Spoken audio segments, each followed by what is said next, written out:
Hello and welcome back to the PMSL Europe. Day 3 of the league stage is upon us, and the final chance for teams from groups A and C to put points up on the board and avoid the red zone at the bottom of the tables. 4 teams will leave us. Who will they be? Only these 6 matches will tell, so make sure you stay tuned. My name's John, with me is Blank, and we are once more going to jump straight back into the action. A classic case of only time will tell, but time is running out. Time is running short here for all of our teams at the PMSL EU. We have 6 more matches, as John stated, and we're going to be starting off over on Sanhok. 3 Erangels into 2 Miramars. Today we'll be watching Group A up against Group C. So Group B's games are done, and we'll see just how many points Group A is able to bash out here, because S2G going against some difficult teams. Or not in this case, with Group C being a little bit easier to go up against. Obviously, their own group is quite strong, but we're still waiting to see the likes of Fenerbahçe start to really strike out towards the top side of things. But this is the chance right now for S2G to break that century and really put their stamp here on the league stage, get themselves $4,000. Yeah, we're not just going to be looking at teams like S2G. I think the question in my mind is going to be, right, Carya Esports. Are they going to be able to keep up pace when you introduce the teams from Group A back into the mix, like S2G, right? I think that's going to be a really interesting dynamic that I'm going to be keeping an eye on over the course of today. There's plenty of other teams that are starting to make a name for themselves here in Europe. And they're going to have a big opportunity to do so with the reintroduction, as we said, of these big name teams. We had a really solid performance from several of our higher performing teams over the last day. I think BWNRX obviously up on that 98th point. It's where you sort of expect them to be. So we'll see if the chase can be mounted for our teams below them. Absolutely. I think we had some good games yesterday in terms of being able to show what those teams in Group B were capable of. It was also very nice to see that TTQ continued their performance from day one. I was sort of worried that it was sort of a flash in the pan for that team, but that's not the case at all. They performed marvelously well, and I was really, really pleased to see that. Same could be said for K1, although their playstyle is way more aggressive than they initially expected, and it looks great because of it. Yeah, absolutely. I mean, it's been good to see how everyone has adapted to the dynamics of this lobby, to the shorter form of the tournament as well, with only 12 matches to play in each, in this league stage and in the knockout stage to come at the end of the week. It is really sort of shaking things up for these teams. So I'm interested again to see what this final day of matches will bring. Looking lower down on those tables, you've got quite a lot of teams who are potentially going to struggle to jump on up. But I think that certainly from Group B, the floor of that was Galatasaray on 48 points, and that's actually a little bit higher than I was kind of expecting it to be. I thought it was going to be somewhere in the maybe low to mid 40s, but pushing all the way up to 48 is pretty crazy right at the bottom end of things. Yeah, I mean, with Regnum, Carya, Falcons, Fenerbahçe, as well as Flux, all looking to send upwards. This is a bit frightening for some of our Group C teams who are now looking to get those few more points that they'll need to stay up in that top 20. Here is our rundown of the entirety of the tournament. League stage is going to be 6 matches with Group A, Group B, Group C playing, which you've already watched quite a bit of so far if you're just joining us. That's what we're going with. Also heading into towards knockout stage, we're removing 4 teams per time. And here's our smash ruling, which will take effect over towards the finals, which will be the first 2-day scoreline plus 10. And if that team hits that target, they'll be getting themselves the win of the whole tournament of just 1 chicken dinner. We don't see it too often, but it'd be nice to see it here in PMSL EU. Yeah, it could be done in match number 2 of the finals on the final day. So we'll have to wait and see if that is going to occur. But today we have got our 3rd day of league stage. You can see there, of course, it's 1 Sanhok, 3 Erangels, 2 Miramars. What else would it be? It's groups A and C taking on one another in the gladiatorial arena of PUBG Mobile here. Once again, we have seen so many solid chicken dinners over the last few days, and we are promised 6 more. Oh, we are. We can look over on this side, and I believe it is only Thunder Talks to get 2 chicken dinners, other than BWNRX. There we go. Over those Erangels. So we do have some consistent winners coming through Thunder Talks as well as BWNRX, which is nice to see, but it has been several different teams picking up the others, but very consistent coming through from BWNRX as well as Thunder Talks. But they're done now.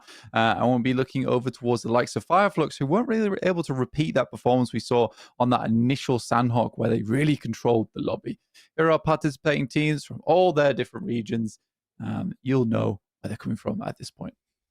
Yeah, absolutely. We've got a lot of teams from the Turkey region coming on and playing in. We've got a couple of representatives from Eastern Europe as well. And it is great to see who's going to be taking things down. I think the team that people are going to be interested in as well today is Falcons. Well, two teams really. Falcons, Regnum, Carya. Are they going to be able to jump up and push back towards the top side of the tables? Or are they going to satisfy and settle themselves in towards just qualifying to the next stage? I'm hoping for a little bit more from Falcons. I would hope that Regnum Carya as well will be able to push on up there. These are teams that have played at the global level repeatedly and I think should be doing better than they are. You talked about Fenerbahçe. Fenerbahçe are ahead of both of these two rosters, right? They are a little bit behind the curve when it comes to what their reputation would indicate. Yeah, it's kind of annoying one for Fenerbahçe at least. I mean, I do think they can do better. I mean, 36 points is respectable. They won, you're projected up towards 72. So this is not terrible at all, and that 100% gets you in. And I think maybe it just comes off of a little bit of a bad day. Similar could be said for Regnum Carya and Falcons. Falcons had to switch things up quite a lot because they're going into a Turkish lobby right now, which is much faster paced, it seems. Teams rotating very, very quickly towards that circle, much more central play as well. So I do think for a lot of teams, there are adjustments on side. For Guild, they get thrown into a very, very difficult scenario, I'd say, in the group that they're playing, and it's not easy. The fact they're able to get 26 points their first day, I would categorize that as good for that team. So now they just need to get a little bit more on board. If they do that twice, then yeah, they're looking safe. For Besiktas, wanting to see more out of them. But it does feel like with the movement we saw from them overall on day two, it didn't look great. It didn't look great. No, it wasn't. It wasn't super buoying if you're a Besiktas fan. But let's take a look at the overall rankings where everybody sits. At the top, of course, is BWNRX, with the caveat, with a little asterisk, that of course they have played 12 matches, whereas the teams from Group A and C that we'll be seeing today have only played 6, which makes it all the more impressive that both S2G and IDA and Carya are up on this page. Yeah, Carya is the team that we hadn't really talked about there initially, but they were extremely impressive yesterday with great high ground control and good approaches to their end games. I mean, 59 points, 22 points, those replacements, and they weren't slacking in the elimination category either with 37 total. So tied up there with S2G, which is great to see. Considering we came off day one saying that S2G had an enormously fantastic run. There's our second page. Most of these teams, I would say Galatasaray is safe. It's realistically 12th down towards 24th where we start to worry about squads. Papara Supermassive are very close to the finish line for themselves in terms of maintaining their position in the league stage. For Boars, they've really stepped things up towards the end of the day and we're just getting consistent points. Not through placements, but mostly through those eliminations, which we expected from an aggressive team like them. Yeah, they have got a lot of firepower under their belt. It's a question of pointing that in the right direction and putting themselves in those situations to utilize that skill that we were worried about for Boars. So we'll see if they can continue to do so today. I mean, Galatasaray, you say they are safe, but they are currently our lowest ranking team with no more matches left to play on 48 points. So teams will be chasing for that boundary. As we take a look at our last page on the tables, you can see Falcons currently in 17th, BX Brothers also down on that 18th place. There is a little bit of a drop off there, but it's those bottom 4 that you really have to worry about. Yeah, I think for MVP, Team Ego, and Rafa, we do not have a lot of optimism for. Unfortunately, it's hard to say that. I think for Rafa, it was a nice little last hurrah for themselves on day 2, getting a few points in. And here you can see, we talked about a little bit earlier, S2G and Carya both tied up right now with 59 points.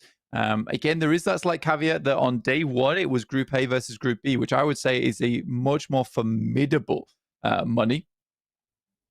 And I think for going into today, Group A versus Group C, this could be a bit more of a test coming through for the boys over on Carya. Yeah, I think that's safe to say. You're you're kind of on the money there, I would say, with that analysis. They are neck and neck right now. If they're able to double their points from day one, as you maybe it's sort of the naive approach to extrapolating their potential performances into the future, right? Just to double it, they would be up towards that 10-point average that you were talking about yesterday. What would that put them on? 118 each. So we'll see if anyone is able to do so, because that would sit them ahead of BWNRX in that first place spot. Yeah, I think going into this, there is a lot. There's a lot on the line here for Carya in terms of reputation for themselves, or at least by showing other teams that they can be a formidable squad. And I think that right now this is the big test going up against Group A. For S2G though, I think that they can continue on the performance, because I think even let's put it this way, John, even those 59 points they were able to gain over on day one, they weren't easy games, right? They didn't have any game where I'd be like, S2G is 100% in the lead here. They have a fantastic position in the circle. Every single game felt like a little bit of a test, and still getting 59 points off that is wild. Here are our matches coming through. We'll be starting off on Sanhok very shortly, if the timer is to be correct. But 3 Erangels and 2 Miramars to finish things off. So those big open maps, and it's teams that are able to perform quite well there, we're going to do who are able to get a little bit of an advantage on that side of things. For Carya, being able to perform very well on Erangel and Miramar is hugely promising, though. Yeah, absolutely. It's a big potential to add up a lot of points in a map where people are going to be fairly familiar with the terrain. We'll be waiting to see who's going to be able to break out there. I think for Carya to be even in the same conversation as S2G is a phenomenal achievement, right?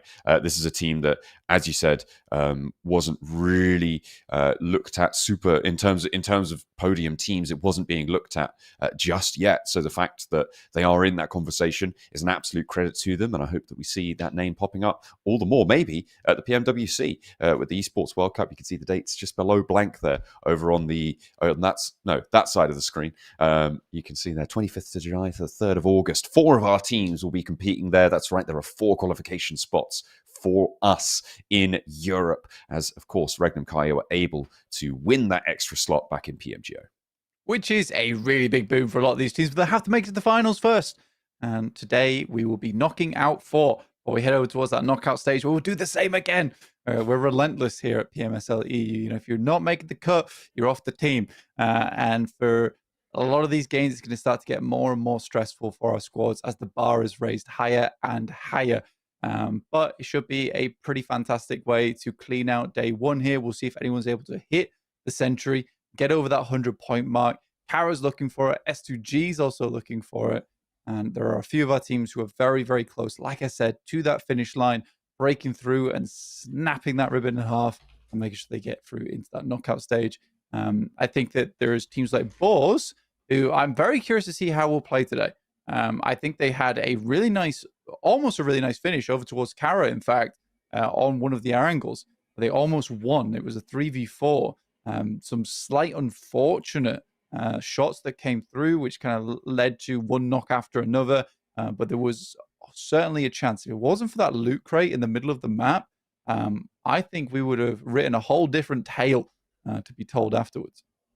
Yeah, potentially could have been completely different, but the points were earned on both sides, as is the way. You know, these things happen, and that's what you got to do. You got to set yourself up for success in any event, even if there is random crates dropping across the map, and it gives them a little bit of advantage. You got to play into that, and even picking up second places, right? It's not disastrous. You're still earning quite a few points in those scenarios, and there's a lot of criticism leveled, I think, for very micro plays in the very late games, but anybody who actually gets there in the first place has already played a very strong game. So I'm happy to sometimes give them the benefit of the doubt, with the odd exception of sort of just throwing things away, not using your smokes, that sort of stuff. Can't really be excused, but for the most part, I'm kind of okay with having those split-second decisions not go your way. Yeah, it's one of those things where in the heat of the battle, it does become a little bit difficult to really nail everything down and get it all perfect. But for some of our teams, they have had much cleaner matches. I think BWNRX is a good example of this to bring up, where unlike Thunder Talks, unlike K1, where they're taking advantage of the lobby a lot of times in terms of those third parties, when they see a knock come through, they instantly send over the top. BWNRX, a lot of their success came off just the back of good macro, in my opinion, setting themselves up towards those end games. And I think the same can be said of Carya as well. So you have those two different playstyles coming into effect there. I think personally, the playstyle of BWNRX is going to assist you far more in the long run, going in towards the finals and not relying on other teams to make mistakes so that you can ladder up. And I think that's something that if K1 come away with this and they're watching today, this is something they do need to take note of going into knockout stage, especially. Yeah, it's definitely something that will need to be taken care of. We'll have to see if they're able to do so as we wait for our first match to get locked and loaded, ready to go. Over on Sanhok, previously, we have seen quite a bit of chaos. We've seen some hot drops. I think yesterday the most notable event was that hot drop over towards Ruins, which seemed to be not necessarily particularly well advised, but panned out for, I think, actually no one. No one did very well off that hot drop because everybody lost players. RUKH didn't even manage to get too much value over the surround. I don't think we're going to see as much hot dropping today. I don't think that that's going to be quite as prevalent. I think that it was sort of exacerbated by the lack of teams with really strong presence in certain hot drops from Group A, right? So you have like Falcons, you have Regnum, Carya. They've got their drop spots and teams are like, oh, we're not going to go there, but they're not playing today. So let's go. Let's compete for it. And we had a couple of those instances where their locations were being dropped on, right? And contested for. I think that's not going to happen as much today with the reintroduction of the group. Yeah, with Group A coming in, I mean, we take a look at day one. Your Fireflux taking first place there after a really, really nice lineup. They didn't necessarily have the circle either on Sanhok. S2G came second place. And I think most of that just came off the back of them having Paradise Resort in the first place, which is where we ended up on the circle. We look at day two, and it's Thunder Talks taking first place, Bra as well, and BWNRX. That's first, second, and third place. So there wasn't really anyone from Group C that stood up massively from those games. I mean, IDA was able to get a little bit of a run in, but they got 9 points. Then you go down towards fifth with RUKH Esports, 3 points. So the only real winners on day two were mostly teams from Group B. And I think that when you look at that, it's scary because for the day that Group C played, the day that Group A played, they did well on their Sanhok. The day that Group B played, they did well on their Sanhok. The day that Group C played, we've not seen anything yet. So potentially today is that chance for Group C to have the first, second, third place all in tow. But it doesn't bode well, right? It does not bode well for them. But I am expecting maybe something a little bit different. We've seen mostly main island circles here on Sanhok, but potentially we get something down towards the south side or towards the northwest, which definitely kicks some of our teams into gear in terms of how they're going to move. Fenerbahçe, I don't think they started in an extremely strong spot over on Sanhok yet on their first day of play, but they were able to really, really successfully make their way through that map. I don't think they had an easy time of it at all. That's a very hard fought win. Maybe if the circle goes down to that southwest side, then then it's going to be a spanner in the works for the Falcons, who I'm thinking of right now. They love dropping in Sami and just playing it so slow from that area. But as soon as you put a circle actually down their way, then they're forced to change it up a little bit. And I think that might do them some good.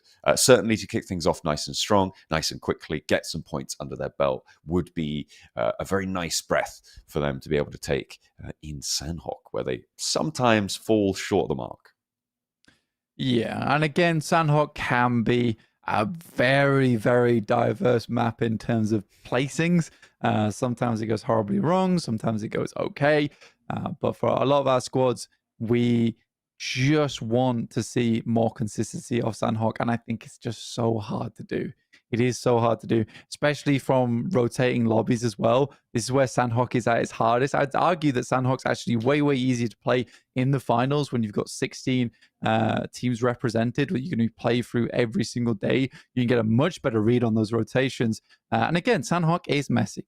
24 teams, it gets messier. So it's a weird one where Erangel, it is that fair map going through, as is Miramar. But Sanhok does get worse the more teams you have introduced the earlier in the tournament. So the later we go in the tournament, the easier it's going to get. Knockout stage, again, I would argue that Sanhok's going to be a much nicer map for a lot of our teams, where they won't have to worry about these hot drops coming through from Group C and a little bit of teams from Group B who haven't quite found a hot drop, a spot on the map to call their own. We saw plenty of hot drops over on Pachinki yesterday, but that's going to be claimed today by Falcons. So will we see MVP and Papara Supermassive in Pachinki? Only time will tell. I'm not expecting it, right? I think that they are going to relent on that position. As I said before, I think that may have been that Falcons, weren't in this lobby and they were sort of all trying to take a chance on it. We'll have to wait and see, though. It could be a three-party engagement with actually the non-zero chance that Falcons actually just go somewhere else and leave Pachinki if they don't see anyone taking it, or if they see too many people trying to take it in that first match, right? I don't think that's outside of Ralph's playbook to be able to just say, like, you know what, we don't need this. We can go somewhere else. We've got a lot of deep knowledge of rotates that we've played in the past. We can fall back on that rather than get embroiled in these early game fights when you don't need to, right? And that could be quite a crucial decision to take, or they could just stand tall, stand strong in the center of the map, say, no, this is where we go, guys. You guys have to figure something else out. It is 3 games, though. And I don't think I'd want to even risk the 3-way matchup over towards Pachinki, because it's, let alone, fighting off one team, because you can stamp your name on Pachinki and have a case of, don't come back here because we will just wipe your team. But as soon as you add 3 teams to the mix, you suddenly have this awkward scenario of, like, who leaves first? And even if one team decides to evacuate, you're still going to have one other team that potentially might go there. So it gets very messy. And I think Falcons, who do need to get some more points today, and a lot of those points are gained on Erangel, it is our most played map, you are likely thinking about going elsewhere, picking up a spot on the map that's maybe not already maintained by another team, just to get more consistent points. Well, they're on 36 points total, so to get up towards 50, which we would say is a winning count, that's 14 points on the day. It's not a lot they need to gain. And I think on our angle, you give up some of your strong rotations for like 6 or 7 points average. That's going to see you just off the Erangel maps alone. Yeah, it very much could do. And we've seen things like that happen, right? Where it's only 2 maps, basically, you need to have big games on. And it sits you fairly safe towards those tables, towards those points where it's unlikely that you're going to be heading down towards the bottom 4. With Sanhok just around the corner, is one of those big games on the cards, and it is, of course, the teams towards the bottom of the tables that I'm going to be thinking about here. It is MVP, right? Even if we're not talking about Erangel, are they going to be going for that hot drop? Is it Team Ego? Is it Rafa who are going to be able to find anything today? Because it really is their last chance to try and push a little bit higher up. I know there's a lot of support for a lot of these teams, but hasn't quite been the performance to match it. We'll see if that changes, though, as we head into our first match. Directly into the game as well, which is great to see. Having teams immediately jumping out. We'll see exactly where those drops do land, because we have seen Ruins been quite the spot on the map that a lot of teams head over towards. Falcons will be heading down towards Sami. Start things off. We know that we need a much faster approach to this game. It's Fenerbahçe who will be swinging out over towards that eastern side on their own lineup. Carya here alongside with Balls, it seems, in the Ruins. And again, going for this hot drop. Didn't go well for Carya last time. Balls, I think, managed to get out of here with 2 players alive. But with yesterday's performance, Carya may have a little bit more momentum, a little bit more confidence in themselves to take these fights. It was surrounded by RUKH yesterday. They are not here today, but Falcons could definitely move up and try and surround this. Not to mention Barsay as well could flex out depending on where the circle goes. If it's a southwest side circle, it would maybe be the right decision to make, to try and get an outpost towards that Ruins Hill on the south side, take some pot shots at this fight, grab a couple of points where you can.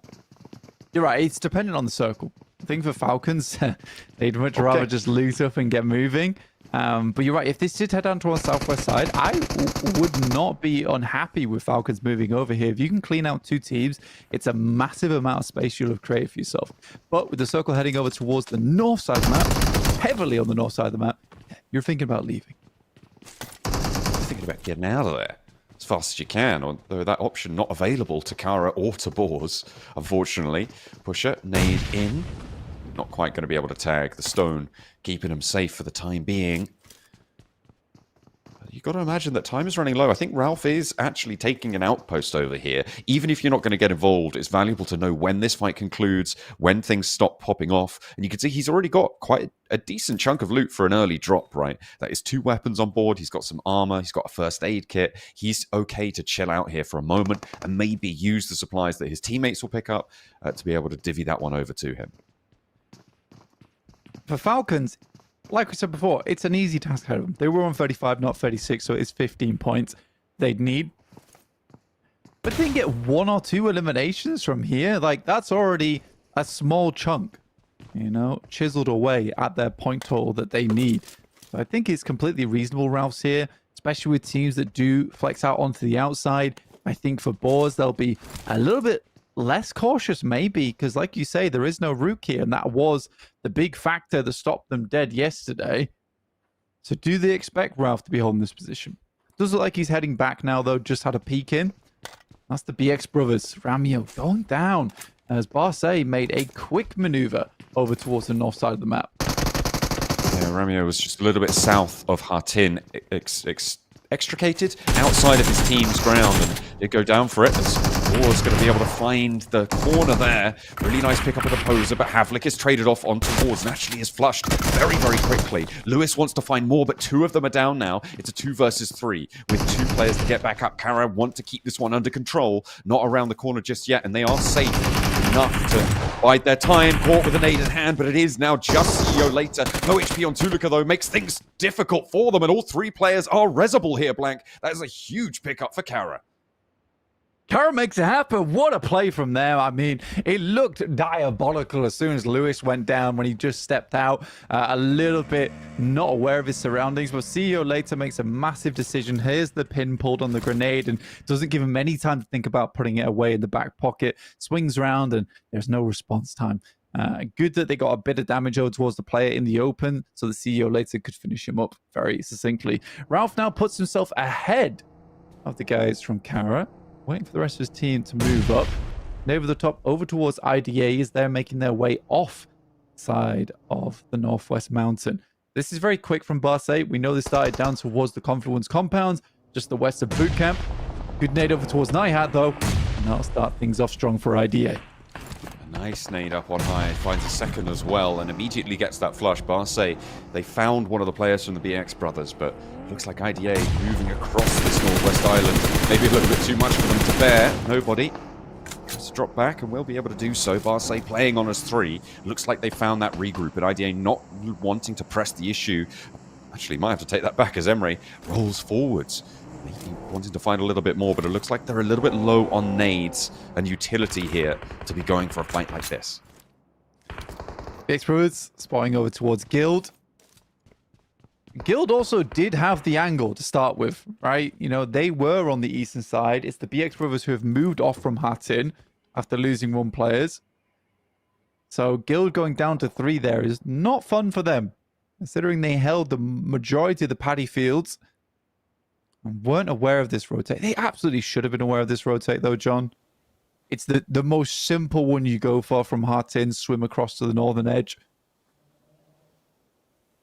Yes, it's fairly by the book. I'm looking currently still at that ruins on the map because Carya are now almost fully surrounded by Falcons, but it looks like Carya have managed to get an outpost outside of that central area on the map. Meanwhile, over up towards Lumberyard here, you can see the S2G are going to find themselves a loot crate there. Regnum Carya a little bit further north of this, up in Cow. They did take a knock, but it's not going to get flushed. In fact, that res just came through. Yeah, Tapmock, I think, is a good spot to play for S2G. Does require a little bit more awareness in this location. So teams don't surround you. But for S2G, this works out well for them. Getting a loot crate as well will keep them nice and healthy. The level 3 helmet and vest. Really good boon to have early into the match, especially when you have to push out from Paris Resort.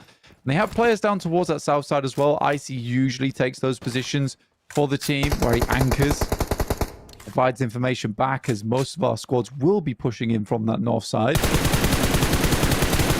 Okay. Spots them, doesn't realise they've left, nothing to spray at, but wants to empty another mag that way. Not a huge amount of ammo in the back pocket, but there's plenty more crates to loot through as soon as you find those fights that you're looking for, I'm sure. BX Brothers, with their 3 players still on that northern side, fairly safe. Next circle in just about 10 seconds, Blank. That is really going to dictate a lot of the pace of things. Back over towards that position around Ruins, the Falcons actually disengaged from that, just to keep people updated. So the Falcons are now on that northwestern island. Carya are still around Tambang and around Ruins. Circle pushes further towards the north, so we don't recenter this up, and Tapmok becomes a clear foundational point for this game. S2G holding that one. We said the first day S2G was able to get second place over on Sanhok, so we'll see if that was not just a coin toss from them, is in fact them just being quite good at this map, especially on the northern side at least. Playing around the Resort to start. His Fire Flux though. Attempting to get into the circle, but it's Fenerbahçe who's currently holding them out, and Matcap is down. Not ideal. Playing as 3. Out in the blue zone. Catches super low here. Gets tagged by a nade. Doesn't manage to get the heal off in time, and it's the play zone to find that knock. There's the cook from Savian. Instead, just hops around the corner with that auto shotty. Not going to be traded off. Soulless backing off the angle. They're giving up the ghost on that, which means Fireflux now playing only as 2, as Fenerbahçe get away with both of those points. That's an easy pickup for Fenerbahçe. They've been attempting to move up on this match as well. On that south side. Soulless heals with the first aid kit. I think Fenerbahçe would like to get around Fireflux now. They're not making it easy. There's a lot of these scenarios where you take a team down to just 2. There's always that possibility of losing 1 or more members. And there's Papara Supermassive actually getting involved. That's from the northern side. Okay. Drops over the top. It gets taken down. A little bit of a misstep there. There is backup, but it's not in time. Will find a second frag around the corner as well. And Soulless with a 1 versus 3. Fireflux not getting snuffed out just yet. What just happened? Scarface is alive too. Carya is moving over. Weren't curtailed by Falcons earlier on. But what a play from Soulless. Fenerbahçe... 2 elims, that's all they'll write home about. Goodness me. What a time for Soulless to pull that out as well. 3 elims, up to 40 points. S2G, all the while, entrenching themselves in Tapmok. Making this ground theirs, making this territory putting it under control. I feel like they are in the safest position right now. As you highlighted before, a really strong spot for them. I think Cow is a little bit more under threat with Besiktas and Ego outside of it. That is the first crash point, right? You don't go straight into Tapmok. You know there's sightlines from the south and the north that can sideswipe you. You're caught in the crossfire. It's a bad time. Whereas Cow, you're going in for an urban engagement. It's a little bit more likely you're going to have a good time. We'll have to wait and see what they opt to do. A lot of teams still out in the blue zone, though, here on the bodies that remain of Fenerbahçe.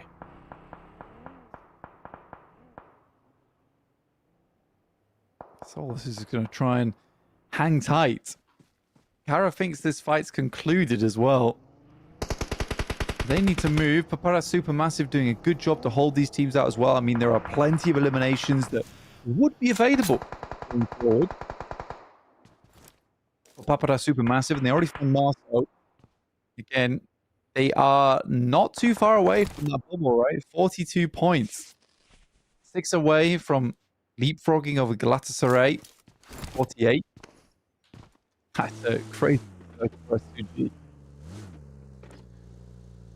It's really quite interesting as well. I feel like the hills to the west of it gained a little bit of power with the circle as well. Guild currently have full control, but Falcons, you can see them just coming in over the bridge on the northwest side, trying to get on in there as well. Looks like Guild aren't going to be able to spray them down, which means that they're now going to challenge against MVP's outposts, who are keeping that split just a little bit longer.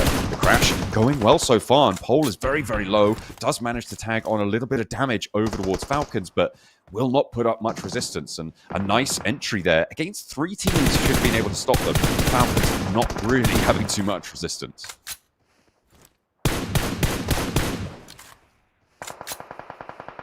Oh, penned in now. Oh, an easy position to be in. At least that they can reset undercover.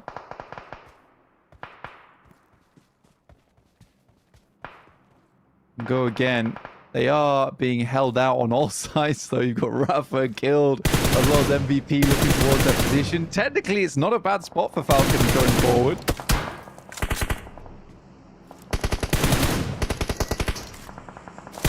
S2G spiking out towards Rafa, making their presence a little more known now. Guild still with their wide split as 3 players. Playing quite bold with the ground now. The high ground ridgeline has worked out quite well for them because they've got so much control of it. For my money, I think it's BX Brothers who could really change that, right? If they push up towards that north point of Guild, they could have a massive oversight onto a large swathe of the circle. And that could change the tide of things, something awful. Open up that western edge. And teams could maybe find their way through there. Carya managing to get everyone back up and into the fight. Playing as 4. They've got 5 elims already, Blank, which does sit them on 64. Which is good stuff. I mean, Carya already ahead of S2G now. Kamikaze looking to put a stop to their run here in this game. Boran goes down for Besiktas. They're able to get 1 elim off this match. Now, slight struggle. That's if IDA doesn't show them their back too easily. Rita will go down, and that completely ruins the angles coming through from Eren as he now has to leave. Reassess the scenario. Storm's going to fly in. Good shots from Narvalo over towards Carya, taking down the majority of the squad there. There's Fireflux going down as well, and a lot of elims being earned by Carya, but they're eating lead in response as well. Besiktas clearing out Northern Cow as they try and take control of the compound. IDA will fall because of it. And that was Regnum Carya earlier, transitioning actually to the hillside that you see them on now, and that is going to play really well into this next circle. They've got that coastal ridge line to play with. BX Brothers going to line the western edge on those building compounds. Guild still have the ridge lines, but I think that's going to be contested now. We move away. Regnum Carya in a good spot. The BX Brothers would have loved to have not lost that player. Guild similarly.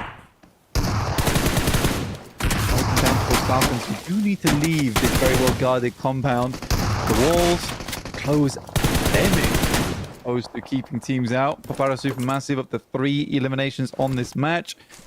So far, already putting a nice dent in over towards the work that they'll need to do to see themselves safe.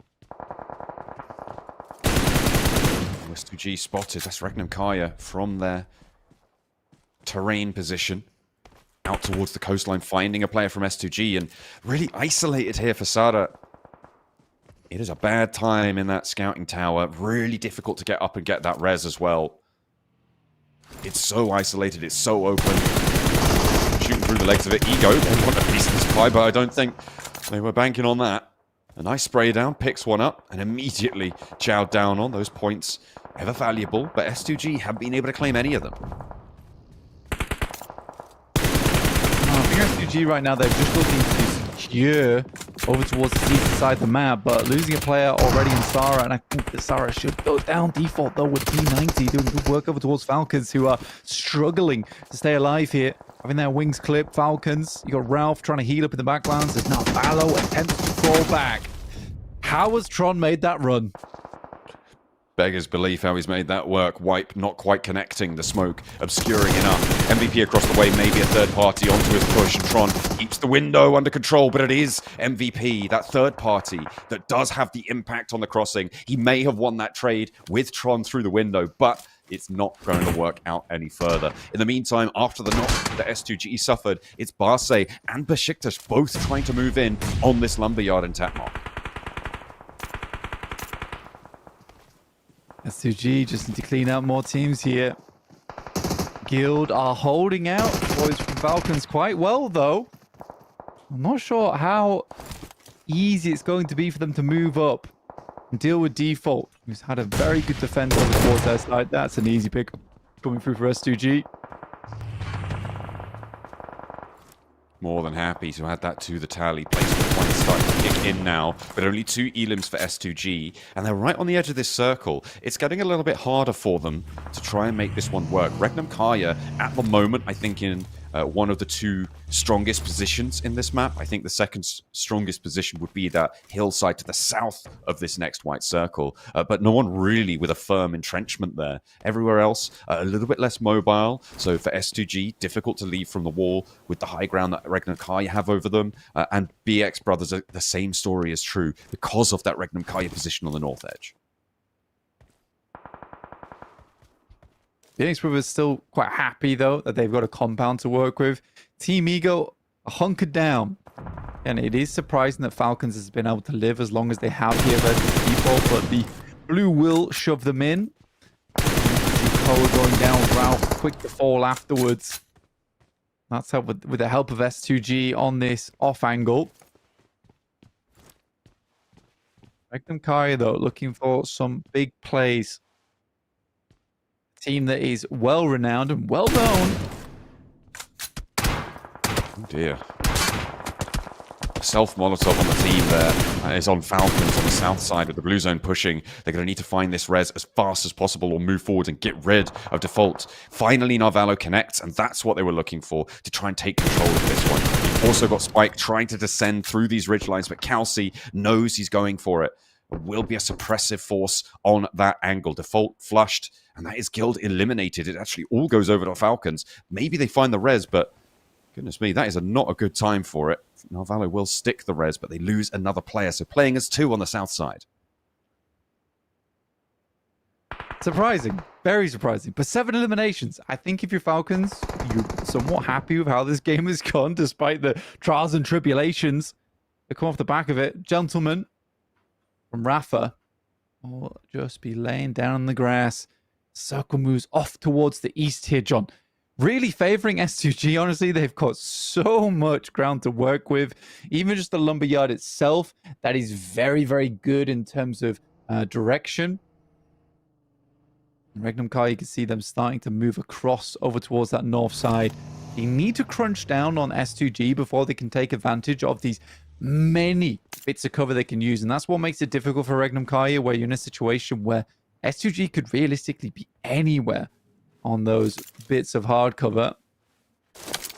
I mean, that's not the only thing that makes it hard for Regnum Carya as well, because of the potential for the backfill from BRX Brothers, because you've got to think, where are they going to be looking for? And for my money, their best rotate is to try and sweep around the north and backfill onto Regnum Carya, right? So you're worried about that, as well as worried about where are S2G going to be playing from? What angles are we going to have to be worried about? So Regnum Carya have got a bit of a decision to make here, and this is where they can really prove themselves on the flip side if they're able to make it work. Yeah, they're worried about you, worrying about where they're worried about to go. BRX Brothers, though, a bit of a tough scenario, getting shot from both sides, and the Falcons still having a significant contribution to this lobby. Prospect will go down to the play zone, as they do get delayed quite a bit. Koa still sending shots across. Got knocked by his teammate earlier. Was drawn back up, though. Stays alive for the time being. Koa moving along the ridgeline here to regroup a little bit closer to Narvalo. This high ground now will start to be devilish for teams to try and move around. Regnum Carya, they've taken another knock on their transition over towards a bit closer. Team Ego has to move. Like, this is so late from them, John. Where do they go, though? I mean, there's so little cover available to them ahead of the way. I mean, there's that little dip just in front of them, but as soon as they get in there, Falcons will have shots down towards them. It's not nice. It's a really nasty bit of terrain to try and cross. Yeah, they have the rocks, but in that moment where you're seeing Koa taking shots over towards Regnum Carya, there's at least 3 separate angles there that could have stepped up to take shots towards him. Koa's going to wander down the hill, but just to be found by Gentleman from Rafa, who has played the long game. And it will pay off. But Falcons getting 8 points. We talked about them only needing 15 on the day. That is a really, really good result for them. Getting so much done of the tally that was required at the beginning of the day here on Sanhok does feel very good. Certainly does, and the same could be said for S2G as they do start to leverage the hard cover that they've been afforded. That southeast shift on the circle from earlier really doing well for them. It kept them in the running, something pretty nasty for everybody else in the lobby. They have been able to extract a lot of value here. Gentleman goes down, and now it's a team versus team, 3 versus 3, S2G versus Regnum Carya. S2G going to have to leave, though. They will have to be pushed out of this lumberyard. Oh, it's so funny the way it works, right? It moves away from Regnum Carya a lot of times, makes their game very difficult. It looks like it's favoring S2G, only for it to force S2G out into open ground. Good smokes, though, would deny a lot of that pressure. A lot of those reticles been placed on the players from S2G. And they hunker down. Not the most defensible spots, but some really sneaky spots as well, though, John.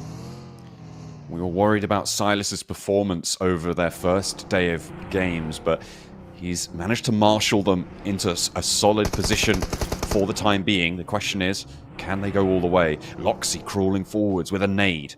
As soon as he spots someone, that's going to lob straight onto their location. You know that a lot of the S2G players are going to be playing on their belly, which means they're not very mobile. And that is what they were looking for, but it's immediately traded off to Silas. Stepping up, though, S2G are getting torn apart, and Regnum Carya play the outside beautifully. S2G second place, Regnum Carya in first.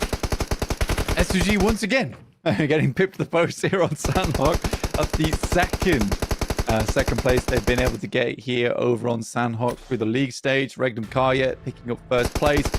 Very fortuitous shift on the circle, let's say, going up towards the north side. If that wasn't the case, I think it becomes very, very easy scenario for the boys over on S2G to take that game just from Lumberyard.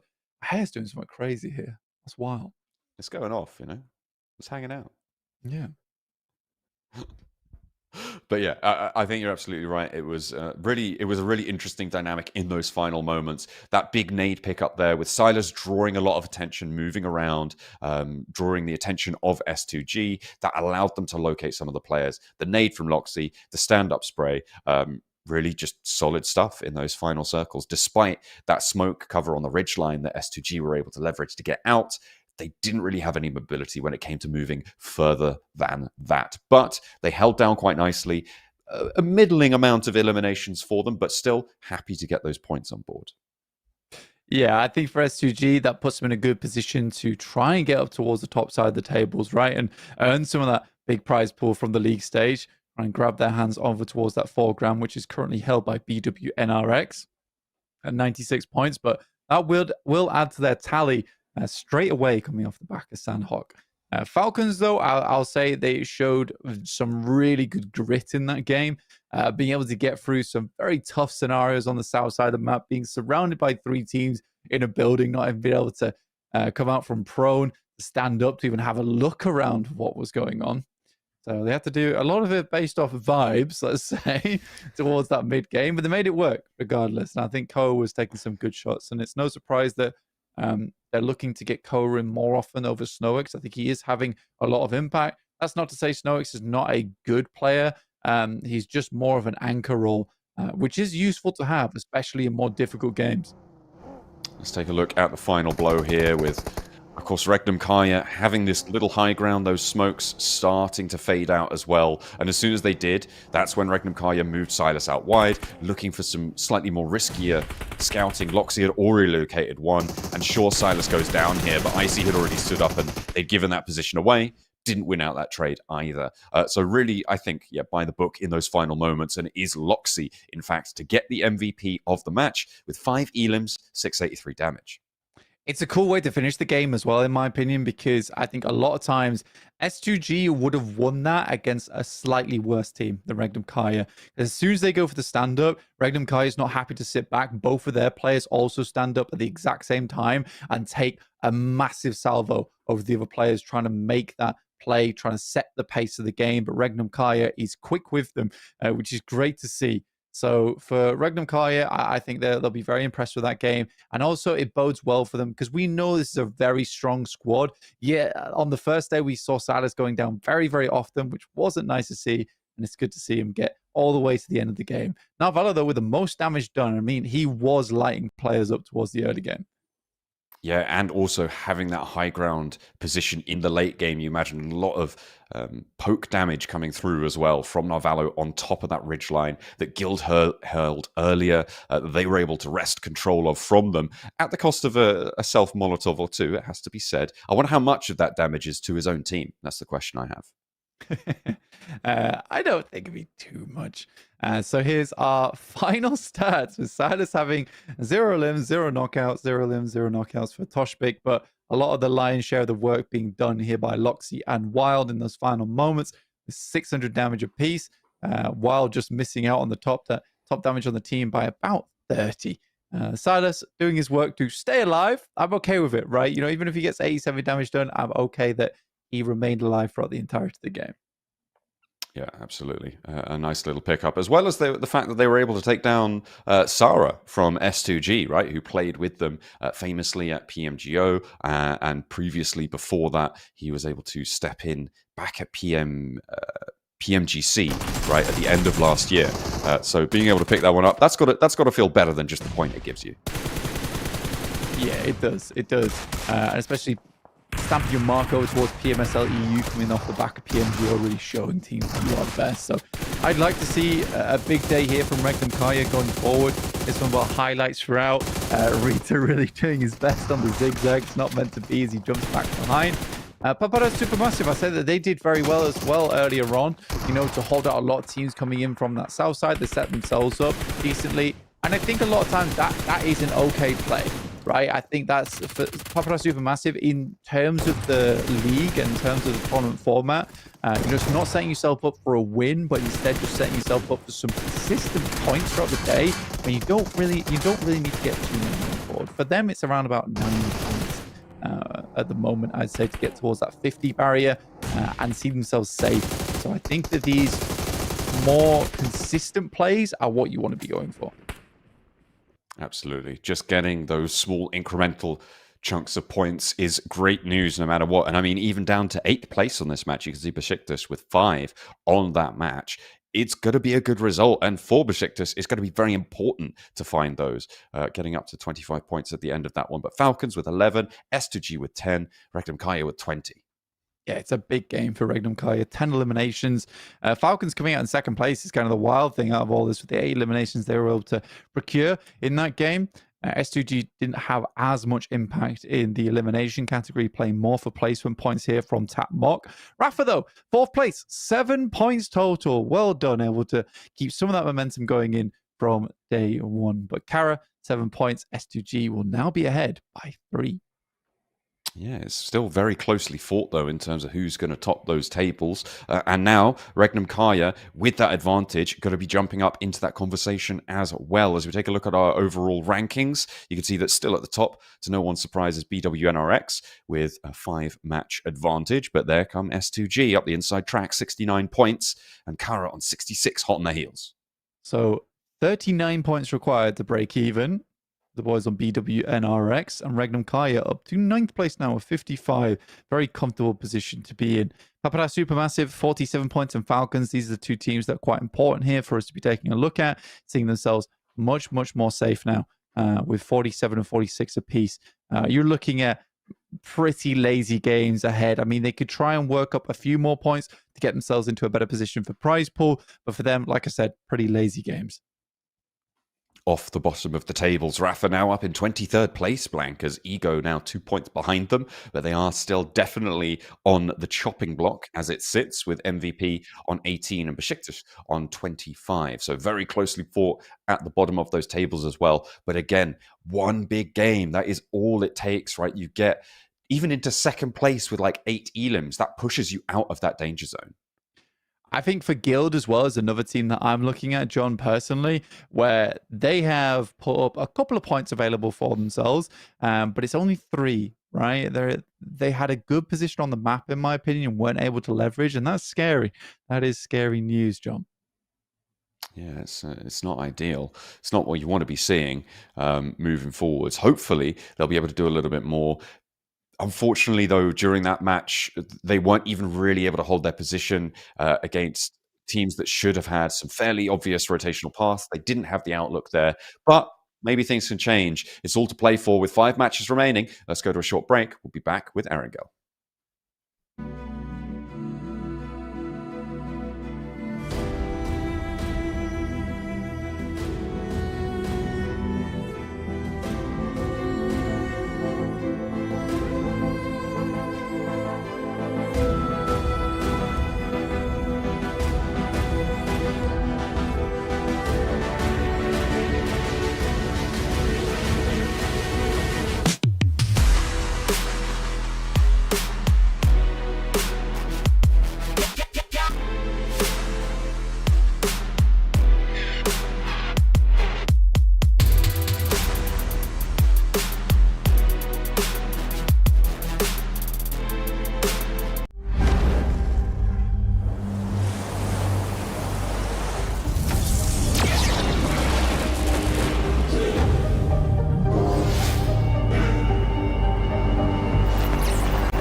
Hello and welcome back. We have got Erangel getting ready right now. The lobby is filling up as we speak, as our teams are ready to go. I'm sure to earn some more points, get out of that red zone, get out of trouble potentially. Yeah, I think for a lot of our teams, they're doing very well to actually keep themselves in a good position. And it is becoming more and more to the point now, John, where I'm looking at those 4 teams towards the bottom: Besiktas, MVP, Team Ego, as well as Rafa, where it looks pretty bad for them, right? Where even from day 2, it was a case of we were looking at those teams and it seems sort of an easy contest for a lot of our other squads to stay out from that danger zone. I think the only real team that I see maybe falling down towards that red zone is Guild. Yeah, it is not ideal, right? And their performance in that last match not indicative of having a strong day, but we'll keep our fingers crossed for them to see if they can pick things up moving into the rest of the games today. You know, new map, fresh start, maybe take a little bit of a mental reset going in on Erangel, where it should be a little bit more familiar. Yeah, absolutely. I think familiar is the right word to use here for Erangel being a much more regular map for these players in their rotation. When you look at some of our teams, though, we'll see who has actually done quite well here. And I think Papara Supermassive had a big step up on Erangel yesterday. Towards the end of the day, I think they look much better. And overall, we're getting some good points. Carya, similarly, a good Erangel team with some very good rotations coming through. Last match, weren't quite able to make it happen. That being said, they did run into several different teams all trying to make the same rotate as them. Yeah, that is always unfortunate, right? And sometimes it can't be avoided, especially when you've got teams trying to fill locations, right? Where we talked about before this hot drop mentality from yesterday. When you've got teams who are playing in locations where you're maybe not expecting them to, where you haven't got your research on them, like if you've got two teams rotating at Pachinki, for instance, there's some rotational paths that you're not expected to be occupied as well. So that can really change things up, make it a little bit crazy. So maybe that can change a little bit with Group A coming back in, settling things down, maybe settling the stomach of the lobby. A lot more teams with a lot more prowess, I would say, in the macro capability as well coming into this one. So you're going to have to be a bit more cleaner on some of these rotates.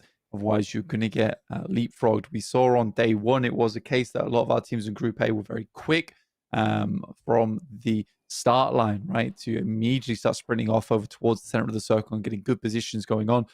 So I do worry slightly for some of our Group C teams where they're not going to have as much forgivable rotations where, it's a little bit late or it's a little bit lackluster. Here, you're going to have to be pretty pristine with it going forward.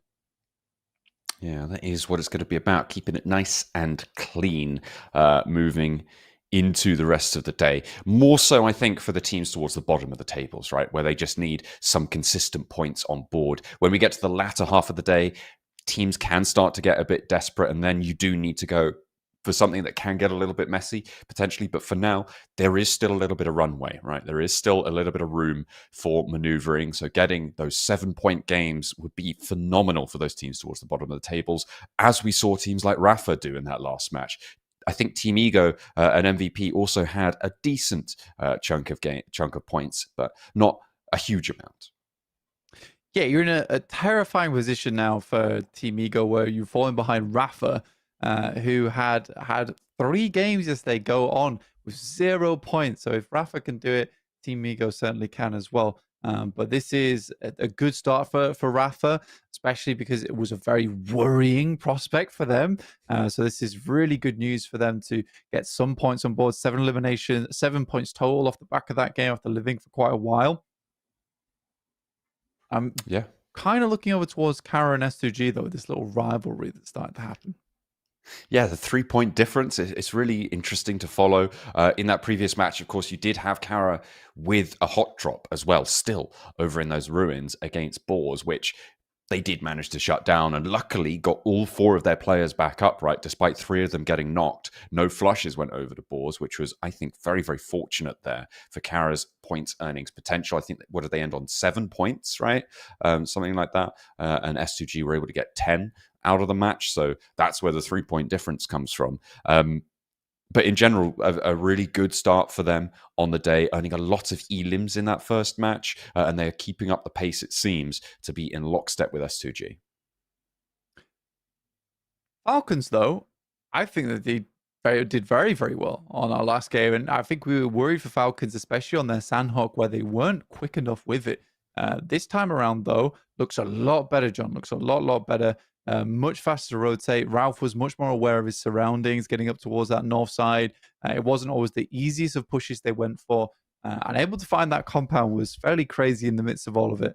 Now, Valo, we talked about at the beginning of the tournament that he had a period where I would say that he didn't fall off, but it definitely wasn't as impactful he was in the past. But he's starting to gain a little bit of that inspiration back, right? A little bit of that moment-to-moment gameplay that we missed from him in the past, where he was very, very strong, a huge damage dealer for the team, and we're starting to see it again here, which is great. Even with the absence of Victor as well, who was always like his duo, where they went hand in hand.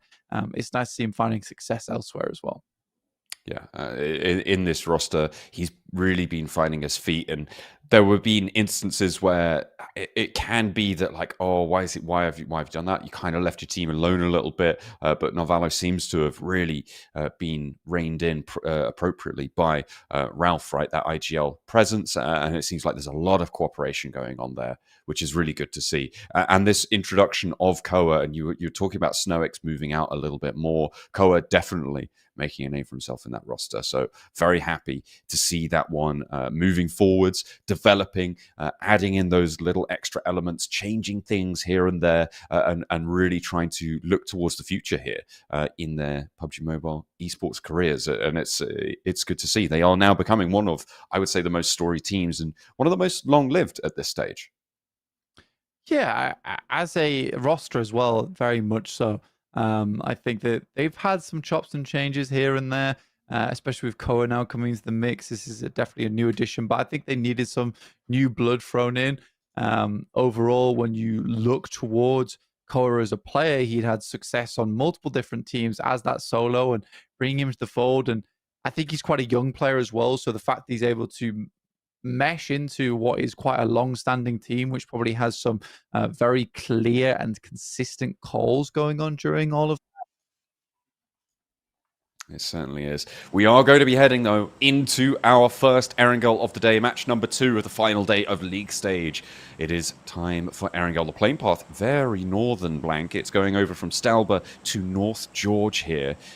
Just a little bit over to South George, but still cutting out areas down towards the south side of the map. It's going to make it a little bit late to get to areas like Pmsl and the military base. Teams will still be able to hit those locations, though. It will be a little bit of a long drop, but vehicles are available.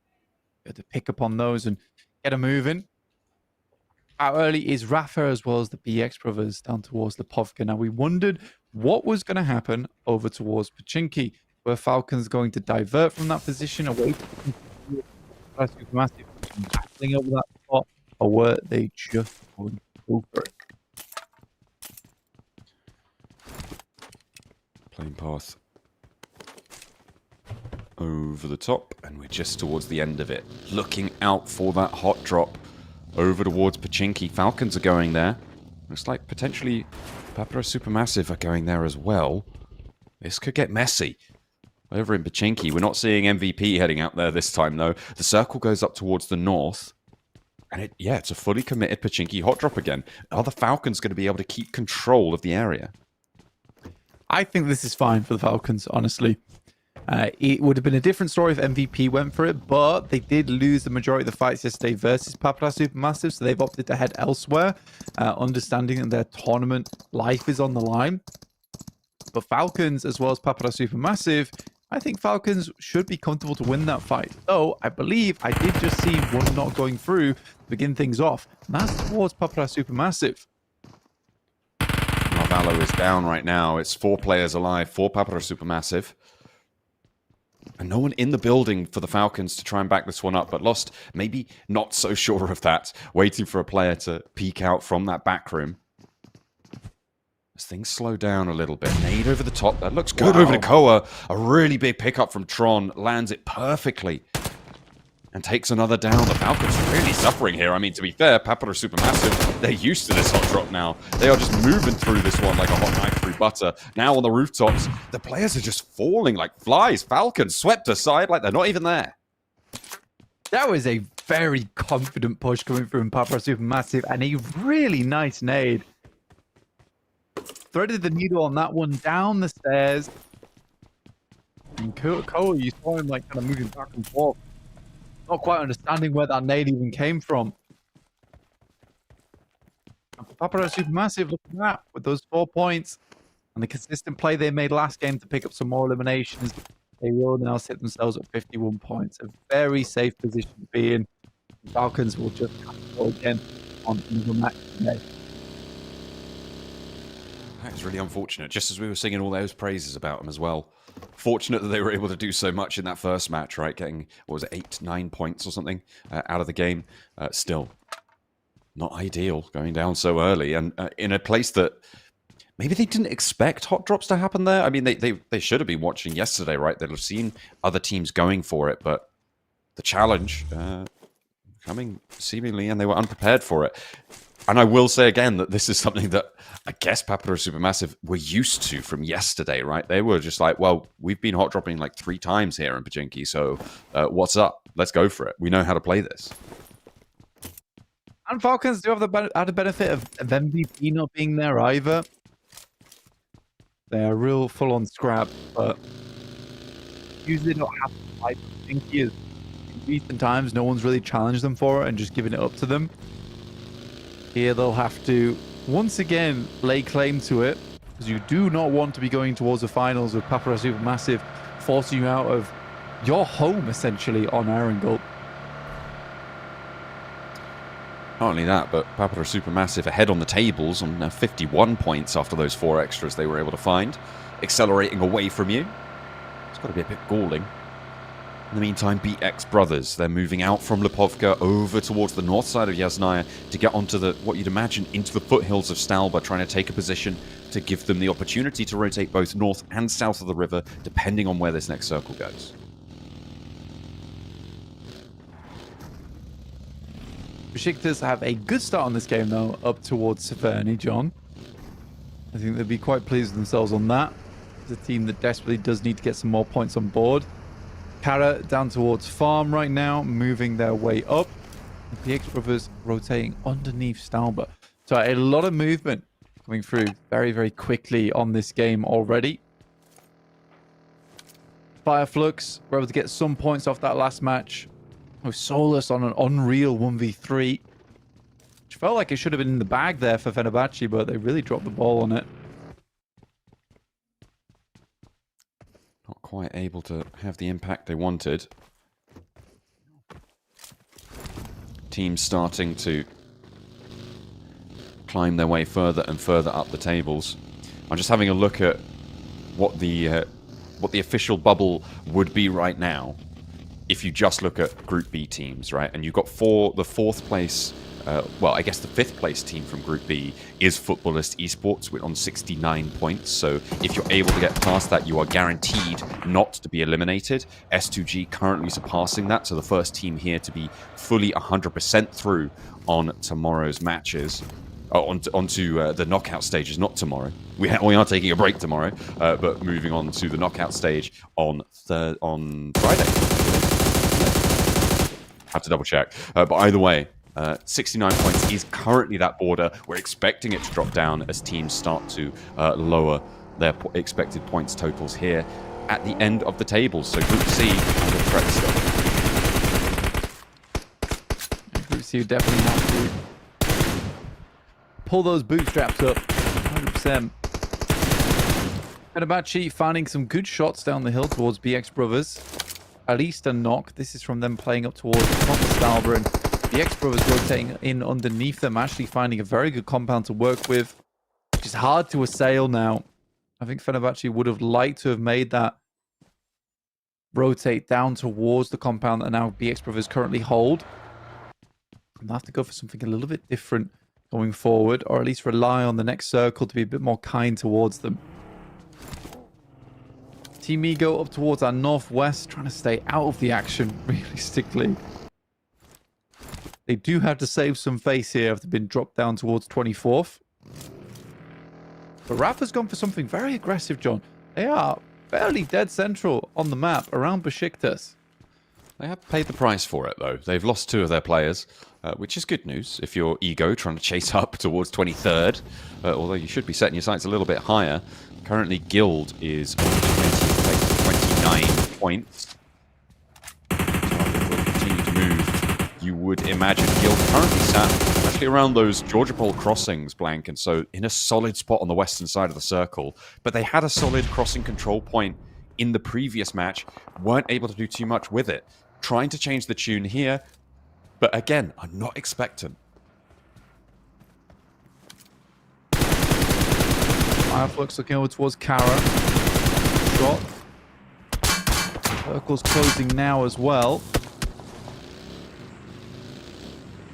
We'll see where we're heading on the map here, John. Up towards the northwest, so Ego Very happy with how this all broke down. IDA also in a good spot to work with. Regnum Carya is going to immediately break out from RUKH. Paris Supermassive slightly slow to the party. Still trying to get involved though. They still have an invite. Not too sure if they want to accept. Besiktas taking shots out towards Barsay, successfully landing that. You can see Besiktas on the compounds up towards Severny on the road. It's a really impactful compound on this next circle that they managed to claim for Besiktas, which is a great result to try and, again, push themselves out of that bubble. Gathering those elimination points. They're up to 2 now, Blank, and Guild only 2 points away, but Guild have their own slice of this circle, maybe challenging against Papara Supermassive on it. We're trying to find some more damage to us. Rafa desperately tries to get away from a team that is in pursuit. This is wild stuff, John, happening all over the map. There's wacky races. Absolutely. MVP coming into contact with a bit of chaos themselves. Boars chomping down on them, though, and Khan is the last to go. It looks like his health bar has seen better days as well. That spray down not quite connecting it. Actually, a nice burst on the nade. Perfectly placed, but there's that off angle, and it's Regnum Carya to pick up the point. Yeah, Regnum Carya, pleased to see it. I think they could actually peek over and maybe find a couple of flushes over towards Balls, but they're more preoccupied with finding a better position in the map. Silas doesn't want to throw his life away here, the only player to be this far down. Besiktas with 2 points on the game. And again, Guild, 29 points. At risk of dropping down towards the bottom 4.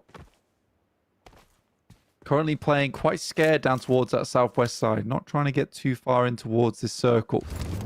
A lot of open area around here too. It's not easy to play around. Looking over towards Regnum Carya as well. Huge high grounds available. But sparse in terms of that hard cover. Making that first movement early was the smart thing to do here. Boran trying to get up the stairs. He does manage to make the run.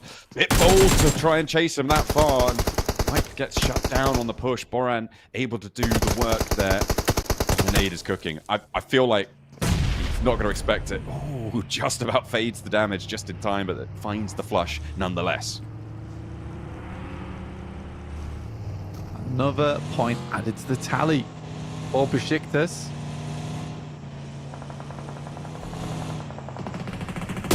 Down. Some good shots over towards Regnum Carya, but Silas will just regroup with the rest of the team. Provides information back across on the location of a squad. Circle sends up over towards S2G. Now we're in one of the situations where Regnum Carya struggles on the outside of the circle, only for S2G's strong position to be moved away from in Zone 8. We'll wait and see here, but already S2G in another good position to put up strong point scoring on the day. Carya needs to get through Team Ego, who have been a little bit quiet here. Would have expected them to try and hold out Carya, but they're just allowing free escape from Severny. I have a prediction to make. I'll give it to you as soon as Lewis has handled this roll-up. Seemingly unaware of a massive UAS just rolling straight on out to him. I think 4 teams are going to die on the ridgeline to the west of Severny here, Blank. That big ridgeline that sits out to the west is a major feature of this next circle, and I think a lot of teams are going to have their sights set on it. I think 4 teams are going to go down there. I'm very surprised that Perks, it's like Perks almost had his sound off. Savian's going to send it in towards radar, right? Yeah. At least Tikas gets some good work done. Okay, just Savian. Managed to get that first aid off, but in comes Faria to pick Tikas back up. Ego definitely in control on this coastal point. It's a big nade. Not quite getting the damage done though. A second one. Not quite landing. I mean, they know they need more points. It's looking messy, slightly sloppy. Oh no! And he falls down too. Should be able to get back up though, and head out. This has been unideal. Guild, in the meantime, have lost one player and do have one other who is knocked. Oh, come on. Oh, no. Oh, no. That's really bad. Losing another. Fenerbahçe adding a point to their totals. Finally, someone stops Carya from just essentially pushing in from that east side without a care in the world for any other team. I couldn't believe they were doing it in the first place, so I see someone put a stop to it. You know, taking control just a little bit, but Carya do still have that edge block on Severny, right? They are stopping these teams from leaving. Currently, Lewis holds that ridgeline out to the west side of them, and it looks like they're going to mount up to try and get across there. I do think it's going to be a bit of a bloodbath on that location, but they're going to have to send a little bit further. Moves over to... You know who it is, right? It's S2G once more. Yeah, it's an incredible compound they hold as well. It's a very, very difficult game for anyone to pick them out from. It will require some serious shifts away from the position, but the fact that it's so central on this spot as well, and not on the outside edge, S2G can live this one out for quite some time. Meantime, Regnum Carya is just rolling down over towards Guild here. Straight up into the conflict, and Regnum Carya with two players are at least going to defend against Barsay as they get close to the fire. Silas, two elims, Toshpik. Nothing so far, but with two players, it's still a fearsome force to be reckoned with. Carya on two as well, out in the open now, as they get forced over towards the compound that S2G hold, and they're out in the open. That nade lands on target, and Ego not going down without a fight. Yeah, Lewis is already quite low, so he really just had to airburst behind him. That did the trick. Fire Flux looking over towards Regnum Carya, like you said, down to just two players now. Troublesome position to be in.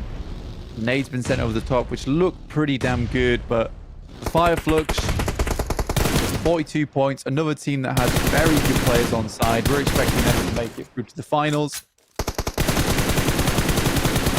Toshpik hunkering down the best he can.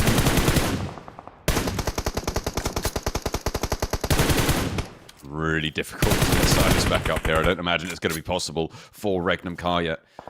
Everybody around the foothills and shooting range hill suffering right now to the open angles. Carya eliminated. Start to extend their lead even further. As Guild actually pick up the point against Silas. So matters as well towards the bottom of those tables. So a great result to be able to pinch that one away.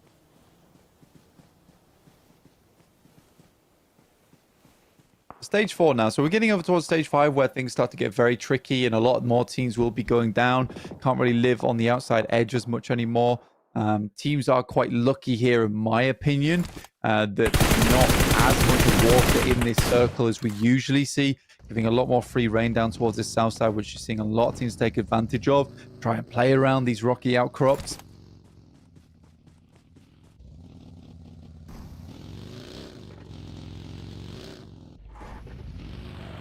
Flux on the south side, at the back of the queue right now, behind all of these teams. With 4 players alive, though, they're going to roll forwards and try and take a little bit more presence. S2G still defending their compound, yet to chime in with eliminations, but they have been controlling the ground around them. I'd be slightly worried about their ammo supplies at this point, though, Blank. I feel like that is something that could potentially be a difficulty in the next phase. Maybe not right now, but if they have to defend from teams pushing, if they want to take these shots out wide, they're not going to have anyone to loot up from. It's very hard to maneuver yourself around in this circle as well, like you say, because there is so many open sight lines. So trying to pick up on those death crates is not always easy because you're capitalizing on players who are already out of position. You're not likely going to send over towards those loot crates because it's not going to be fun. This is a heck of a northern shift, though. And I just talked about there being not too much water in these circles, only for the circle itself to turn around and tell me to bog off, essentially. A little bit of a crash coming on, though, as S2G have a delivery. It's BRX brothers who melt on their approach. Goodness me. That all happened in the picture-in-picture there. But that is how you want to resupply, and there's the death crates delivered. For S2G, yep, very happy with how that one turned out. Regnum Carya, though, get taken down by Flux on the drive-by that comes through. Guild here with 2 eliminations. Besiktas, who tied up with them but went down slightly earlier. This game is very important to Guild going forward. Tons of presence all around them, with Flux starting to get dangerously close to them too now, John. And you can see Solus, he's got another nade in the back pocket, finds Tree with the knock. Maybe just looking for the flush head, launches that Molotov forwards, but in a very exposed position. Can't really spend too long there, which means that it's not unlikely that Guild can get that res, get back in the fight, and play on as 3. Scarface a little bit lower down the hill, does have nades of his own, but the Boars are putting pressure on. They've rotated in from the east side, and they're now playing behind Fireflux. Solus caught, and Kaos will be able to find it. Scarface steps out and sprays down for 1, and Havlik will be the trade, but unfortunately, Fireflux don't have that many players to play with. Starting to be in a bit of a difficult situation. Scarface, player that we know just has good potential, was already getting ripped apart there. He's bleeding out a little bit. Spike's able to find Pusher though, which does slow down over towards Fireflux, but that nade bubble's quite dangerously close to Scarface. He's able to shimmy his way out of the way of a lot of that shrapnel. Now makes a break for it, in fact. Stepping in, I mean, RUKH completely sees this. He knows exactly where he's playing on the tree, and I'm surprised that didn't take him down, but the spray afterwards did. That goes to Guild, though, crucially adding a 4th elim to their tally blank. They're up to 33 points.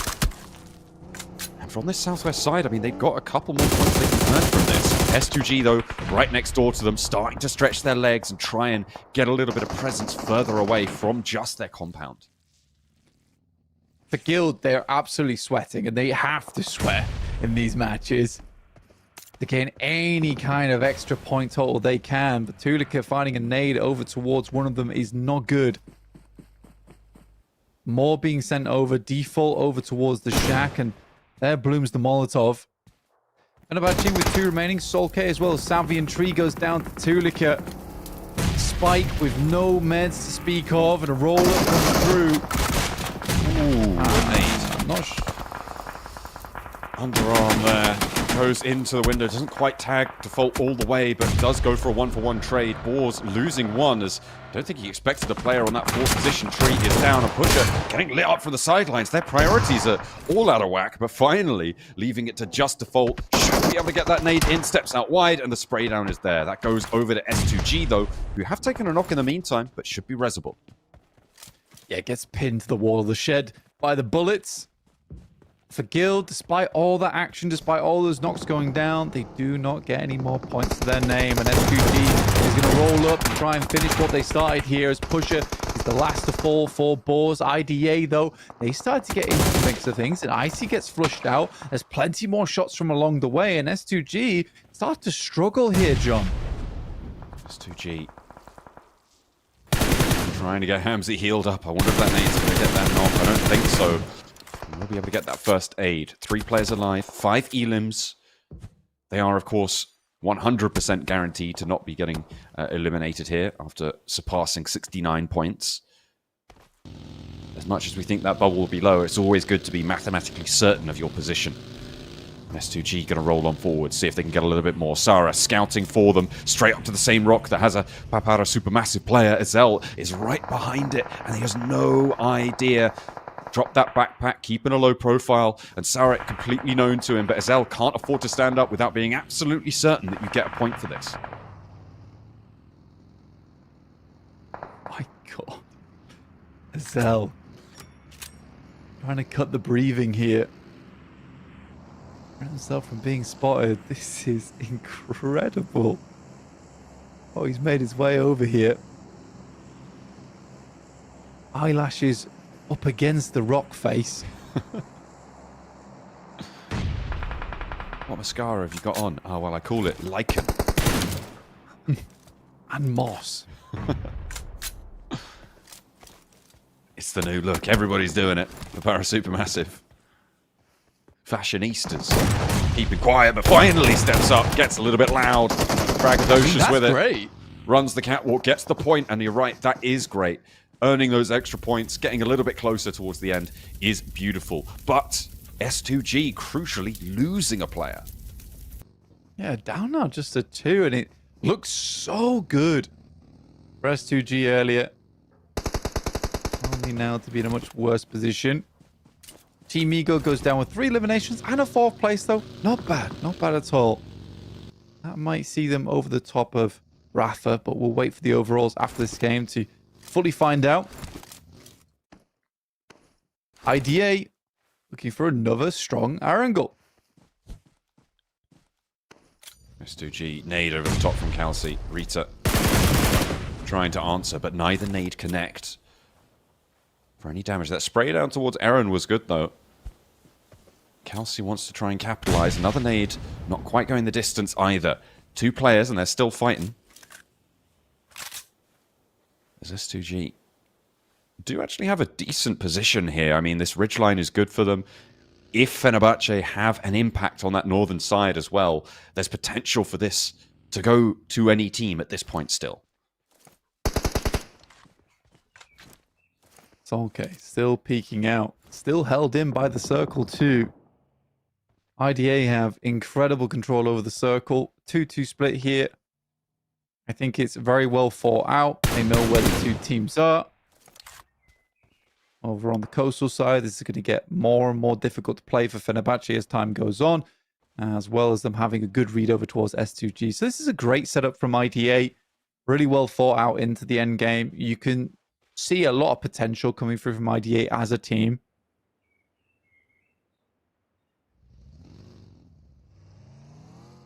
Split 2-2 right now, and forwards they go. Kelsey actually wants this fight. He's trying to draw out the attention. Maybe force them to peek over the ridgeline. Allow Hamzy to go for a spray. They're not taking the bait, not just yet. Kelsey continues to scout though. Starting to take shots. That's the impact he wanted, but Hamzy didn't quite have the angle to get anything further done.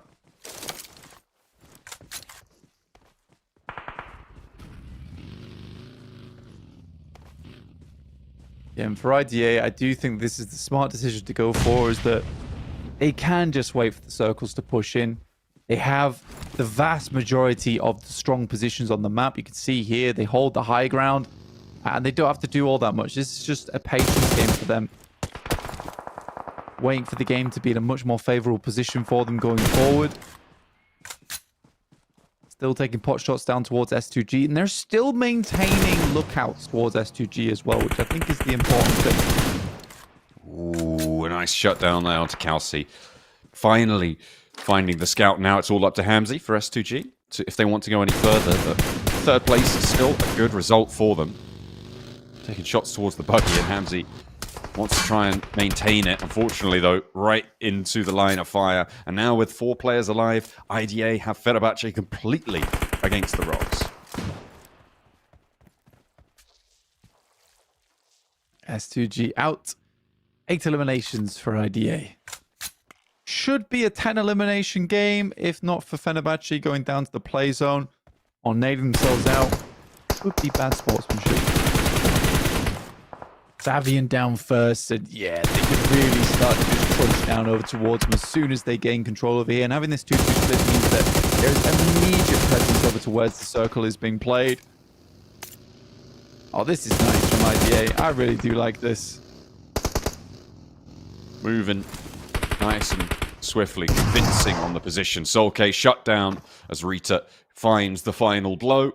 And that is how you want to win your chicken dinner there. IDA taking it home on the outside. They played towards the coastline. They played towards that northwest. They stayed out of it. And in the end, they were able to jump in when the time was right for them to strike. Yeah, I think for an end game there, yes, you could probably say to yourselves that, look, IDA had the control from the start of the game, considering they're playing on that northern edge. But despite all that, I do think that they controlled that northern edge really, really well. There wasn't a moment in there where it felt from, stage 5 where IDA wasn't in the driver's seat for that game. And they do have a lot of, the players on side, they're not super well known, but they have all had, moments in the past where we looked at them and said, this player could be on a really strong team. For instance, Rita had a lot of potential. Aaron had a huge amount of potential. Emre is kind of a new face for me, but still, I've seen him in some previous matches, and he's done very, very well in the past. So it's nice that they've been able to gather a lot of these lesser known players, I would say, and put them all on one squad and then make it work. So yeah, I think that I would describe them as a very hungry team in terms of looking over towards getting those big amounts of cash, getting over towards those international tournaments. I'd be very pleased at this point in time to see them actually make it. Yeah, absolutely. It would be a nice little addition to their accolades over the course of their careers to see them go a little bit further. In terms of, are they the team to represent Europe at PMWC later on this year? I'm not fully convinced just yet, but if they play more games like that, I feel like I could become a believer, right? I feel like that's certainly the path they could tread, in my mind, certainly, as they move on forwards. But the name of the game at the moment is getting towards those knockout stages, right? For everyone looking to try and keep themselves just with their head above the water, out of those bottom 4 placements, staying in the top 20. Yeah, I think you're right in the sense of saying, like, are they a team that's going to represent in the top 4? We'll wait and see. Maybe it's the case. We don't know. I think there are definitely other teams in here that I would like to see go through into PMWC. But with the way that IDA is playing, you can't really deny that they're doing very well. I mean, look at Aaron. We talked about earlier, incredible player, has carried multiple teams in the past. 7 elims, almost 1k damage done. 0 assists because it's all on him.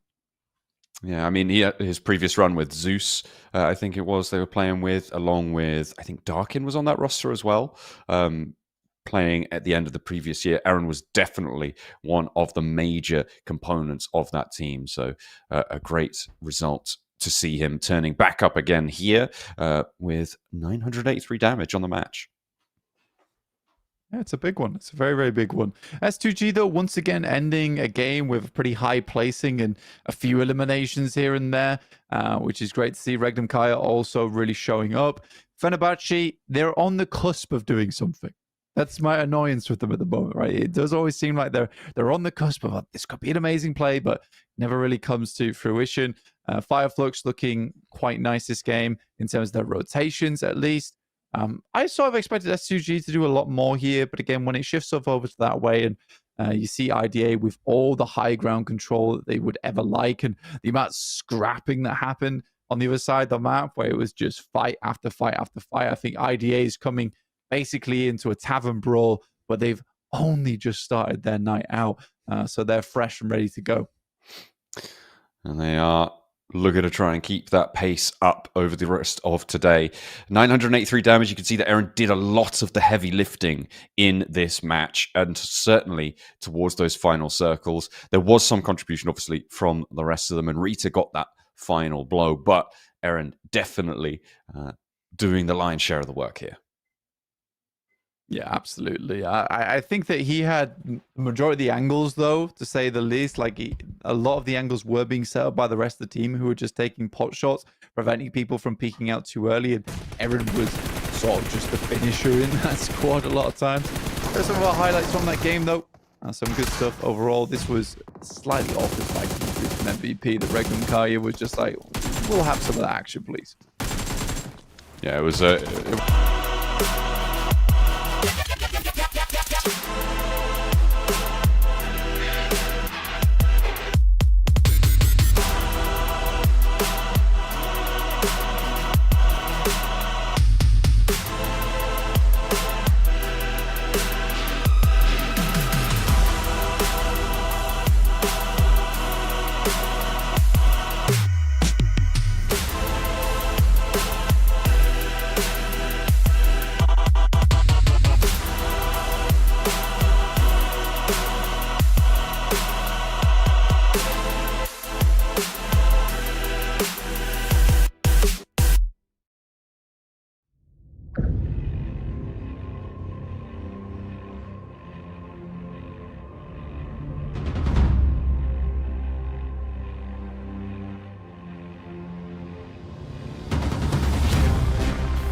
And we are back here for the PMSL Europe. My name is John Allen. With me is Blank. We've got another Erangel on the cards coming right up, ready and raring to go. So, after that last match, the bottom end of the tables managed to get a little bit of a bolstering, but not really moving too far.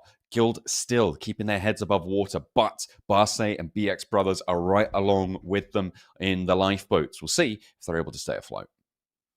Yeah, it's a tough one. It's definitely a tough one for these teams overall. There are teams in the bottom four who are also nipping at the heels here, which is a little bit scary for them, where they're trying to outrun these squads. It's a bit closer than I expected. I thought that we'd see a little bit more of a case where the bottom four teams would be just kind of down and out today, but they still have some fire left in them, and it is a burning over there in the furnace. So we'll see what happens here on our third Erangel of the day as we're getting halfway through after this one. So far, IDA doing a good job. S2G keeping up on that same kind of consistent performance from day one and looking to overlap BWNRX and take the $4,000 total dollars is available here in the league stage. Absolutely. That is what they're looking to do. And more importantly, progress to the knockout stages as well, where for first place, you get another $4,000, right? So able to earn a total of $8,000 maximum, as well as any chicken dinner bonuses or MVP bonuses that you're able to accrue along the way. But then getting into the big money at the end of it all with the grand finals earning up to $35,000. So that's really where you want to be setting your sights, as well as that ticket stamped over towards PMWC. There's so much progression on the tables, and it is a question of who is going to be that force who takes those four spots over to Riyadh to be able to represent the region on the world stage. Oh yes, there is a ton to be done going forward here in terms of representation, because who is going to be the ones to make it happen? Who's going to be heading through in our top four spots? We'll just have to wait and see here, John, because again, there are a lot of teams that can make it, a lot of teams that I'd like to make it. There's a lot of teams with reputation on the line here who want to make it. It's no longer clear cut where I'm like, I have four teams that I think are absolutely going to be making it through into those top four PMWC spots anymore. There are plenty of teams here who have surprised me and exceeded expectations going into our league stage. And I can only be excited for what happens over in knockout stage and then finally over in that last sprint in the finals. Yeah, absolutely. It's going to be really interesting to see how the shorter format of tournament here at the PMSL level is going to impact things as well, with that smash ruling coming in, potential for things to get a little bit of an upset coming on through, with any team could break that barrier, could smash at any point during those grand finals. But we have to get there first. To do that, we have to fight our way through the rest of this league stage, Blank. And heading into this next Erangel, I'm hoping that teams will be able to put their best foot forwards, right? We aren't seeing it from a couple of these rosters. And for the majority of teams, it feels like there's a bit of coasting going on, right? There's a bit of just resting on what they've been able to achieve. There aren't too many teams who are actually looking to strive for the top of those tables. Maybe that is because they don't have the ability, or if they've lacked that little bit of motivation to go for it. And at the moment, it is RUKH Esports who are falling by the wayside on that metric, right? They have not been able to have the impact in the first few matches today that they certainly were able to yesterday. And S2G has not let them forget about it with their progress up the tables. Yeah. I mean, it's been okay from them. It's not been terrible, but yeah, not being able too far into those end games. And like you said, we put a caveat on that right at the start of the day as well, John, where we were saying that it's a different story here with Group A and Group C going against one another, with Group A being arguably the strongest lobby, strongest group here in our PMSL EU. I think for Carya, it has been a bit more difficult for them to make this work. But overall, there are teams that are coasting, like you say, but I don't mind it too much. You know, you get to that point where you know you're not going to be tackling up towards those 50 points. And at this point in time, you'd rather just be like, we're going to go for consistent points like Papara Supermassive. They've not always set themselves over towards the center of the lobby, but they've been doing a lot of guarding on the edge, which is good. And it has put them in a position now where I think no matter what happens, they're absolutely not dropping into that bottom four. No, I mean, they had 41 points on yesterday, so we were already seeing them be fairly close to that boundary of where we expect to be fairly safe. And they have managed to push themselves up higher and higher, elevate themselves above a lot of those middling teams. So it's nice to see. I wonder if they're going to have the legs to go all the way to the top of those tables, but I'm expecting to see them in the finals, even if we don't see them taking one of those top 4 spots. Yeah, absolutely.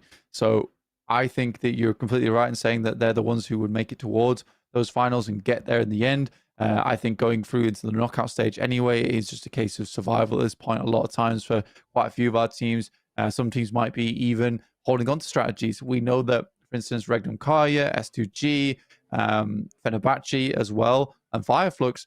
These are all teams that have been playing for a long time, as of BW and RX, where their strats can be looked at, they can be read into, and you don't want to give too much away this early in a tournament. No, you definitely don't. It's not super necessary if you can just outperform on other fronts at this stage to be able to see yourself safe. So things can definitely change. And often they do. The dynamics of a lobby really start to shift up when you get towards those later stages of a tournament. Teams start to be not only viewed and reviewed and downloaded in terms of their strats that they're displaying in this tournament, but also teams start to bring out their stronger strategies the later into a tournament you start to get, and things that they've been sitting on. Maybe stronger isn't the right word, but they'll bring out their little tricks that they can add in that people won't expect. Yeah, especially when we're starting to see like the metas change a little bit as well, going into that final where it might be more edge play instead of what we're seeing a lot here, which is more center. Teams at the moment are kind of struggling because of a lot of the center play where, you know, they're getting stuck out on the edge, getting guarded out, as we've seen multiple times so far during this tournament, which isn't always easy. It's not always easy. I think for this next game, though, I'm hoping to see a little bit more out of Guild. For them, they're in a similar situation to Falcons where they're just going for those lazy games. But I think because they're so far down on the table, you sort of have to pump it up a little bit. I don't think 4 points, 5 points per game is going to cut it. It's not always guaranteed they're even going to get that much into these matches. A lot of times, if you play a little bit passive, you might even just go down with 0 points. So we need to see something a little bit more aggressive, maybe go for something with a high elim game. And again, Erangel's the best place to do it, where it's much more fair, much more, the averages are higher. I mean, yeah, it's in general, it is pretty important to be able to find those matches when you can. And we are getting into the zone of desperation for teams towards the bottom of the tables, which can breed dipping deeper into that strat pool for them. Maybe we'll see the hot drop come back as well for teams towards the bottom, right? Even if you're not one of the teams that normally drops in Pachinki, maybe you're thinking, you know what, if Falcons and I can't remember who it was who was dropping with them. Papara. Papara Supermassive. If they're going to fight in Pachinki, why don't we just third party that? You know, why don't we drop on the east side of it, try and sweep through it and control what we can? If you've got no other choice in terms of we need a big game, we need higher limbs. If you can grab 5 right at the start of a match, that is huge. Yeah, it's really, really big. And again, I think MVP makes the right call to just move out of the way from Pachinki and let Paparazzi Massive and Falcons just go for it themselves. Again, so weird to see Falcons just lose that fight so quickly versus Paparazzi Massive over at Pachinki. Not what I expected whatsoever there, John. No, it's it is a bit of an interesting turn of events. I wonder if there's going to be an adjustment from Falcons into this match, right? Are they going to be adjusting, or do you think that Paparo Supermassive may, you know, take their win and be like, right, well, we won that. We don't need to prove anything else. Let's go somewhere new. I feel like it may be on the Falcons to go somewhere different, but at the same time, I don't expect them to want to do that at all. Yeah, I don't think either team's going to move. I think both teams are going to keep dropping there. Falcons have dropped there for so long. They're not going to give that up now. Again, giving up at the league stage would be a really bad idea, especially going into knockout. You have to completely change your strategy over on Erangel would be very, very rough. But you can't be losing fights within the first 2 minutes. That can't be happening because that's only going to make you suffer in the long run. And it makes Paparazzi Massive much more confident to stay. So now you need a case where it's 2 games back-to-back where you win those fights.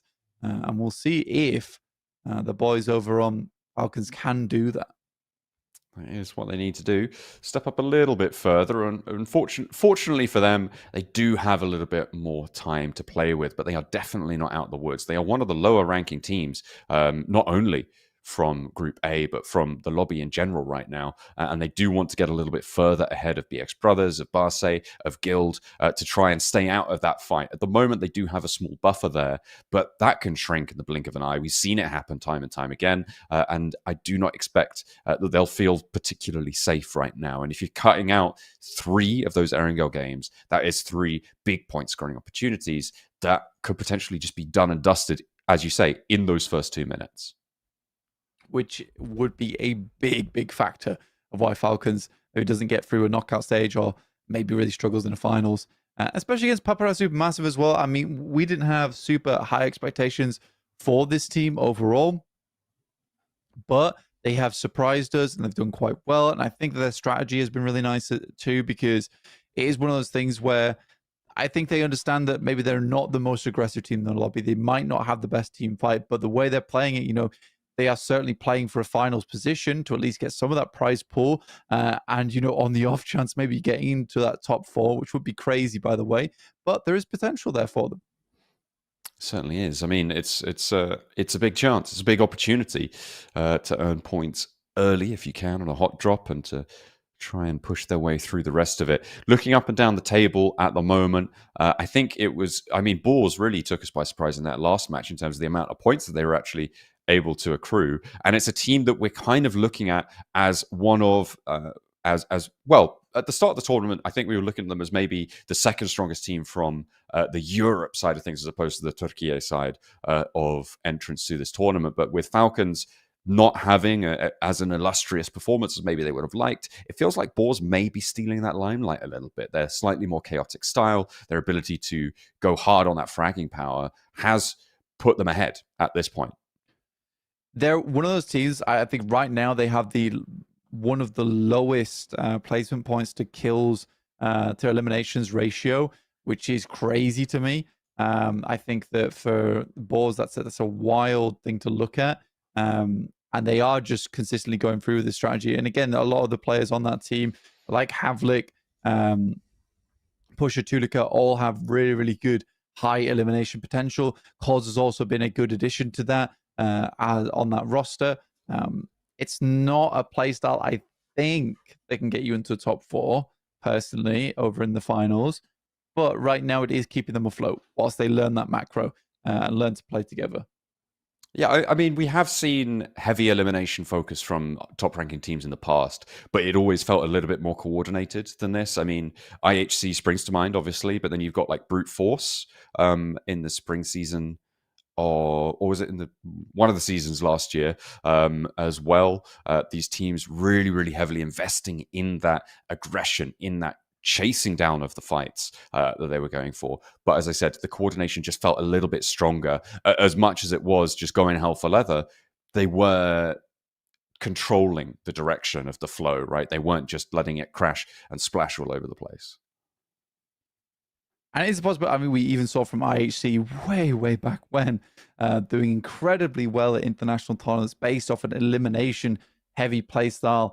Though I do think that the times have changed and macro plays a bigger part into it, and having a good understanding of how to take advantage of surprising mechanics, especially with PMGC last year ending over on a island finish was crazy. Teams had to immediately know and understand how they were going to play those games out to try and get themselves a position towards the top. But yeah, it's definitely a play style that can work, but do Boars on them to actually go for it in the end, to go all the way here in Pmsl EU, because you do need to be better than the rest. And I do think there's teams out there that with better macro and could take them on in a team fight. Yeah, I think you're absolutely right. It's now the case that there are just standout players across the board. I mean, you look at a team like S2G, right, for instance, and every single one of those players can go toe-to-toe with the best in the world.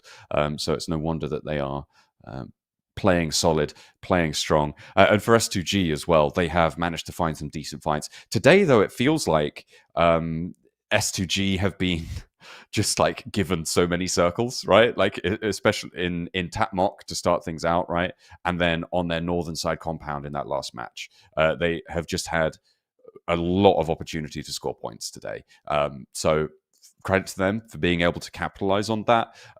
But it's teams like Carya who haven't been given those circles in the same way that I do feel for. Yeah, S2G just definitely been blessed today. I think it's quite reasonable to say that as well, where they had the tap mock circle. Then this next game, it was over towards the north side, and they were already set up towards the central position. Both times not able to translate it over towards a win, though. So that is slightly concerning, but both times they do get decent points on board. So there is still that consistency there for them, which is good, which is very, very good.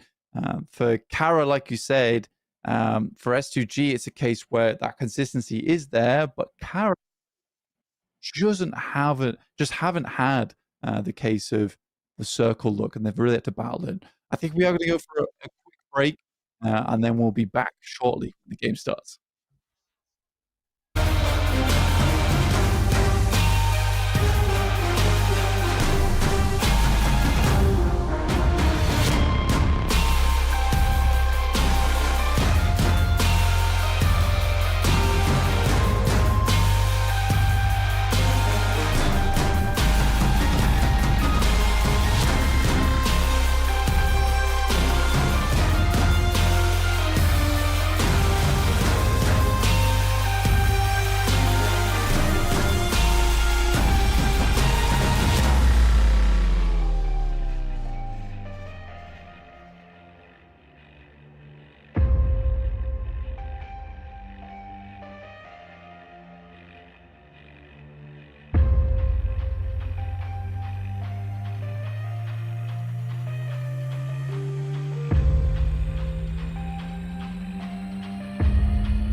Hello, welcome back. The players are now in on their lobby. They will be setting to the skies momentarily for another Erangel as things continue to progress here at the PMSL Europe for another day and the final day of league stage. We've been covering how these teams are progressing, the teams fighting for those spots at the bottom, because of course you've got to remember it is the bottom 4 teams at the end of today that we'll be saying goodbye to. At the moment, it seems like 3 teams are fairly locked in on that, although they could change their own fate. Rafa, Team Ego, MVP Esports, all looking a bit shaky to be moving forwards, but the teams above them, not safe either, with Besiktas, with Guild, with Barsay and BX, all at risk of being that 4th eliminated team. It's tough. It's tough now for our bottom squads in the lobby. Look to get on top of things. Like I said, it's going to require a little bit of an outside chicken dinner win, potentially. Looking at the performance of play so far, the signs of life, they're there, but they are dwindling a little bit here, John. So yeah, chicken dinner would definitely assist a lot of them get themselves back up towards the top side of the lobby. But some of that is down to luck. Some of that's down to teams falling earlier on in positions where it means that you can push on forward. But again, we're just waiting for this next game to come on board to see if S2G can get themselves another circle on their side of the map. Why not? Fair enough. Just they deserve it. They're just so good. They deserve circles. That's what happens when you get better at the game. You actually get more circle luck. It's really quite something to witness. That's why the circles never go my way. That's why I'm always about 10 minutes away from the next circle. Hey man, sometimes that's how it goes. We are heading in towards our 3rd map of the day here, over towards Erangel. We got one more Erangel after this before we close things out towards Miramar. We are heading from South George across to Lipovka here.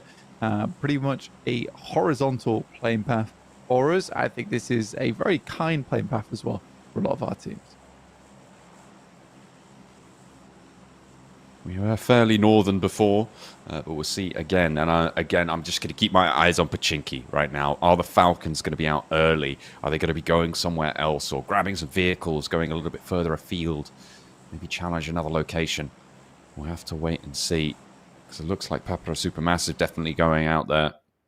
Yeah, Falcons are going too. So we've got another hot drop on our hands. Although Papara Supermassive are a bit split, so they might be looking to just grab vehicles and send on their way. We'll have to wait and see. It could be a little bit of a change up there. Certainly not going to be a 3-way engagement, though, as we may have feared it would be in Pachinki. Oh, I don't like that. Oh, I don't like that. We're going to... Looks like we're going to go for a quick rehost here, and we'll get the game remade and resorted as soon as possible. Yeah, it's necessary that we get all of our players in, everybody ready on and through. A couple of technical issues there on the front of making the lobby, so we'll be back fairly shortly, I'm sure, with another lobby, but they do have to get that one remade.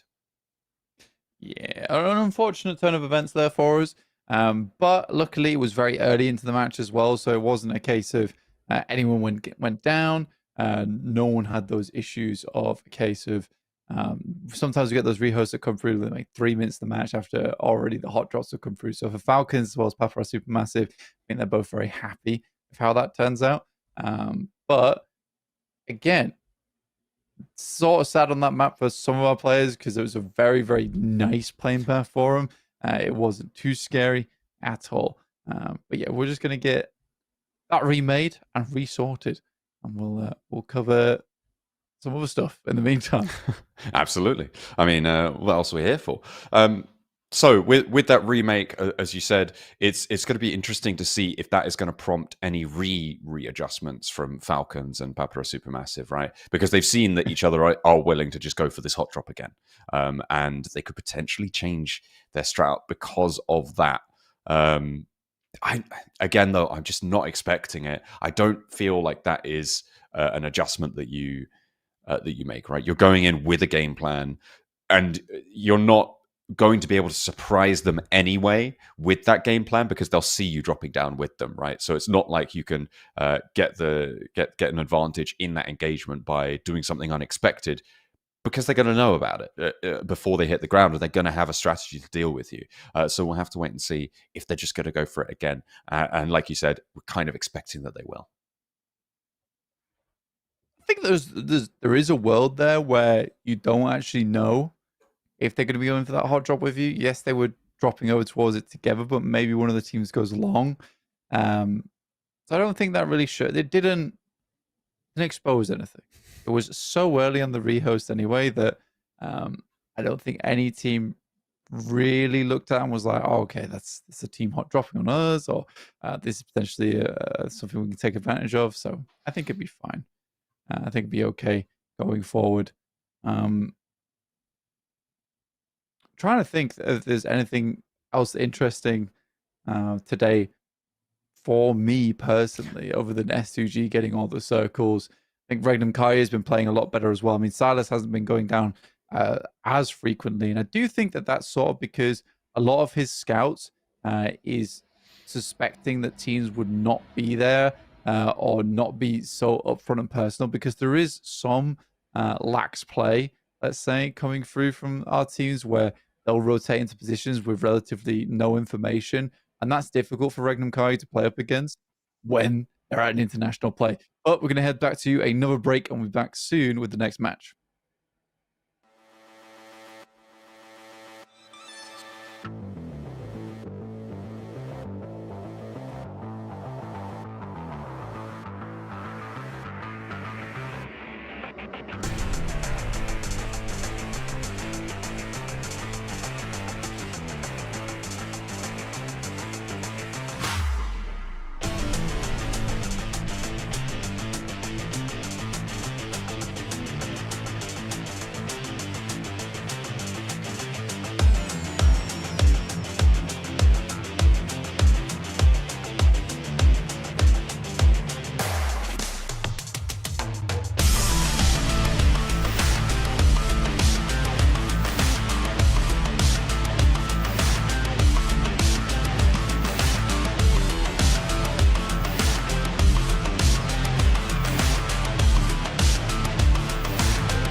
We are back here for another match of the PMSL Europe. We are about to get into, I believe it's match number 3, if I'm counting correctly, our second Erangel of the day, as we close out the league stages with these last few games. It's all starting to heat up. The battle for the escape from the red zone at the bottom of the tables is still raging on. That it is at the moment. We have a lot of teams trying to make their way towards the top side of the lobby, which overall has been very, very nice to see, with S2G forcing their way up there, starting the day on 59 points and being able to put up quite a few on top of that. Carya Esports were tied at the start of the day, which was a surprising contender there for us, but haven't really been able to transition a lot of that over towards today, sadly. And again, we sort of expected it, the Group A being very strong. K1 also will be knocked off from that third place spot soon, I imagine, with S2G. I think they were on 79 points after that last game. I'm looking for a little bit more here today. Papara Supermassive also expecting them in this game to once again hot drop over towards the Falcons. And we'll see how that fight goes down, because the Falcons, let's be honest, did get decimated by the Supermassive last game. It was pretty brutal in Pachinki. It was not the Falcons we were used to, but maybe they'll be coming into this one a little bit more prepared for it, right? You're not necessarily expecting there to be a team dropping on you in the first match of the day. They thought they may have had it to themselves, and by the time they touched down, perhaps a little bit too late. But now you're on the lookout for teams. You're going to be watching their parachute formations. You're going to be figuring out where they're likely to be landing, and you can try and play around that. Maybe have a little bit better of a line of defense, drop on some weapons early if you spot them, things like that. Maybe even play a little bit further away, because we have seen a fairly shared Pachinki drop before from Papara Supermassive alongside MVP. Yeah, in which case he did actually go in the favor of Papara Supermassive quite a few times there as well. And MVP were the ones who had to move away, because they know that they're going to be relying heavily on these Erangel games, and they can't afford to be losing too much there. So that's what they're going to go for going forward. For some of our teams over towards that bomb side, we've already talked about them before, where I think that they need a bit more of an aggressive approach to these games. Right now, it's not quite enough to make it work. Just a little bit extra oomph from that team.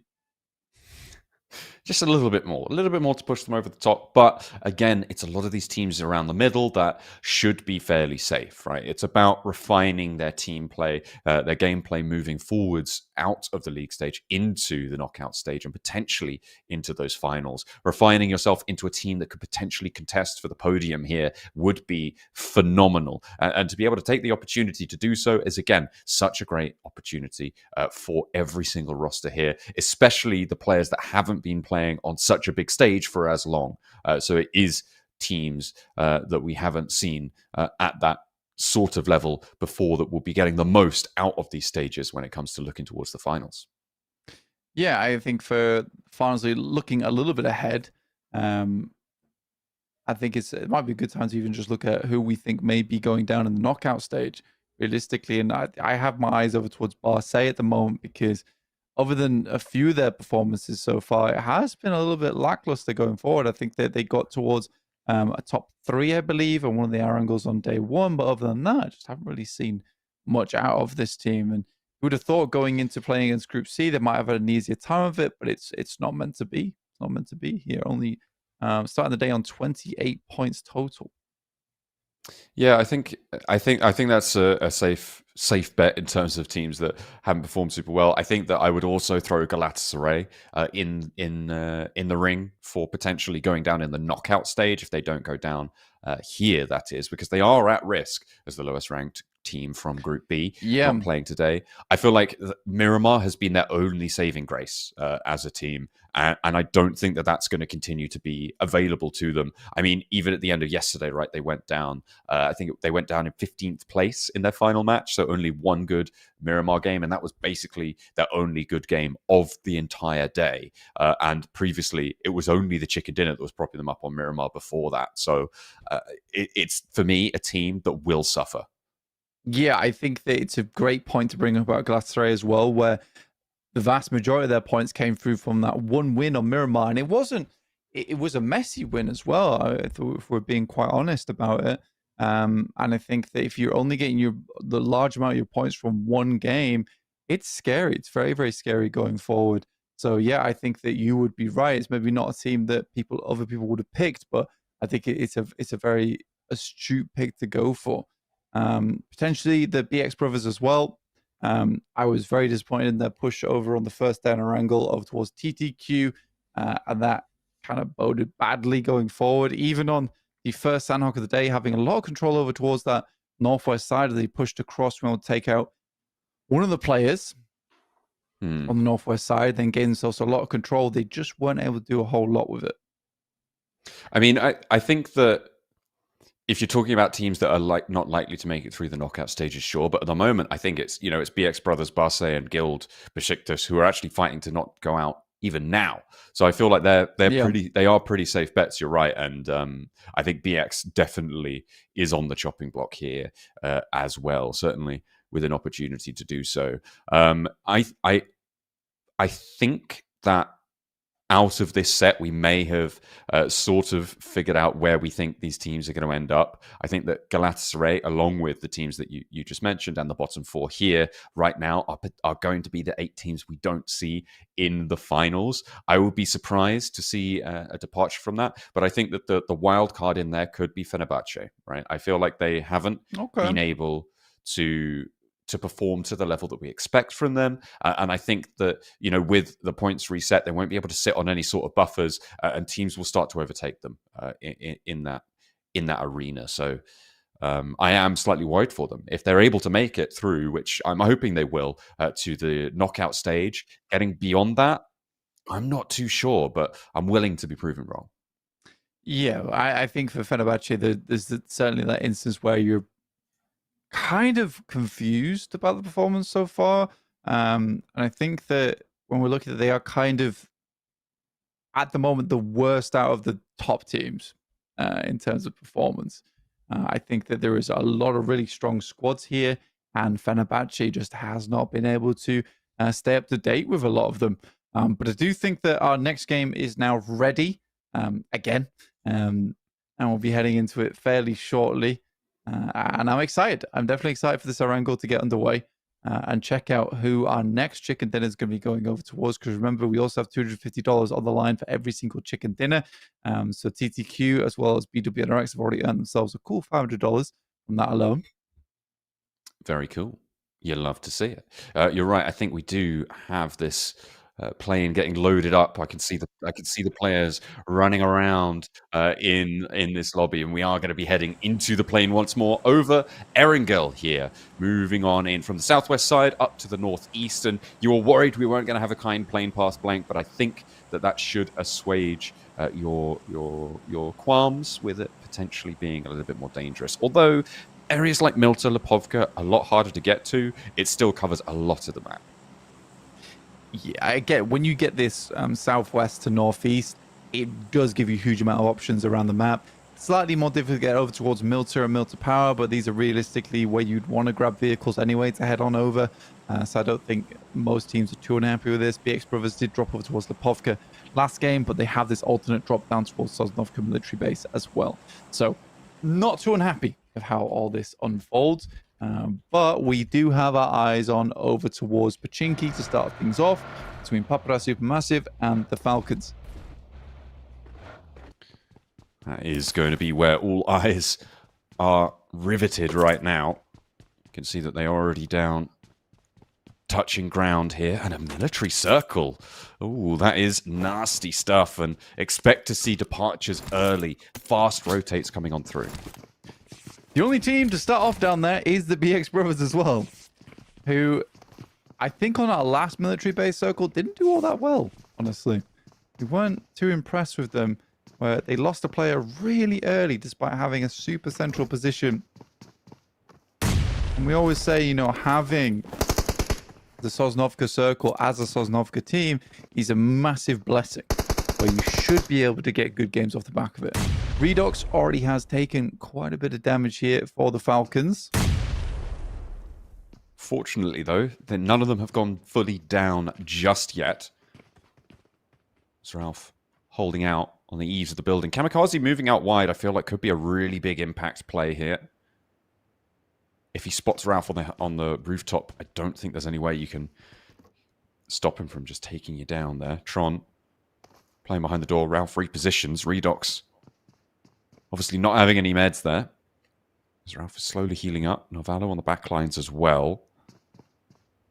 Not going fast into this one. You could see the forward point for Falcons actually has backup on that position, right? They've got 2 players in that same building, which is where the weakness was for them previously. Navalo's looting up a lot as well, trying to get as many nades online and medical supplies. They just have players in the front line just holding it down. And that was the big difference maker on the last match, was having a player go down so early really weakened them.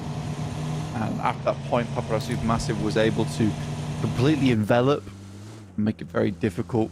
But they had a good idea of where the remaining players were. This BX Brothers heading over towards C block. We saw them dropping over towards the northwest side of Sosnovka earlier on. And this is where I want to see them have a much more controlled approach to this game. Question is, how fast can they get control outside of the military base, right? You've got a little bit of time to play with. You're there early. You're there faster than a lot of other teams, but you know that this is going to be a fast rotate in.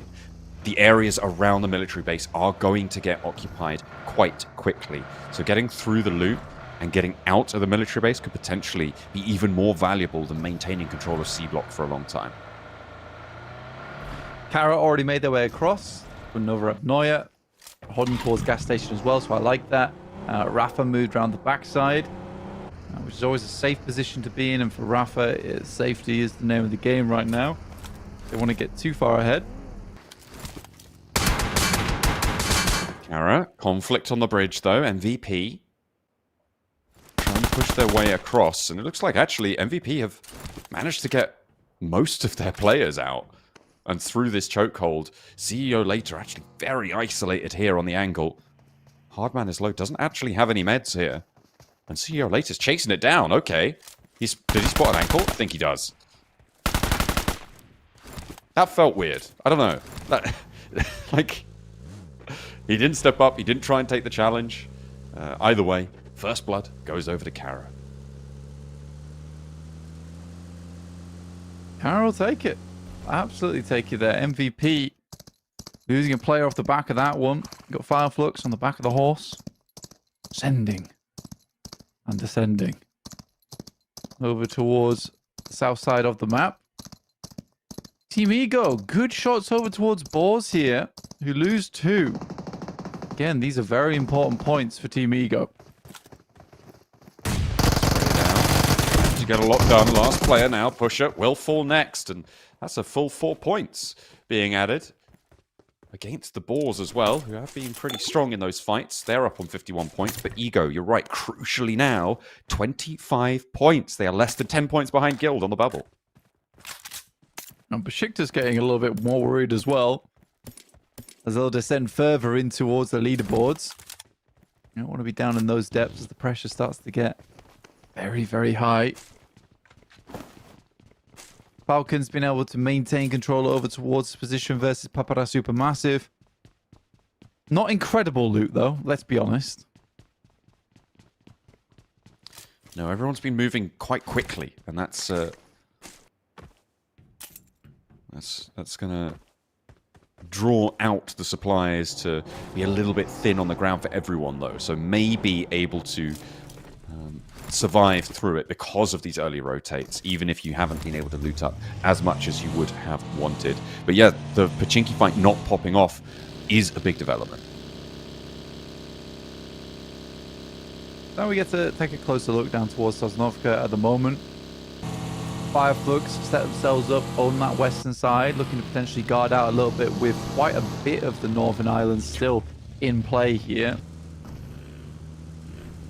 But that position on the map does get cleared out a little bit with Boars going down. That means Team Ego's the only team over towards Ferry Pier. IDA are making their way over, though. So Team Ego looking to get a move on. It looks like they have found some boats to work with.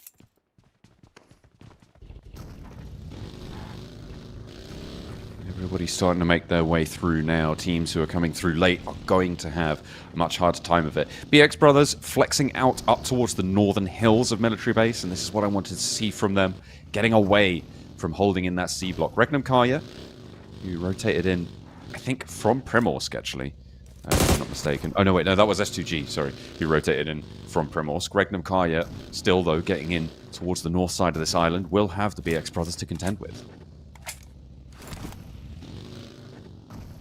Regnum Carya, there is potential for them to get a couple of pickoffs here. If the BX Brothers just roaming around this area feels a little bit weird to me. I think taking up that northern compound is a good idea. I guess you're getting a little bit of scouting done. You want to have some capability to move back down towards Military Base as Carya is getting closer and closer. That's our S2G now. Fenerbahçe, though. Just the dry run through the circle. As we take a look at the next circle. That is nasty. Oh my goodness me. Out to the east side, all the way over to Novo. Look at the amount of water in there, Blank. I think we're about 50-50 land to water. That's going to accelerate the game in a big, big way going forward. Barsay and Novorepnoye quite pleased with their rotate that came through. And also no one there to challenge for it, which is odd a lot of times. This is not necessarily a rotate that is allowed to go through smoothly. Most teams have big troubles getting across to Novorepnoye, but they make it happen quickly. No one's there to contest. Poser up on high, Regnum Carya, MVP, and BX Brothers all on the same route. Looking at Carya as well and seeing if they can maintain control, because they were still on a bit of a split and Poser atop the hill. I think they want to send back up their way, but you can see now BX Brothers have interposed that. They're going to make things tricky to get that rotate going, but is anyone else going to challenge for the top of the mountain? Because it will give you so much oversight if you're able to take control of that. But with only one player, it's really difficult to hold it alone. It does get scary because that's quite a prominent position in the map now for a lot of teams, and Poser can hold it by himself for a little while, especially because there'll be a lot of infighting around that area when no one's going to give him that position too easily. Lewis goes down, and this is exactly why you hold out over towards Novorepnoye. You don't let teams in too freely, because as soon as they find that foothold, it's very hard to remove them from Novorepnoye. Lewis going back in towards that position, it's very bold. It's a super confident play with little to no information. In those moments, it should be a case of, did we hold out the docks over towards Novorepnoye? No, then we should not go back there. Yeah, it's always treacherous to try and retread that. Plenty of people waiting around the corner, and it looks like over in Novo, Barsay gonna give up the ghost on trying to protect their player out to the west. S2G have managed to make their way in over to the eastern side. They slung around that south edge and were able to whip in up towards the northwest point of Novo. Actually in a really important position. For S2G, the fact that they've been able to get here is such a massive boon to them. Yeah, it's a good crescent cut that they go for on the map. And though they have the center of the circle, this time they weren't blessed. This is just good rotations coming through from S2G, very nice and early. Falcons, another game where it may be 0 points for them. Coming down from Pachinki, Supermassive actually gets ahead of them playing on that eastern side. The next circle will benefit over towards Barsay. Ooh, another knock over towards the Falcons, and you might just be right there. They're starting to peter out, which is really not ideal for them. You can see Gilda earning points in the meantime. Jumping at their heels. And good news for Gilda is they're up in 18th place now, Blank. They started in 20th, but with the 3 elims they've got, that shows you how closely fought the bubble is right now. With the circle going down south, it does fully cut out the mainland at this point. And these positions on the hill to the west of Novo are going to be so important. Victor Storm taken out by Barsay. did lose Merciless, but they're looking to hold out a little bit more here. Again, we are just letting teams in, aren't we? Over on Nova Abnoya. I'm not sure why this is the case. Default from Guild finds IDA. And they go 1-for-1 on the trade. The play zone having a part to play here. Default should be resable for the next minute and 40, so they can get all 4 of themselves back and alive. IDA losing players left and right, but I don't even see where they are on the map. Like, they're very far away. It's been pretty poor macro from Carya so far, honestly. I've not been extremely impressed. Guild, on the other hand, I respect the fact that they went for something more aggressive. I think that they were trying to roam, catch out teams and players that were coming in from that north side. They realized that they were quite far away from the circle anyway. So they managed to get a little bit of value off the back of that. 4 elims, 4 a game. Might just do the trick. Eren will find Wagner. That's fairly likely to be a flush as well for IDA, as Guild do have to move quite quickly now. The play zone starts to hurt, and as soon as you get knocked out here, it's really difficult to get back up. Eren with the shots around, the vehicle can't quite find it. They can still res their teammates. It is phase 3, but they need to be fast about this. They do not have any time to spare, and they have to get to the next zone as well. I think at this point, you maybe give up on... Oh, I actually do get the res off. It would happen in the background. Damn, so they'd already started on that whilst they were finishing off the final player there from IDA. Okay, well played. 5 elims now for Guild, and have to fly over towards that western bridge and try and cut in. Plenty of teams on this western side looking to stop them, though. This is something that we talked about a little bit earlier in the tournament, Blank, right? This spoilery play style. The potential for teams who are a little bit up and against it to go for something a little bit crazier that maybe wouldn't work at the highest of the global levels, but could function as a points buffer to help you out. And that's exactly what Guild seem to be doing over on this west side. Oh my goodness me. I think that's less than 50% of this circle is on land. Yeah, and all over towards Nova Abnoya, which is not an easy finish to go for. So we will have an urban finish to end things out. Papara Supermassive get themselves across the bridge as no one was holding at this point in time. And Ralph gets thrown a bone. Will at least be able to live for quite some time. But with it being an urban finish, it doesn't really matter all that much, considering many, many teams are going to just sit inside these buildings. And look at that. Guild are in. Guild are in.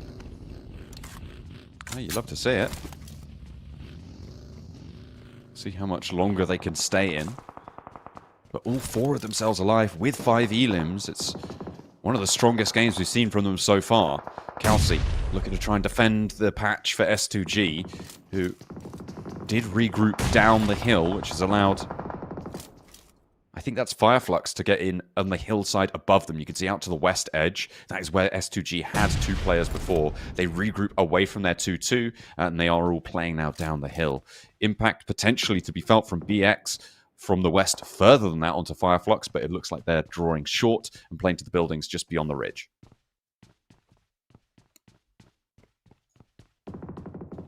Regnum Carya, this is just a case of playing over towards that coastal side. It is actually a good position to play in. What they will need to be aware of is teams like Papara Supermassive and Guild, who will try and entrench themselves behind them. BX Brothers opting to stay on the outer edge. Ninja will find one over towards Team Ego. So despite having a fairly decent start from Team Ego, losing one player there for basically free does not feel good. Sarah, that's a wild pull, but is able to make it happen, and Ketch gets punished off the shots. That is what you want to do. But Sarah's still alive after risky maneuvers. Seems to be something he's fairly known for, right? Going for a little bit of risky play, and that's what he's bringing to S2G right now. With 79 points, the further they can push, the better time they'll have. Getting towards that top spot would be good news. And remember, that sits at 98 points right now with BWNRX. Moxie standing around. Probably heard some footsteps coming through from the boys in Papara Supermassive. Guild taking a heck of a lot of damage. Just the one player still up and remaining for the team. Regnum Carya looking to hold them out, but BX Brothers do a good job to hold that initial push on that western side.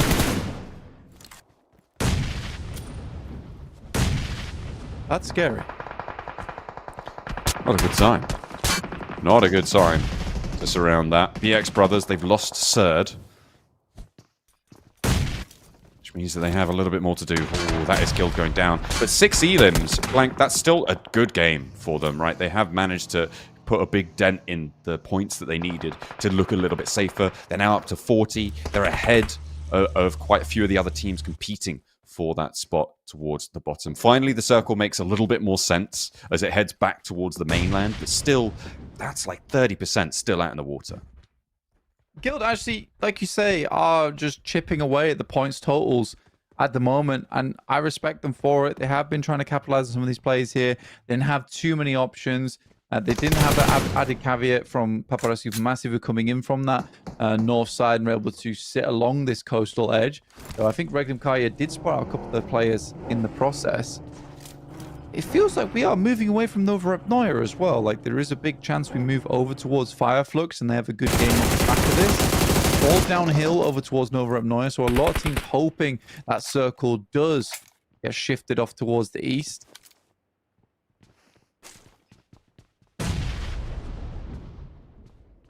Just trying to take stock of where our teams are that are really fighting for this one. I mean, Besiktas really actually in a pivotal position here in Novo, right? This northern border of the docks has a lot of sightlines, has a lot of control. It's hard to leave forwards, but you can move side to side, and the ridge and the mount, or the mound rather, that sits out to the rest of it could potentially be a target. As the Regnum Carya roll-up goes well, they open up for another, and that is absolute decimation as they approach the position from Papara Supermassive. Take them down, lickety-split, and Silas is the only casualty, but that is Reservoir. Yeah, really nice play coming through from Regnum Carya. They didn't want to deal with these players on the northwest side too much longer. They know they have the chops on them to take them down, so they just push up inside the hovercraft, which gives them a lot of capability in terms of defense. I like that play coming from the boys on Regnum Carya. It's a smart maneuver, a smart play. Don't let Papara Supermassive take too much space against you. Just clean them out early. The X-Pros, they're a wild team. They're a wild team, John. Untamed. Unleashed sometimes, but not right now. They're only 2 players strong. All the way out on the west side, though, they've got a little bit more survivability than maybe some of these teams in Novo. The question is, when do these fights start to pop off? We are into stage 5. And this is getting really chock-a-block. You can see the number of teams that sit in this circle on that minimap. The top right-hand side of your screens. What is that, like 7, 8 teams currently? Still in Novo, with 11 teams remaining. Oh, Ralph's making landfall. I mean, he's had to. They're still not into placement territory, though, so Ralph will have to...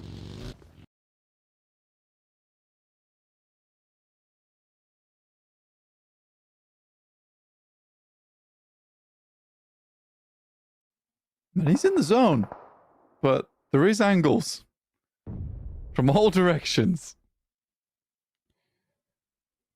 It is quite nasty, but I mean, it's really only Boran that has a threat on him right now. I don't think that Fenerbahçe, who are on the south side of that Novo bulk of teams, are taking high ground positions to potentially scout out over to him. And he stays in the next circle, blank, so he could be on that pier for a little bit longer and stay hidden. At least that's what he's hoping.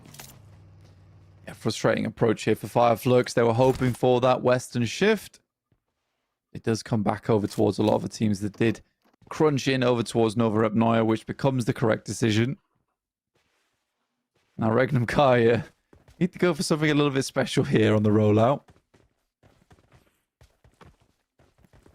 Yeah, they have to get back on over. I mean, that mound that sits to the northwest of Novo is a big target for Regnum Carya. Looks like they're going to try and take onto it. They will find that. That means that Ralph is now a lot less safe because there's more sightlines that can see over to him. In the meantime, MVP are eliminated. They will stay down in 24th place for one more match at least.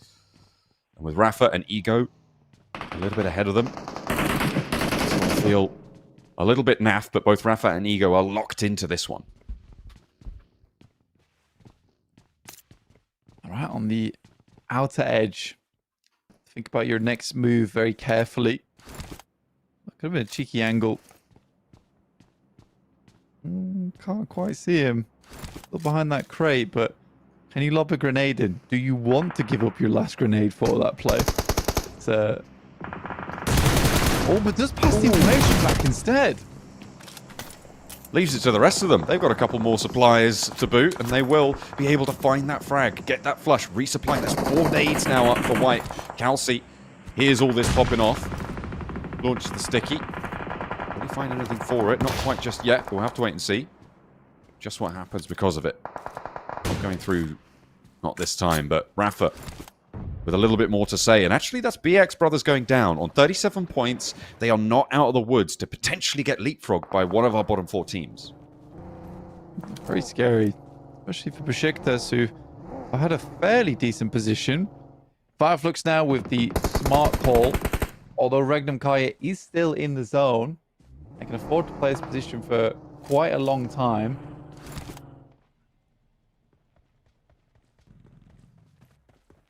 But no matter what happens, if Flux is forced off this position, likely so is Regnum Carya. Regnum Carya right now have the high ground. Flux has got the high ground as well as cover to work with. I do think that it's probably in their favor.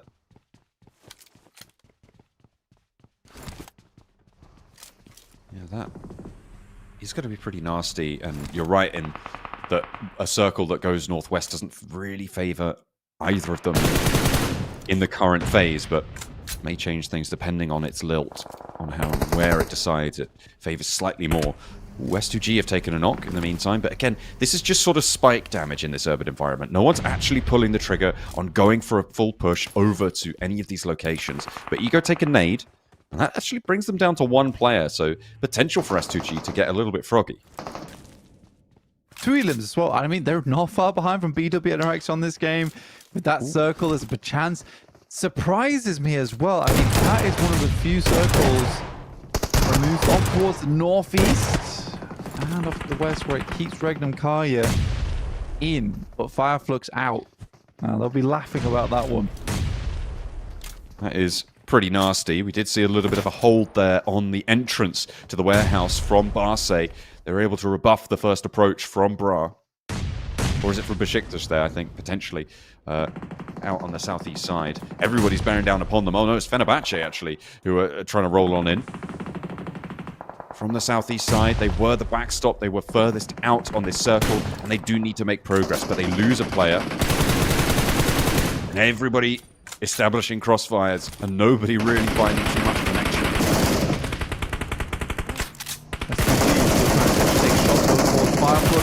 Great smoke coverage as well. And that smoke train does get them in. Really nicely done coming from Flux. But Rafa, it's Wipe once again with the nades over the top side. Takes down 2.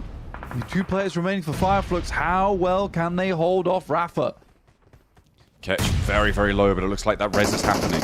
In goes Gentleman, goes for the bolt, into the smoke, and immediately is spotted, but the spray down sweeps the leg and finds another as well. Beautifully picked up there. A little bit of a ball drop from Flux, though, and they will not be happy about that. Another nade on in, and Solus goes down. Scarface now, I think he's the last to face. It's Rafa rampage across Novo. On the stairs, peeks out and immediately gets shut down. Very well played to Rafa. 10 eliminations on the game. What a wonderful result for them. Talked about them needing a chicken dinner, but no, just get the kills, make the eliminations happen. That's what you're looking for. I mean, points are points. They come in all shapes and sizes, and this is pretty big from Rafa.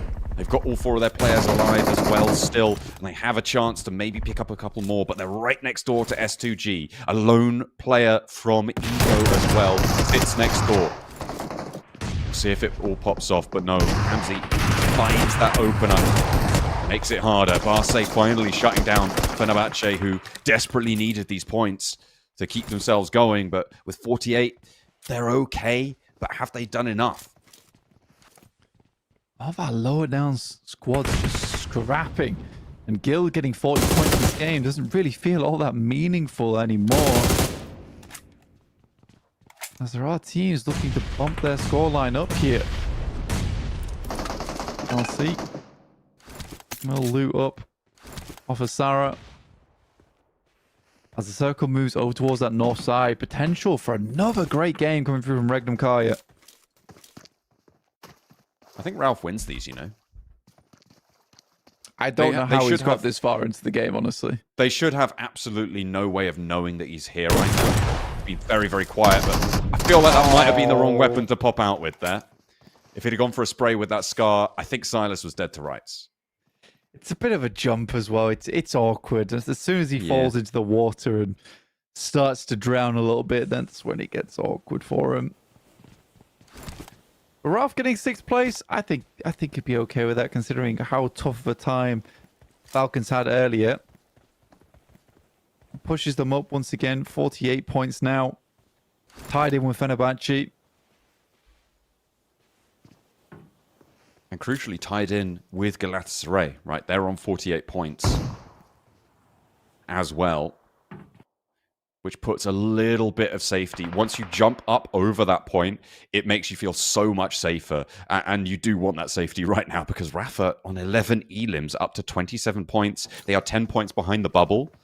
And a non-zero chance of a chicken dinner here if they can keep things going. But S2G are in their way. Barsay are in their way. Everybody wants a piece.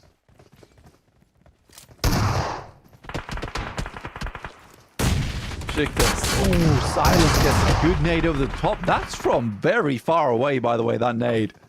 You can just send them straight in here and you're probably going to hit someone. The number of players caught in the fray, pretty monumental now, but Barsay going down low. The sprays, the nades are so brutal. S2G with 3 players, spot Rafa running out, and it will be the first to find the knock. Hamzy, spray towards Gentleman, and also connects on that. It's all up to Ninja, but he cannot get across. 3 teams remain. S2G with 3 players. Regnum Carya look at a res the knock, and nobody from Barsay still standing.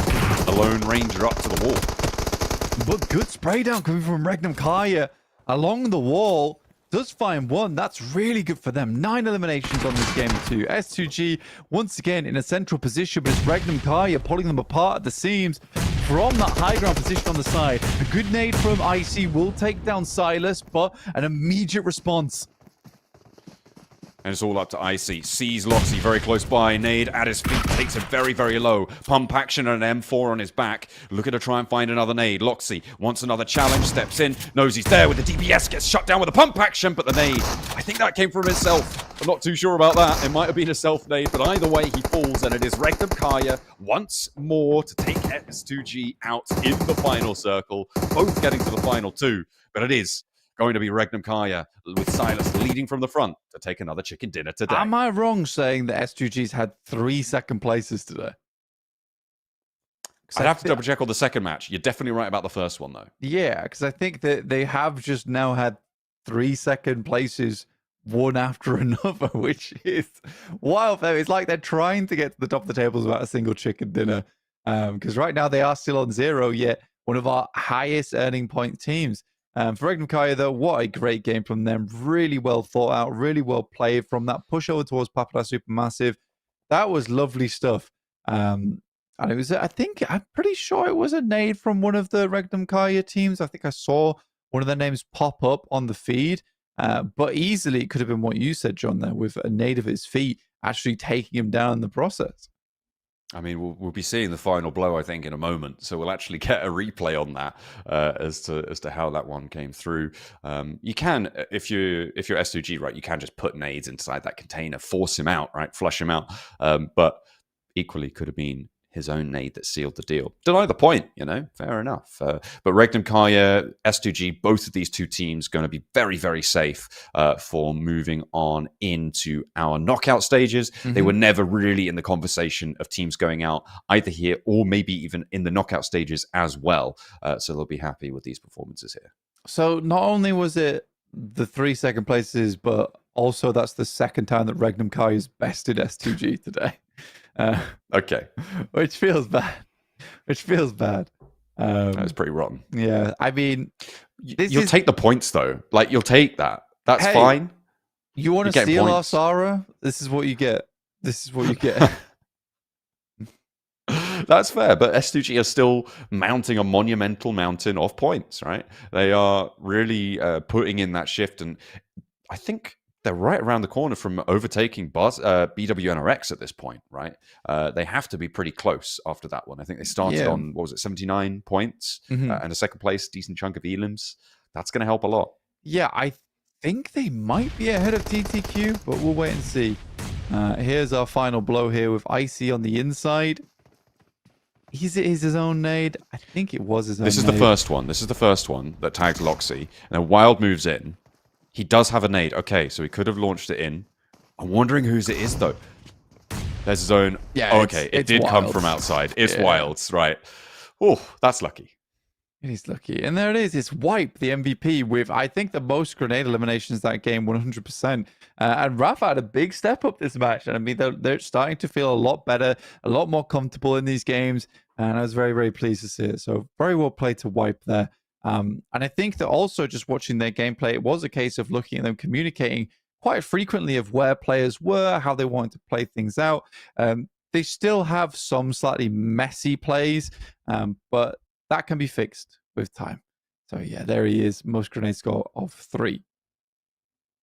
The fact that he was the MVP whilst Wild had over 1,000 damage and Loxy had 6 elims is also crazy. It's indicative of a game that was very messy towards the end, and I think that that's exactly what was born out there in Novo amongst those crates in that urban environment. It was very, very difficult to make your way through. But credit to Rafa, the rest of the team as well as Wipe, for doing so well, right? They managed to get out of there with, I think, 11 elims, which is a huge bump up on their points totals.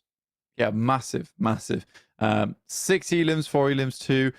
So you're looking at 12 elims on the game with a 6-pointer.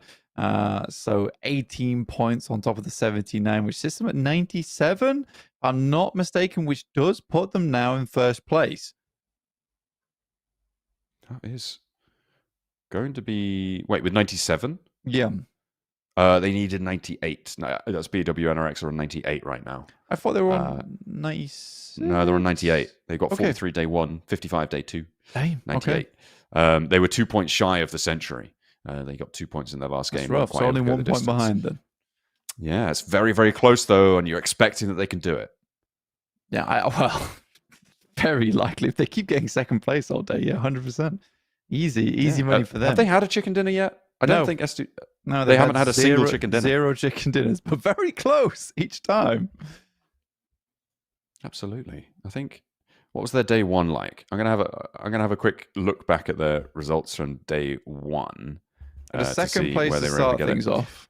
2 second places on day 1. Yeah. And a 4th place. So they have not. So they've had. What is that? 4 now second places over the course of the tournament. That's got to feel pretty rough. You do want to get over the final hurdle. It's kind. Well, I mean, that's what happens when Silas is leading, right? You're always second place. Yeah, I think it's 5. No, if it's the second game of today, I know it was IBA took them down last as well. So it's been back to back. Oh goodness, yeah, they've had. Oh yeah, you're right. They've had 3 second places today. They're up to 5. That is pretty rotten. With big chances of maybe getting that chicken dinner as well, right? It's not like they were second place with 1 player alive. It's always been, oh, they're in the final circle with 3 or 4 players. And they have a chance here. So missed out on a total of $1,250 too, if we're talking about the chicken dinner count. You know, at this point in time, it's been very consistent. At least they get the $4,000 towards the top, which I'm almost certain should be in their ball court, right? That should be what they're going to be taking away from the league stage. It has just been consistent all the way out. It is all about consistency when you're looking for the top of the tables, especially. Here's that final moment again with an nade from Wild, getting the final point on board for Regnum Carya. Taking a look at the overall match rankings. Regnum Carya with 22 points, but Rafa with 15, 4 placement points. Yeah, so actually they do break ahead. Very nice stuff. S2G just with the 11. So it wasn't as many as I thought it was. off the back of that game. I think I was looking over towards Regnum Carya.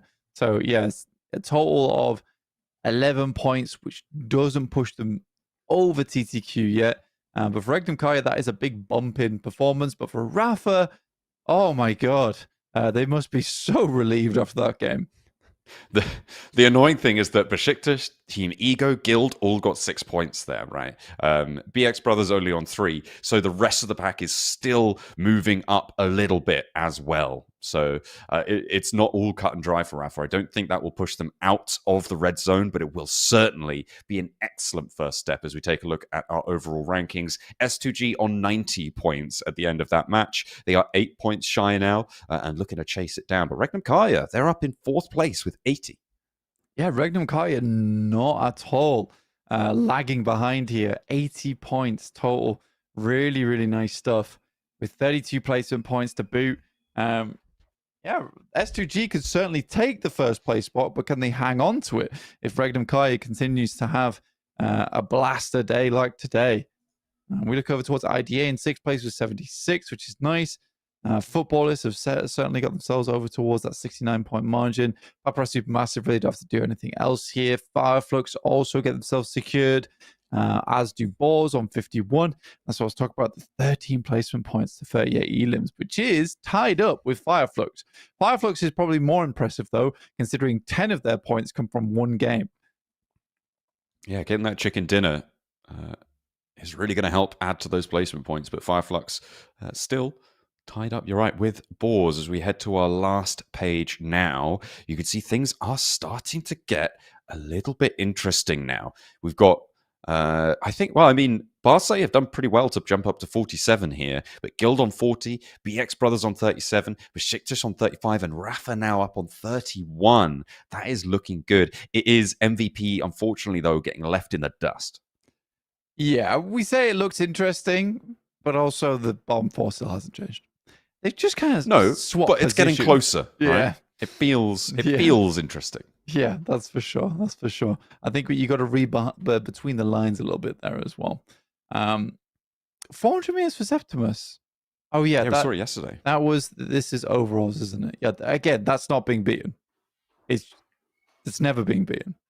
It's a max distance. It's pretty insane, right? I think maybe if you get a vehicle explosion elim, you might be able to get further distance. I'm not entirely sure.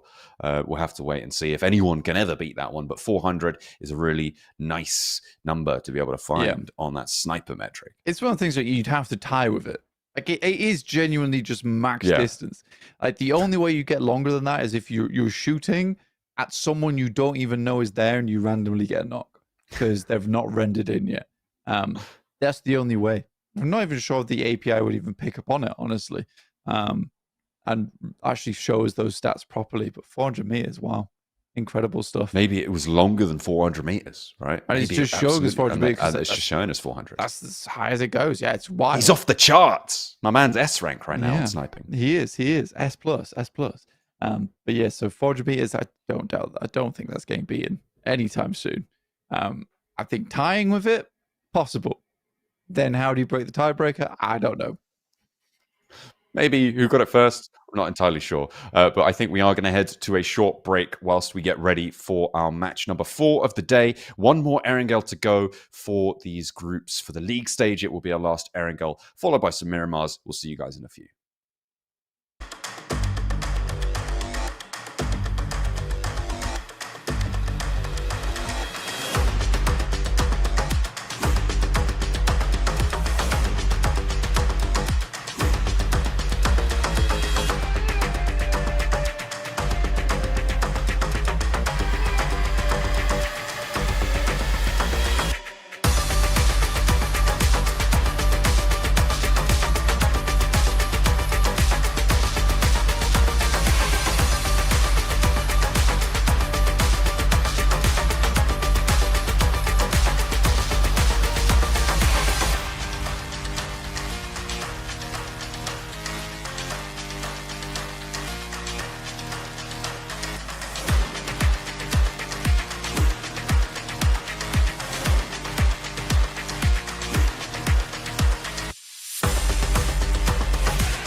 Welcome back to the PUBG Mobile Super League Europe, where we have one more Erangel to play here in the league stages before we get into our final Miramars. It is really heating up at the bottom of the tables, as a lot of the teams in that last match who are looking at elimination, staring down the barrel of going home, have managed to put up some points. So it is definitely all to play for, still very volatile. There is a huge amount on the line here for 4 of our teams who will not be making it through to the knockout stage. And we're excited to see who can make it through. We're also excited to see if S2G can keep up their strange but wondrous streak of second places throughout the rest of the day. Regnum Carya also hot on their heels in terms of striking out for those top spots on the table, already leveling themselves even with K1, who did phenomenally well overall, getting 80 points over their 2 days. But Regnum Carya has already picked up that position. So a lot better play from Regnum Carya so far, with 2 chicken dinners under the belt today. Yeah, they have really been putting pedal to metal, and they are now 10 points behind S2G, chasing for that century as well, with 3 matches left to go and 20 points to do it. You think that they may have it in the barrel if they can keep things rolling as they have done, but it is still all to play for that top spot as well. A couple of other teams on an outside chance, teams that have paled in that race a little bit. RUKH Esports, right? I think in that last game, it's kind of sealed the deal that it was just an artifact of the groups, right? That allowed them to do so well yesterday. That decision not to regroup at all when it was that east side shift. They had the position, they had a really strong position around the northwestern sides of Novo, around that bridge. They had Poser up the top of that mountain down to the south. They had such great oversight, and they just stayed split for too long when every single other team just went into the middle of them and cut them around their knees.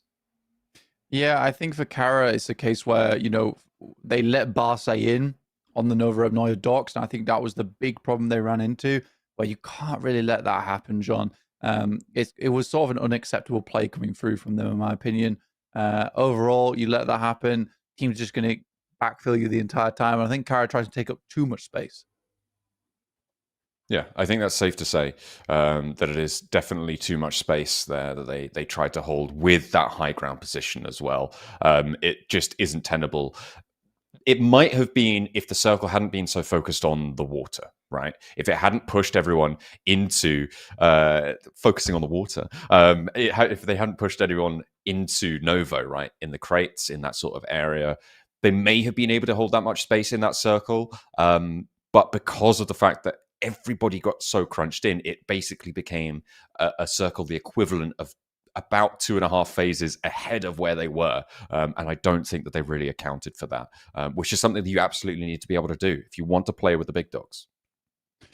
It really is. I think that was my main point from the last game. There was multiple mistakes, multiple macro mistakes that went through towards our teams that have maybe been able to get like a little bit of success here and there off the back of some teams making some critical decisions that led to them failing, whereas a macro approach where they want to get into the circle, they tried to hold someone else out, they took a knock. It's hard stuff. It's hard stuff to work with. Absolutely, but we are heading into our final Erangel of league stages. It's Lipovka over towards the west coast, straight down the middle blank. These playing paths have been fairly friendly. Eyes on Pachinki again. Falcons and Papara Supermassive were able to extricate themselves a little bit more effectively last time around in that match, and we'll see if they're able to do it again. Certainly on the start. Starting off, yeah, Fenerbahçe over towards the north side. Falcons and the Papara Supermassive battle continues on our final Erangel of the day. MVP, as always, out over towards this eastern side on a bit of a split drop. We're waiting for them to touch down, really. Vehicles being grabbed left and right, circle yet to show itself. It's always interesting to have a military circle, but you hope that it's not going to happen 2 times in a row, just purely for the player's sanity, if for nothing else. Would be pretty exciting, though. We'll have to wait and see, but the plane just about finishing its path over, and it looks like the only imminent hot drop is in Pachinki, as we expected. No one else really getting too close. Circle out to the west side here, blank. So we're going over to the Gatka Fields to South George Pole. I'm okay with it. I actually do quite like a lot of the circles that take place over on this side of the map. A bit more open a lot of times where BGB and RX found a lot of their eliminations, a lot of their points off the back of it. Hello. Oh. For the Falcons. This time they find one knock, John. It's big news. Ooh, okay. Placing the sticky on the wall. Not going to connect, though. Unfortunately.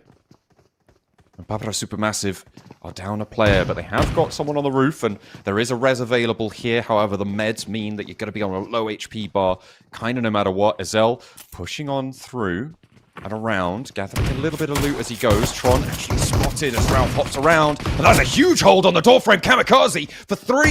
Narvalo now left alone and wondering what the hell just happened to his team. He's on a sliver of HP, takes down Lost, but he falls next.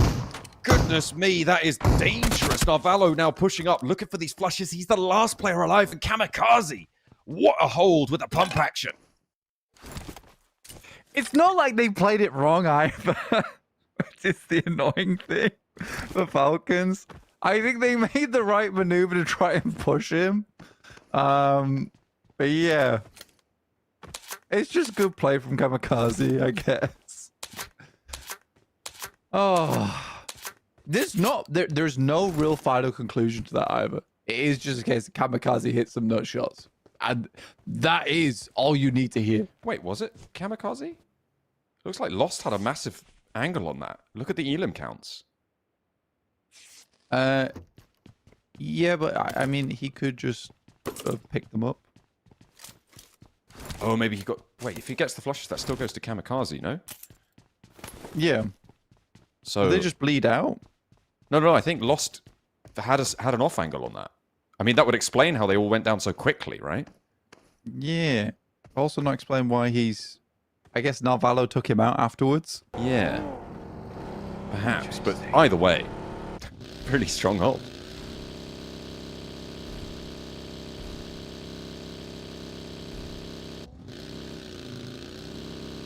MVP trying to get on the road. Dropping out on the east side, they do need to get a bit of a move on. IDA also, they started around Gatka Field, so making quite a fast rotate for MVP. Regnum Carya also moving in fairly swiftly. Looks like, again, a little bit low on the loot. Keystone sprayed out towards Darkin. Bobbing and weaving, ducking and diving, and will dodge the damage for the time being. Gets out of there. Yeah, MVP. First time in a while that they've actually had to contend with any of the players in this location of the map. Yeah, a lot of teams trying to make their way over.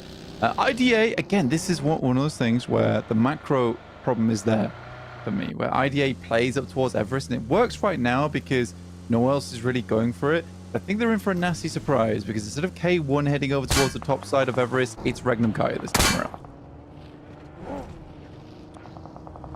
Taking a couple of shots, but they managed to make it to the 2 buildings that oversee the fields. A nice compound that overlooks the fields to the south side. Guild have sight lines as well around on this area. This is out the bottom of South Georgia, around that hospital hill. The Guild are looking to transition away from South George towards IDA. They managed to slink their way in, but not without people knowing about it.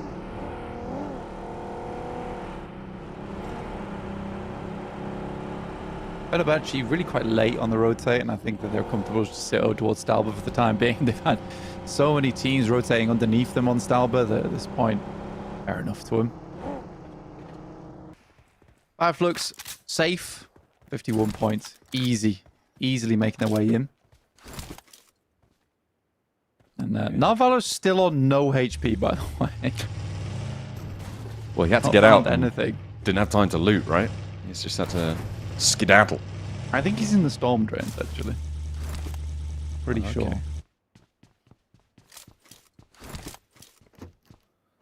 That is, I mean, that's really unfortunate, right, for Falcons. They looked like they had that fight completely under control. They were slowly, incrementally winning that engagement. but just one pop. And I mean, that's what happens in these early game fights, right? You have these coin toss situations, which is why it's so dangerous to go for hot drops, because all of a sudden it can be snatched away from you like that. And while they do get 2 points for it, Papa or Supermassive get 3 and 2 players alive. They can loot through the whole of Pachinki. They will be fairly kitted moving forwards and can probably, I would say, get into the placement points if nothing else. Anyway, don't really want to talk about that fight over in Pachinki. I didn't like how it went down. No, it was upsetting, I think. It's safe to say. It was. Again, I think it does have knock-on effects now as well, over towards the knockout stage. Guys, pretty good, right? Yeah, I get it. I get it. Yeah, it does though, because that's just the first domino to fall. Now it creates a situation where on the map played the most each day, Falcons is losing on a spot that they call their home. They're gonna go. They have 1 day of break as well, so not really even like a full 3 days to calm things down. Just straight back to trying to refigure that out. And again, here's that mistake I was talking about earlier. I don't think that you can be going for this wild 2-2 split at this stage of the game. I think it worked one time, does not mean it works every time. No, it's something that will get punished the more and more you do it. It will get punished harder and harder. Looking at the points tables, we have 4 teams who are now 100% confirmed to be going through. Outside of the teams that have completed their tournament in Group B, we have S2G, Regnum, Carya, IDA, and Carya, who now definitely cannot go into the bottom 4 because there are 4 teams from Group B lower down on the tables than they are. But we're also looking at teams over 50 to be in a very safe spot as well, feeling fairly confident in themselves that they've done enough. Galatasaray, though, still not out of the woods, given that they're on 48 and 20th place sits on 37 right now. That's 11 points behind, and it is going to get a little bit sweaty for them as teams converge on Everest.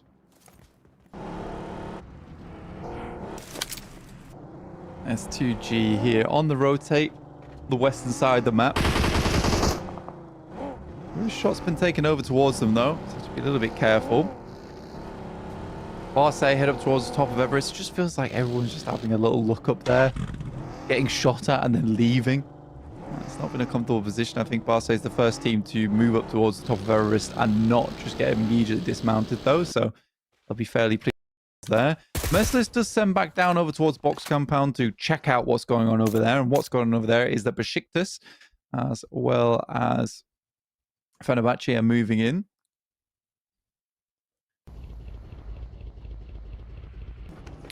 Fenerbahçe getting a little bit of refueling on board. S2G take up residence in the hospital. They will be your attending doctors for the foreseeable. Although I don't think they're looking to keep everyone around them too healthy, so maybe not the ideal place to go if you graze your knee.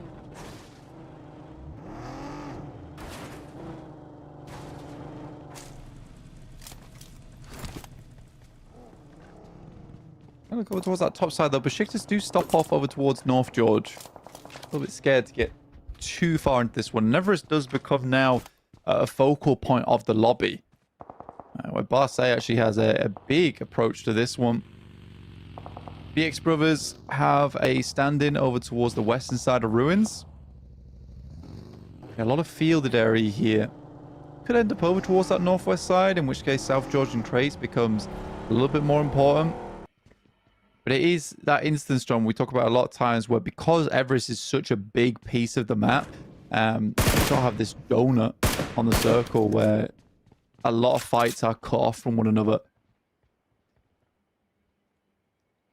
Yeah, creates a really weird dynamic and almost makes those fights front to back that surround it, right? You've got this situation where it's only one direction. You can either go forwards or backwards in that direction. As much as it is a circular path, it is still fairly one-dimensional in that aspect. So difficult to make that one work. We'll have to wait and see who's going to be able to flow around effectively.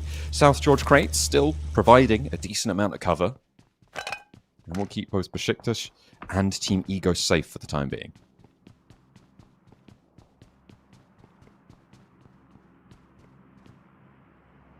Circle heads over towards that north side. That's the circle I didn't expect, honestly, out of all of them. You're right, it does keep Team Ego and Besiktas nice and safe. A lot of cover to work with there. Regnum Carya swinging round the north side of Everest and should run into PX Brothers eventually.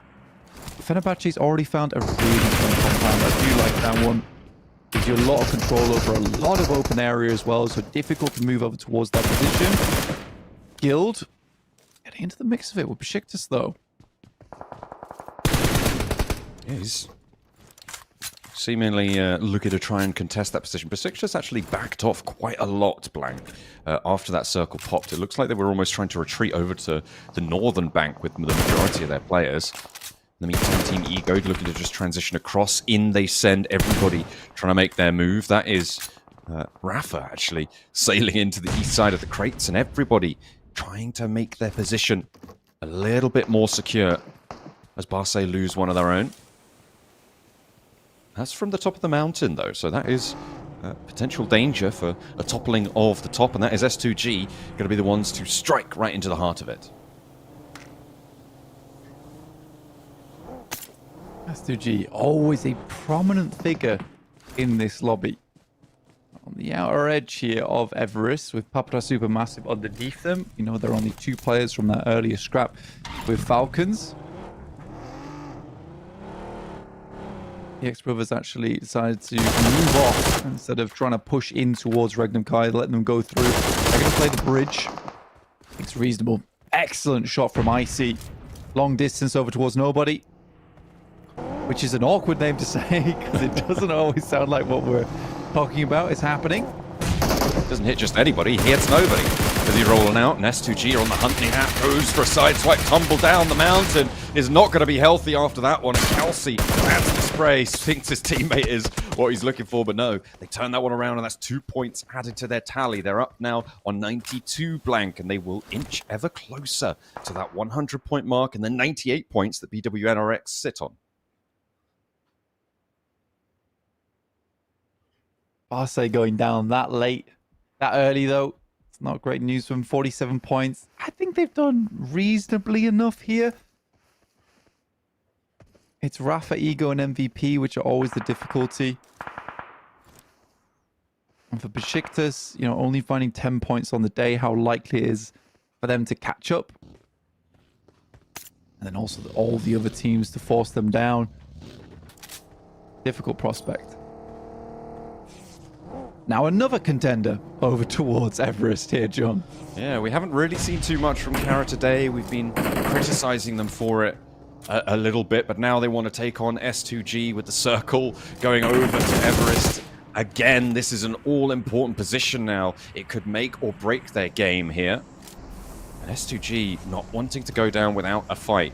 I'm wondering if there's going to be a third party onto this one, and if there is, who's going to suffer it? I think Carya are first up on the potential targets for teams like Guild. You can see them on the western edge. Potentially even MVP on the south could try and swing around behind them and play behind that approach from Carya. It could be very dangerous if someone makes that decision. Do you know who has come for a scrap here, though, John? It's Narvalo. Oh. Challenging for Everest. I don't know why. He's just trying to tuck himself in. Papara Supermassive finding shots over towards Besiktas. Besiktas sending some back of their own and will finish off Papara Supermassive with only 2 players they had remaining. S2G continuing to take shots out, though.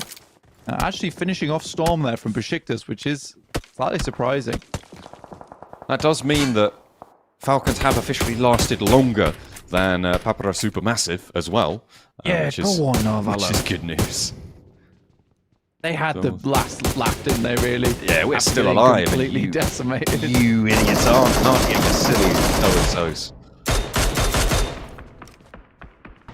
That's right. Yeah, bit of humility for Papara Supermassive. I wonder how far Narvalo's going to go. I think Narvalo wins these, you know. Sometimes. He was, in the past, known as the solo survivor, the solo sentinel on the side of Falcons. How much of that is true today, though? somewhat like a bygone tale.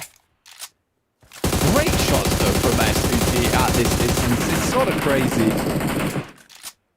Ooh. Plenty more layering in as well as IDA are taking shots out this way from the north side. I think it is just... No, there's two of them left standing for IDA, and Rafa in real big trouble. Carya did have a knock, but it looks like they were able to get that one rezzed up on the top of Everest. And they have put a little bit of a stymie on that fight. MVP taking heavy hits. They may be looking to roll around, and this is what I was thinking about, right? When does someone try and contest Carya behind on their approach? MVP looking to pull the trigger on this now. Be moving across. Carya will have to watch over towards this one, but is there an opportunity for S2G to take shots behind? Also does find one player from MVP as they attempt to make it up, but the nades are starting to pour in. Do S2G take this chance? Great moment from CEO later. Backs up, they left behind to find one knockover towards S2G and slow them down. Fighting on two fronts now, but they've handled Pole. Khan low HP as Poser rolls forwards on him. Unfortunately, takes a little bit too much damage for his liking and waits for backup just a moment longer. CEO later, anchoring on the backstop. MVP dealt with now, and the fact that S2G couldn't push because of that knock is so valuable to Carya. They can get back up towards CEO later's position and stop S2G from pushing over and overwhelming them on this western side. I mean, time is running out as more and more teams do need to take over towards this position of the map, right, John? IDA, Ego need to move out. Fenerbahçe get cut out from that very strong compound, which they were hoping was going to take them through to the end game. Not the case. Carya on the northeastern side with Boars close by. Biting back, forcing them away. Doing pretty well, but Wild going down, that might slow them, and Loxy falls as well, Blank. That is nasty. Two players going down very quickly in succession. Makes it pretty hard to play on. It looks like Guild are actually now going to take up the fight against the players on the western edge, against Carya. See if they can find their way on in. It's a difficult approach. We'll see if they can make it, as Carya will not go down without a fight. 96 points for S2G, second place already earned.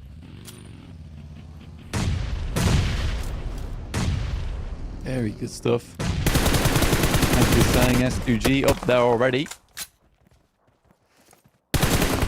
Look at the map, though. It's getting rough. Very much over towards Everest. I do love an Everest finish, though.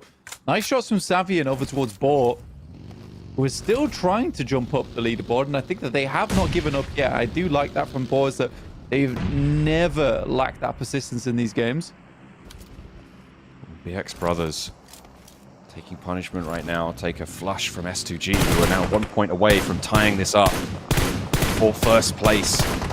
Carya sharing the top of the mountain with them, and Guild trying to make their approach, being pushed back, being rebuffed from the northern edge. 2 eliminations for Guild so far this match, but 2 players alive in the shadow of both Carya and S2G. I think they may just run a little bit short here on their final Erangel.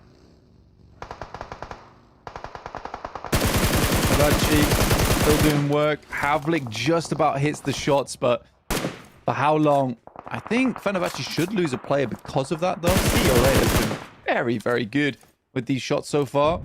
Ketch gets taken down, and Kelsey looks over towards Solus. 7 elims found for S2G. Almost all tied up now in that first place spot. If another team goes down, they start getting placement points as well.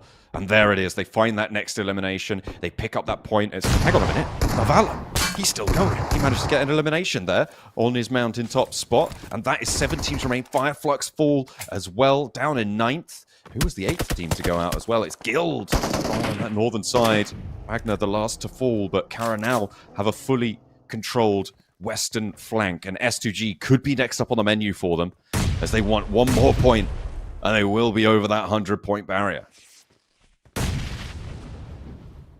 Finding first place as well. That's got to feel good for S2G. Good knock over towards Poser. Simple Domak trying to get over towards Nalvalo, but he's holding it down. Steps out for the spray, connects with 1, but that's a brilliant shotgun step up. Goes for the weapon swap yet again. Crazy now putting pressure on, but can't quite make it happen. Nalvalo falls nearly able to do so much, but in the end, peters out with only the 3 points. But they're on 52 now, Blank.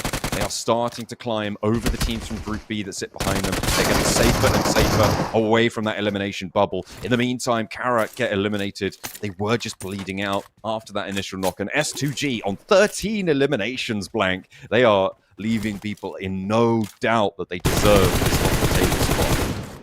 Breaking the 100 points as well, there and then. 30 Nelims. Well, the question is this the chicken dinner? Yeah. Oh, goodness me. If it doesn't go their way, it is a travesty now. Or it's intentional. Yeah. It's just branding.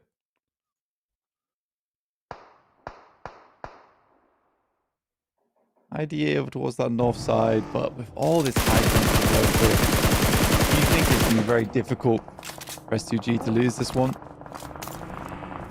Fenerbahçe with their 2 players still taking shots over towards IDA, who are locked inside this compound with only the 2. Team Ego, though, get themselves into the top 5. Very nice for their point scoring. But not likely to jump over Besiktas this game. BRX brothers, who are also on 37 points, right? That is going to be harder to do. But, you know, if S2G have a couple of casualties here and there, maybe Fenerbahçe plink one of them down if they get a little bit too overzealous. They do have one of their players, both of their players in the next circle, right? And if it goes away from the top of Everest, crashes have to happen. It's not impossible. The S2G go down here, maybe. I mean, they are fairly limited on supplies, though. That's the only thing.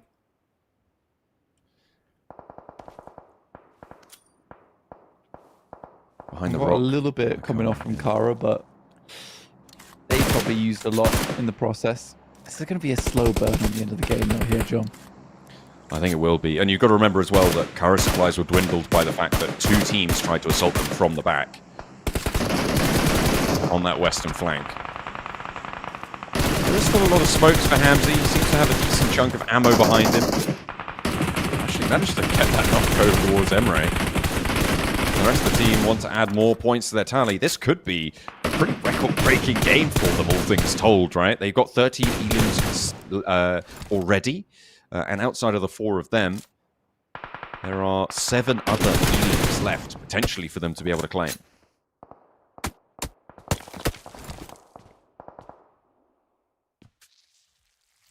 First aid kit goes through. Hamzy still looking over, and IDA should be falling fairly soon. This is an early finish to a game as well, with all this open space. With S2G controlling the majority of the high ground, I think it's very hard for Ego, Fenerbahçe, or Bor to get themselves in a position where they could even challenge over towards S2G. IDA out. 4 teams now remain. And it is just a question of how do S2G close this game down. Next circle shimmies them over a little bit, but isn't going to be the dramatic drop from Everest that was necessary to make it a little bit harder for them. I think Pusher may be unknown on the flank of Fenerbahçe as well.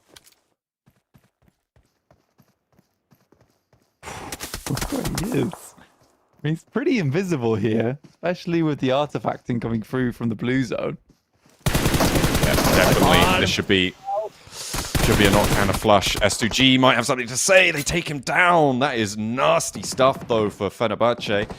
It's actually raised the one to find the shutdown, so we'll be able to get an answer. But his position is now fully known as well, so it gives the game away there and ruins the chance for Ego to ladder up any further.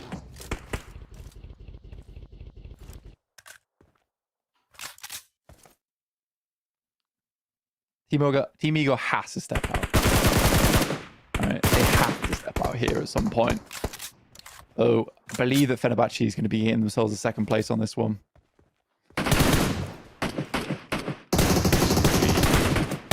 Looking to stay calm, stay safe. Get everyone across that finish line. The dash comes through for Madagod. He waits for that opening salvo, and the reloads have to come through for S2G, which is why he's not being peppered immediately, but no, not going to be able to make it all the way there. Just does not have the time to play with, and S2G finally shirk the second place curse and will step into the limelight. It is a chicken dinner, finally, where they've been denied so often this tournament. They'll be very happy with that. Yeah, they challenged off against a lot of teams over towards Everest, and it's an interesting game. It's an interesting game. I think that for them overall, they had this case where they moved over towards Everest, they controlled Carya and their positioning, as well as IDA, who they completely took advantage of the position they had on that side of the map as well, where they were on this wide split. And again, I don't think that these same plays are as forgivable anymore, John. And I think they do need to be fixed and sorted out. Yeah, definitely. It's something that needs to be addressed. Maybe not for today, but it is about the end of the week. It's about knockouts. It's about finals. For getting those problems sorted in the course of, well, you don't really have too long to do it. You were saying there's only 1 day break, right? They do not have a lot of time to implement that sort of thing. And the faster it comes through, the better. The more games you have to practice with a new and revitalized strategy. So we'll be looking out for that. But S2G put to bed any doubt that they did not deserve to be in first place with a chicken dinner. Yeah. I think in the end, it might have been close to sort of 16 elims or something like that, putting them actually maybe close to that 110, 120 point mark, maybe. Certainly in the mid 110s, we'll be looking at to see them there, which is pretty monumental. To break a 10-point average would be phenomenal, and they've got 2 more matches still left to play as well. Yeah, there's plenty more games to like solidify that approach. And I think for Regnum Carya now, it is one of those things where unless they're getting 2 chicken dinners back to back on Miramar, I don't think they're leapfrogging. But for the boys over on Regnum Carya, there is at least a chance to drop it into the top 3 and gain money that way, because there is still quite a bit of cash there at the top of the table if you can get into it. And with TTQ and BWNRX not really moving all that much, yeah, huge possibility.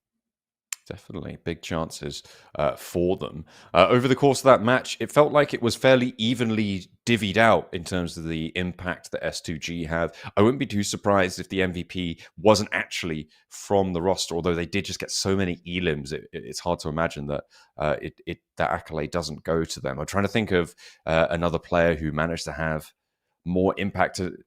No, I don't think. I think it is, yeah. I'm going back on what I just said and thinking definitely going to see an S2G player at the top there. Yeah, I think it's a difficult one to always go for.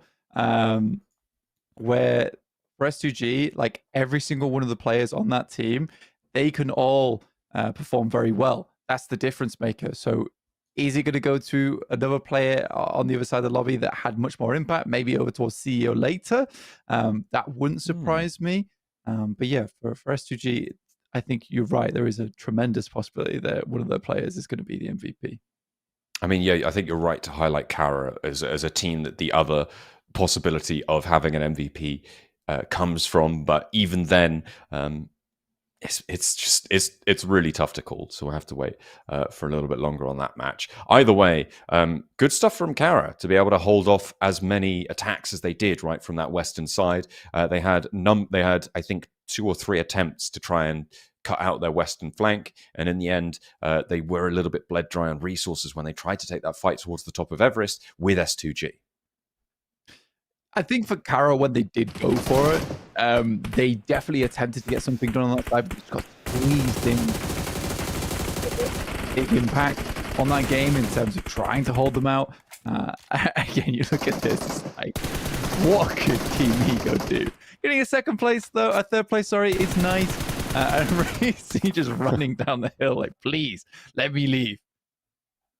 Yeah, it's not nice, but it is going to be icy from S2G to take that MVP slot. 6 elims, 983 damage. I mean, you can see why we're saying that they were so evenly divided out, because they had, what was it, close to 16 elims. So having a 6 elim MVP from the team shows you how much everybody was doing their part in that engagement, and they were all alive, controlling. Although it has to be said, the top of Everest was a very favored position by the circle. So again, a little bit of help there, but they did execute it very well. They were able to hold off any team that tried to push towards them, which is no mean feat. And they actually, I think they took it from Barsay earlier on, if I'm not mistaken. Yeah, they were good in terms of like the hokey pokey essentially on Everest, right? Yeah. They were up towards the top side. They pulled back a little bit. They gave space, and spacing a lot of times is very important in PUBG Mobile. And that's exactly what they do, and they get themselves into a brilliant position to play it out. They weren't too aggressive like Carya were, like IDA were in taking those positions. I don't think Carya did badly, but again, the way S2G kind of sets them up is to be their own guard dogs on that side of Everest and just keep them pinned down. And it's where S2G realized they could take as much pressure, seeing that Fenerbahçe sent over towards that compound that is out in the open. It's not likely they were going to be leaving there anytime soon. No, it would have been very, very unlikely. Here are the team stats for S2G, and you can see there how evenly divided it is. A little bit of a dearth of stats for Sarah, but he's hanging out on those off angles. He's not getting into the thick of it with them. The rest of the boys playing as that main powerhouse of a central position. No, I mean, Sarah still did good though, right? In terms of just the damage they were put through. And I think the where they placed him was more scouting for them overall. And so he does play his role nicely in the team, but yeah, he's icy with that 900 damage. It really does show up in a big way. And he's been a great addition to the team too. So I think S2G with Kelsey and Hamzy, like this is a dynamic duo you never want to change. But Icy and Sarah is slightly different, slightly interesting matchup to be brought into the fold, but they're both performing very well.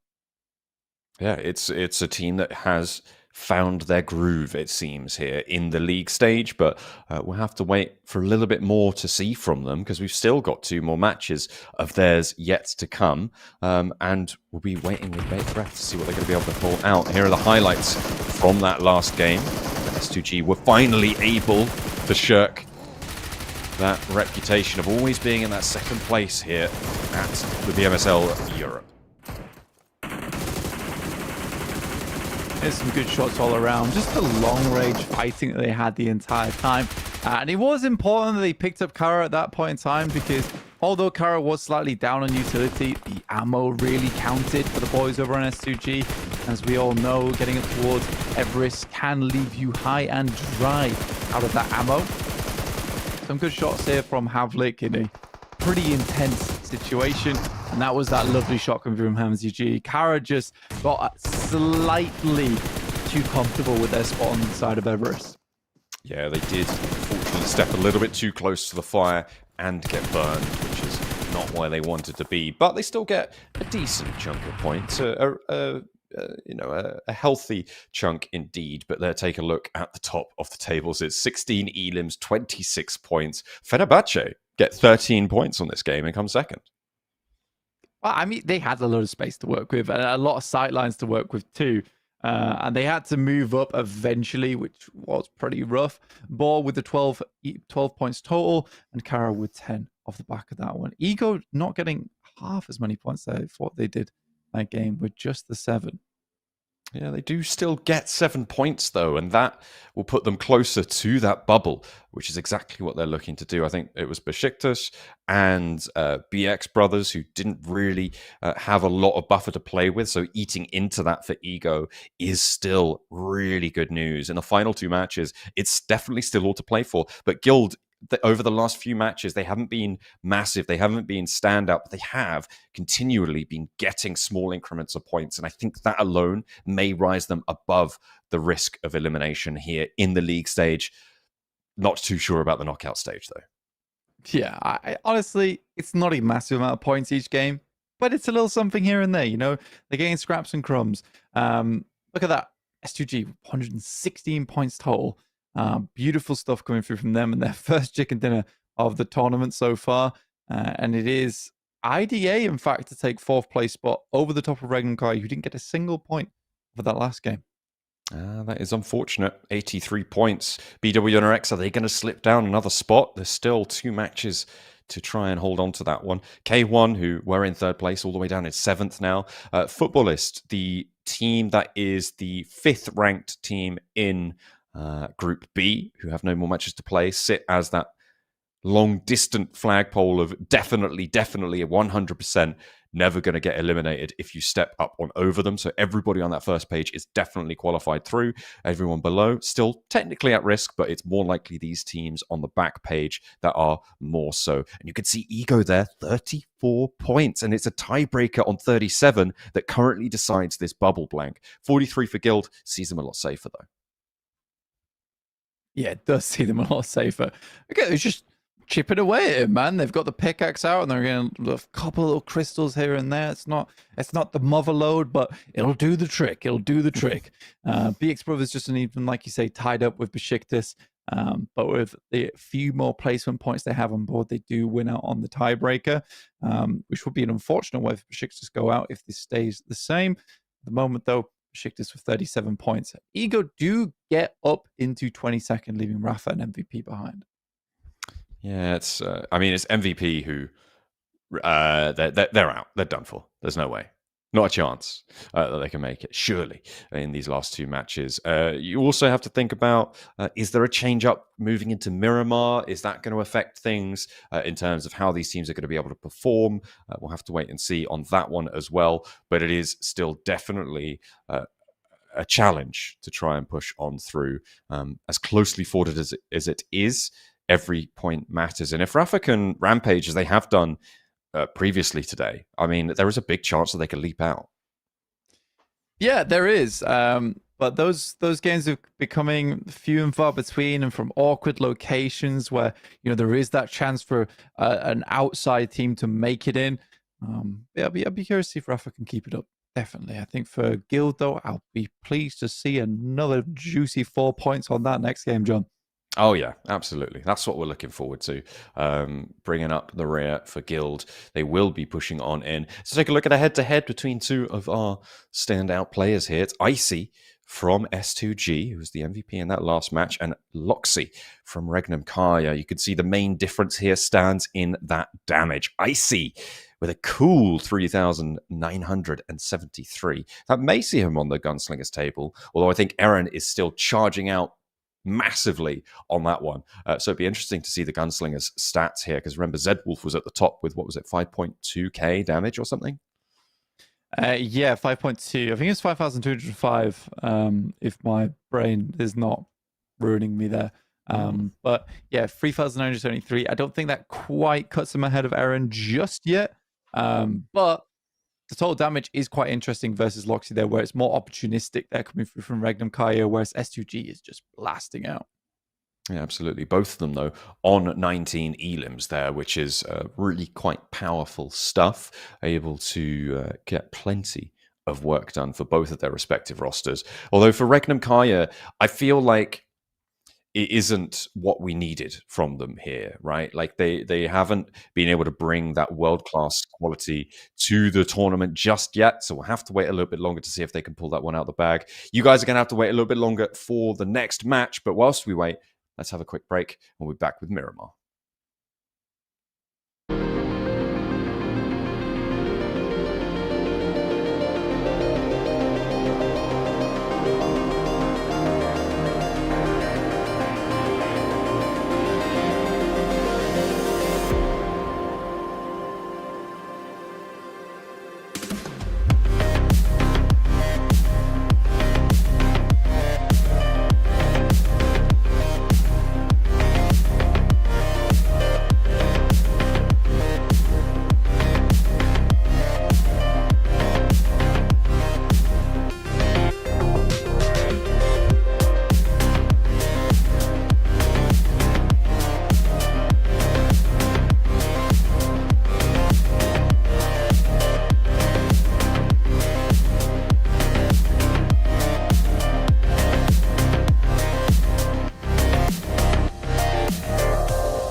Welcome back. It's time for Miramar. We are going to be locked and loaded over to the desert. 2 more matches remain here in the league stages for the PMSL Europe. Afterwards, we'll be cutting 4 teams from amongst the ranks of the 24 that have made it here. It is brutal, but it has to be done. We've got to make our way over to the knockout stages. That we do. Got no choice, unfortunately. We just have to get rid of them. They've not made the cut. They didn't bring the sauce to the table. Everyone knows that that's a faux pas. No sauce to the table, no knockout stage for you. What sauce do you bring to the table? Barbecue every time. Ooh, okay. No hesitation on that one. I know what I'm bringing. I'm bringing soy. Soy sauce to the table. Yeah. What? That's right. That's Nobody not expects even- it. It's not Thing is- universal. Who's that for? Me. That's This who is it's like for. if I was having like a sushi dinner, maybe. But that's like Look, the only sauce we're bringing to the table. Here's the thing, right? If you're in a group, other people are bringing the ketchup, other people are bringing the brown sauce. You know, that's Yeah. already going to get covered because everyone's going to bring that. Putting the soy I'm out of sauce left on field. the chips. Why not? That sounds great. Yeah, okay, fair enough. Maybe I think barbecue's kind of like a nice universal sauce, can go on anything. Okay, Maybe a little bit teriyaki of sauce. ranch. I'll give you that. Teriyaki sauce also is a bit of a weird one. I mean, it's mainly soy sauce is the thing. Yeah. Not sugar though. I thought so back in the day, I was like, teriyaki sauce sounds amazing, sounds really good. Turns out I really don't like teriyaki sauce. What? Would you know that about me? I don't think I did. You know. Yeah, I hate it. We'll have to go to more It's Japanese. Bitter and sweet, and not for me. Yeah, it's great. What's not to love? I like my bitter separate from my sweet. I like potatoes, and that's it. That's what I'm hearing. I had potatoes for dinner, so yeah, probably. Yummy. Although I'm not one to criticize. I have a very pernickety palate. Yeah, to your put it diet's lightly. very diverse. That's Yeah. yeah. Oh yeah. Yeah. Some chicken nuggies. Oh, yeah. Some It's about as diverse as the nuggies. McDonald's menu, really. yeah. Uh, I haven't had that in a while. no, neither have I actually. Other restaurants are available. That's what I heard. Yeah. Yeah. We are going to be heading into Miramar. Don't worry, we're not just talking about fast food. For the time being, Made me the hungry lobby now. has been loaded in. I can see the players getting ready. So don't you guys worry. We will bring you the action as soon as it starts to unfold. So far, Oh, it's we've shy. had... Oh, Alright. it is a little bit shy. Sure. So why don't you guys come on? I do believe in PUBG Mobile. I do. Yeah, So, all right. It's a bit. Don't talk about the game yet. It's shy. If it doesn't want to come out yet, all right. Let it do Look, its thing. I don't mind if the game starts or not, but you know what? Why not? Let's go in. Let's see if we can begin it. Come on, as game. we will There we head go. on through towards the desert. That's right. From El Azahar down to Valle de Mar on the southwestern side, we're going to have ourselves straight through the middle on the plane path. Are we going to see hot drops? Only time will tell. Yeah, up towards the northeast side, Tierra Bronca, down towards Ladriera. An interesting one, honestly, for a lot of our teams because it's the first time we've seen on Miramar not have to have an awkward path out. Again, for a lot of our squads, they're quite pleased with this. And I think that you're getting to where you want to be would be nice. BRX Brothers up towards Torre Hamada. I think a lot of our lower ranked teams have been taking that position on the map around Cruz de Valle as well. A little bit more open. Just a little bit more opportunity. Keep my eyes on Falcons and Papra Supermassive. I know they are going opposite directions, but you never know. They just loved hot dropping each other in that previous match. Maybe they become used to it, become acclimatized. That northwest side looks a little bit dangerous with Besiktas, with S2G. Oh dear, that circle's pretty nasty. Los Leones circle on that one. Fenerbahçe as well up on that northern side. Could be messy, but S2G look to have isolated San Martin, and no one really contesting that. Down towards Los Leones. Puerto Paraiso in the mix, and no one in Puerto Paraiso either, which is a little bit sad to see. No one yet. It was out of range of plane drop, right? Like the plane pot, you couldn't have couldn't realistically get there. Or if you're going there, you grab vehicles. I think Boars are going there. They're on the way. They're on the way. Fenerbahçe on the scooter, scooting their way down towards the south side. And Carya is on our screen now. Who are on 80 points? You know, it's respectable. It's a respectable result from Carya, I would say. It's not bad. They have had some troubles today. We expected there to be troubles, though, with a lot of these more... I keep saying... Yeah, prestigious. Prestigious is a good way to put it. You know? Honed teams, maybe. Better teams? No, I'm not saying... I'm not using the B word. Not using the B word. Okay. No. All right, that's fair. It's rude. It's too rude to use. Do you think? It's not just skill issue. I always feel bad about saying it. I think that's fair. I think it is always difficult to sort of say something is objectively better, but it's hard to argue that S2G isn't better than the rest of the lobby right now. Yeah, they're popping. They're popping off. Incredible, incredible games all around. 3 second places, then eking into a chicken dinner. I mean, to be that consistent takes some real skill. Or the good luck charm in Zara. Ooh, maybe that's it. I think teams are now just getting Zara on their team just for the luck he brings. Yeah. Okay. Yeah, I can see that. It's certainly works as magic. It's becoming more and more of a legend now as well, which is what I really like. I wonder who he's gonna bless next. He's like the opposite of Maxman. He is. He is the blesser, not the cursor. He's the anti-Max. The evil wizard that is Maxman. Yeah, he's a sorcerer up in his tower with his books and arcane knowledge, weaving spells. And they're mischievous, let me tell you. Tron looking to get up to a little bit of mischief with MVP right around the corner. MVP desperately wanting points wherever he can find them. And he steps out wide, Keystone low. Ooh, has the backup from across the way. Will not be able to find the trade, so maybe a point for MVP. Maybe not though, hang on a minute, they've lost a player. Just the one player now, Erangel. Wanting to hunt down, doesn't even check the backstop there. Instead, falls down, goes for the nade pole, drops out the window, and the DPS is so ready for it. That is a missed vault there. Khan wanted to close the gap between the 3 players down from Papara Supermassive. No team super close by to this engagement blank, which means it's going to be just a mad dash to see who can get there first. Erangel desperately charging up to keep his team alive. Khan, with the nade in hand, wants to try and confirm some of these elims before it gets away from him. But Erangel is there now. A beautiful nade over the top from Khan, and that is 4 points to the tally. It could have gone either way, but MVP begin their ascendancy? I don't know. No, definitely not. Nah, I don't think so. Losing one player as well is never good if you're on Miramar. I think Miramar is one of the few maps, out of all the maps we have, including Vikendi, which I want to see a comeback. Where you can't really be affording to go down to 3 players too early here. It really does affect your chances, unless you're S2G, of course. We're gonna keep that's in brackets every time. Yeah. You've got to always consider the S2G factor, rather than Sara factor. Sara factor, I like it. Or the Sara effect? No, just stick with the Sara factor. Okay. You had it good the first time. Yeah. I went too far, and I'm sorry. You did. You crossed the line. That's all right. I'll draw. It can be uncrossed though. Okay.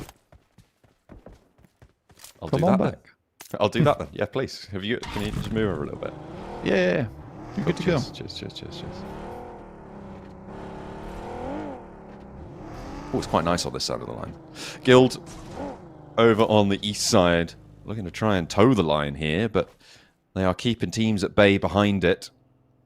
As they're on 43 points, that small incremental approach to the top 20 has worked out for them here, Blank, and there is potential for them to go a little bit further. We were expecting the cutoff to be somewhere in the low 40s, and that seems to be where we're slowly zeroing in on. As at the moment, the cutoff is 37 on a high on the high side for 20th place. 37 points, but it is a tiebreaker that decides the bubble, with Besiktas down in 21st. Toshpik from Regnum Carya. Circling around for the time being.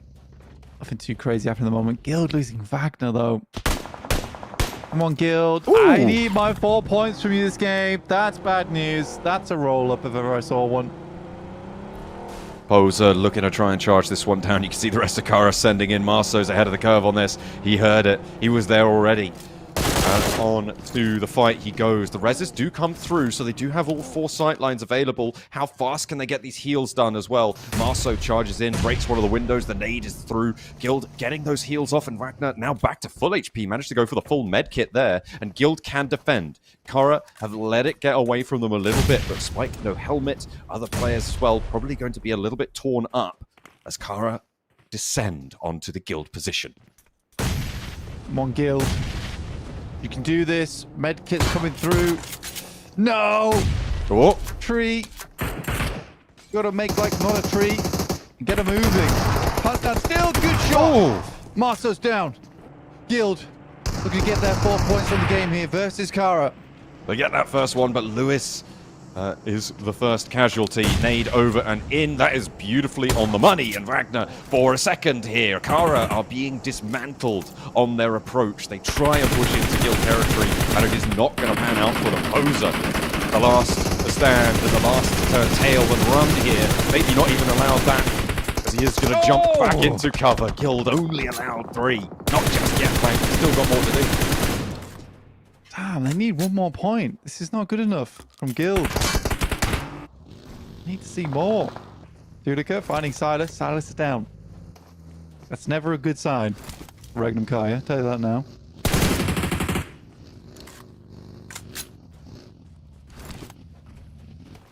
Regnum Carya going for a little bit of a swing as well. Carya, last player to stand, and it is BX Brothers actually to take that one, and that could be an important point for them as well. Remember, they are right on that bubble. That does break the tiebreaker that they were winning either way, but still being free and clear.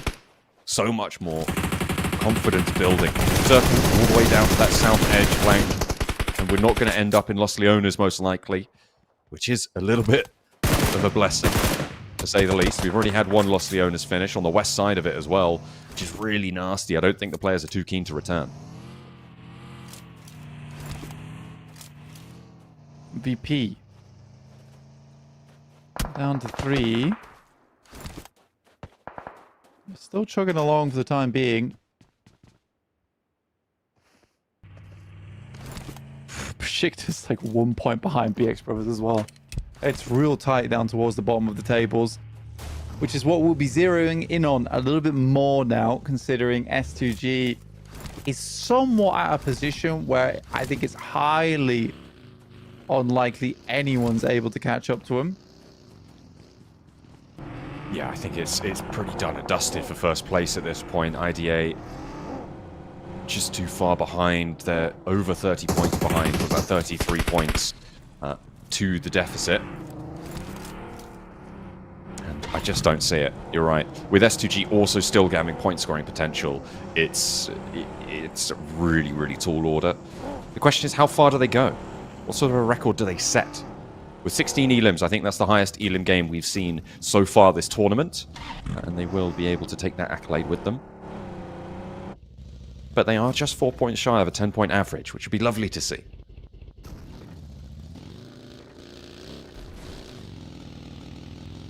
Circle's going to close in now.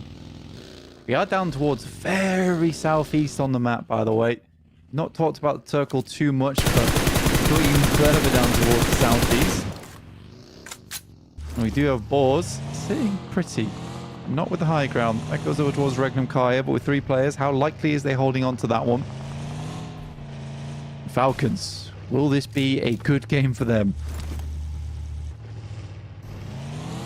You've got to hope. They've had a couple of catastrophic appearances in the last few matches. Will it be a continuation? They have managed to get themselves onto this hillside, all 4 of them. But for how much longer will they stay there? MVP very split on this position. I think that's Rafa as well to their south side. who are chiming in. Falcons do turn around a little bit and retreat somewhat right to the edge of the circle.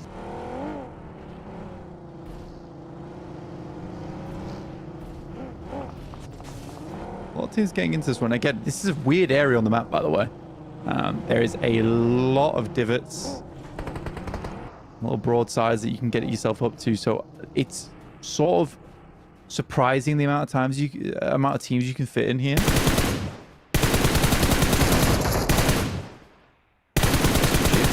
IDA. Fenerbahçe on this western side, they do have Falcons right next door to them. And they are out of the circle. You can see actually Falcons pushing out to try and meet them. And try and keep control here. Kelsey, having been knocked, he's on a wide eastern flank from these positions. And I think the rest of S2G are looking to try and regroup on towards him to get that res.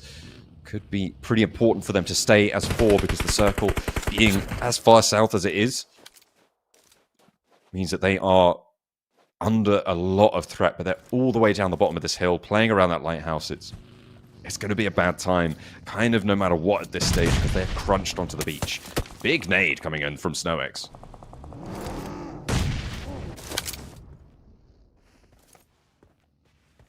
Curious that Ko is out as well and SnowX in.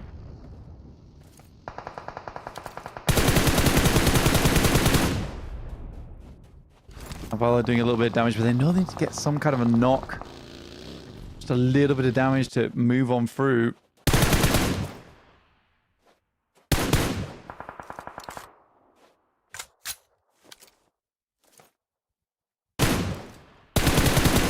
Ralph caught, spotted by Simple Domac. That is not what you want to see if you're a Falcons fan. And they pushed out to try and handle this as well. They gave an opening for Simple Domac to go for this flank, and maybe a little bit of a misplay here. They wanted to get aggressive with it, get stuck in. But instead, they've lost their IGL now. And we'll have to play on as 3. Circle, once again, goes to the coastline. Does keep S2G in, but Regnum Carya on this high ground should be a force to be reckoned with. The only downside is they're playing as 3. Yeah, it is rough. Not easy to work around. I like IDA's position, though, John. It's a very, very good spot to play in. Gives you a lot of movement potential and a lot of safety going in towards that end game. Here's Falcons, though, taking some big nades across Fenerbahçe. Molotov alongside with SnowX should do the trick. Stara's down. Good luck charm taken out of business. Uh-oh. The rest of S2G, though, do hold strong on the inside. Not really too much anywhere they can go, though, from there. They're kind of locked into the lighthouse right now. Trying to keep the flame burning, but you're right, they've lost their good luck charm. And those lighthouse keepers are a superstitious lot. That'll hit them hard. It will. Unfortunate loss, to say the least. Play zone's going to start to tick over towards some of our Falcons players as well. Scarface, send nades over the top, but a good nade from Wild will take down Catch there. Star players on that squad from Flux. Teams who are passing a 50-point barrier will overtake a second team in Group B, which sees them safer. And 54 is where I believe RUKH ended up yesterday as well. So as soon as you break that 54-point barrier, you have 3 teams behind you, and it's almost guaranteed you're not going out here. So as soon as you break that 50 points, looking pretty safe. Over 54, all but done that you're going to be in for the next time. MVP, they may have had 4 points at the start of this match blank, but they are waning now. They have only got 1 player left standing. And their march forward may be cut short once more. Keystone, the last to stand for them, right next door to the Falcons. The Falcons just trying to lift this one out. They have an okay position to work with. It's nothing crazy. Like I said, you can see all of this terrain that I was talking about earlier start to come into effect, where teams are still able to play in fairly open ground and fairly close to one another, right? Most teams are neighbors at this point. But not quite knocking down each other's doors just yet. Good shots, though. Over towards Redox. Has to tuck his head back in.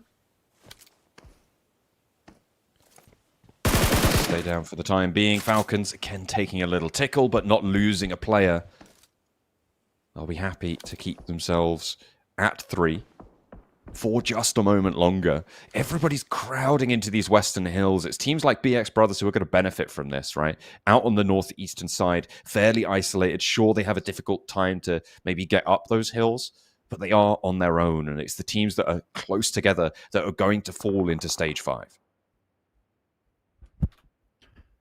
Yeah, over towards this northwest side, you are struggling, which is why I quite like IDA's position, because it keeps them out of the mess for quite some time. Similarly with S2G and Boars, they've both taken that option. And again, if you have that option early, you take it. There's more eliminations available over towards that northwest side, but you being part of that elimination is much, much more likely. Circle moves over towards the northeast. BX Brothers ecstatic about this one. S2G do need to move further along the beach.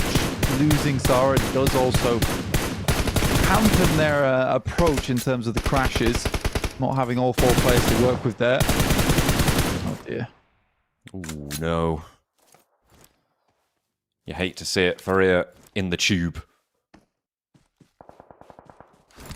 And you know what the tube's like in summer. It's boiling. It's breathtaking. Sweltering. And it's about time all round, and that's exactly how he found it. That's a little London joke. I didn't get it. The tube? Oh, come on.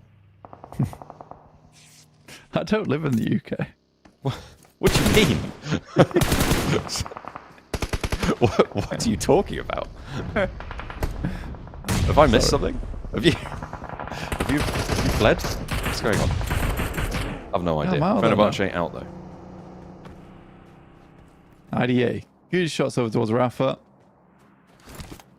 For Rafa, they did their best. They did their best, but it's looking like their best was not enough. 31 points in 23rd place. MVP still chugging along despite the rough start they had. 2 players remaining, 4 eliminations at least. Barsay taking shots over towards Ego. Ego's really having a tough time getting into towards this circle. Narvala gets knocked. Vito didn't get him, but Flux are absolutely pushing this one down. A lot of pressure being put on him. Merciless tries to go for the spray transfer. Not quite able to connect on it, but putting more pressure onto this fight. There's a lot of teams fighting in this area. Barsay and Guild. Guild go down. They won't hit their 4 points that you wanted to see from them, but nobody can't quite connect fully on that spray. Wants to go for that first aid. No, thinks better of it, and there's the clip that they were looking for. Around the edge, Barsay now have 2 players on the floor. Wagner down in the corner. The tree is there to try and keep things together. The nade pulls them apart in the meantime. The Bolt now trying to get across with the buggy. I think that's the last player alive for Guild. They have got their 4 points, but will it be any more? As Elvis tries to enter the building, will be able to launch it towards Default. That looks good, and will take them down. My boys are down. No. But they get their 4 elims. That's all that matters. They got theirs. They did it. They'll survive to see another day. Oh, fantastic. 47 points. 5 Flux eliminated as well. Barsay on the ropes here. Trying to pull themselves back together from this northwestern side fight. Rafa. Whole world of hurt. Not looking good. Gentleman's going to try and get away. Might get shot. Look at him, Carya. Definitely heard that happen. Yeah. Having to abandon the rest of his team. That's a nasty name. Just chip some of the paint there. And the Golden Morado. I mean, this is pretty good of a circle for Boars, right? They've had this position for quite a while. S2G can start to leverage, but they're only playing with 3. IDA with 4. Now, Darkin is down. We saw that just there in the picture-in-picture by the Morado. But if they can overwhelm this position from Rafa, they can get this res. Regnum Carya in the meantime going at it with Besiktas in the middle. And actually, it's Besiktas who come out on top. And that is a really big pickup, Blank. Remember, they are also fighting on that bubble. 4 points earned, and they're up to 41. Yeah, Besiktas really do need points. BX Brothers now sweating. For the first time today, they drop down into the bottom 4. 21st place. They're still kicking here inside of this lobby. with one additional member compared to Besiktas. Elvis looking to take shots down. Doesn't quite see peekers yet. Oh, that's dangerous. Yeah, don't do that. Yeah, he's gone for it. He's got the spray down. Barsay, they're on 52 points. And again, I'll remind you that there are 2 teams beneath them now who are not on the tables on the right-hand side that did play yesterday. They are teams from Group B that have got fewer than 52 points. There is 50 points on, I believe it was BRX Esports, and Galatasaray on 48 points on the table. So as soon as you surpass that, you look so much safer. So for Guild, they're 1 point away. For Barsay, they've already surpassed 2 teams in Group B, so we'll be very, very safe here moving forwards. Rafa eliminated, and now it's up to Ego, BX Brothers, and Besiktas to change that bubble. And Besiktas really putting the work here themselves. Strong position. Not sure what Madagov was doing there. A little bit of tight rope walking, but does lead to his death. IDA still playing strong though. I think IDA, all things considered, you know, they have had a phenomenal run over these past 3 days. There is definitely some mistakes there in terms of the macro, but you cannot deny that they have had some good moments here and there. And I think a lot of the mistakes that come through on that team is more experience related than anything.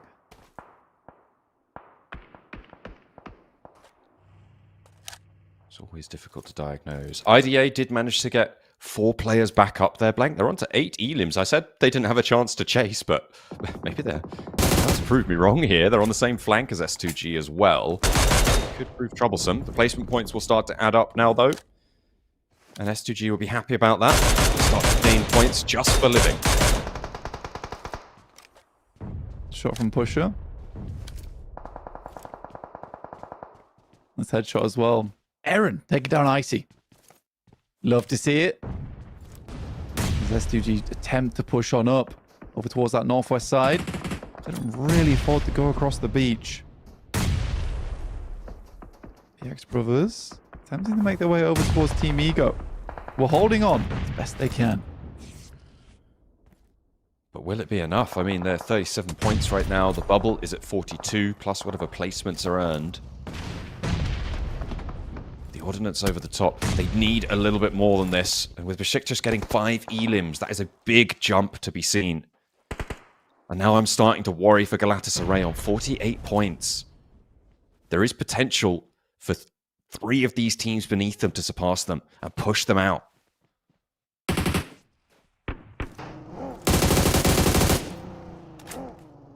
Team Ego, they're really trying to put in the work here at the end of the day, but for all the nades they've thrown, for all the shots they've sent out, John, they only have 3 eliminations to speak of.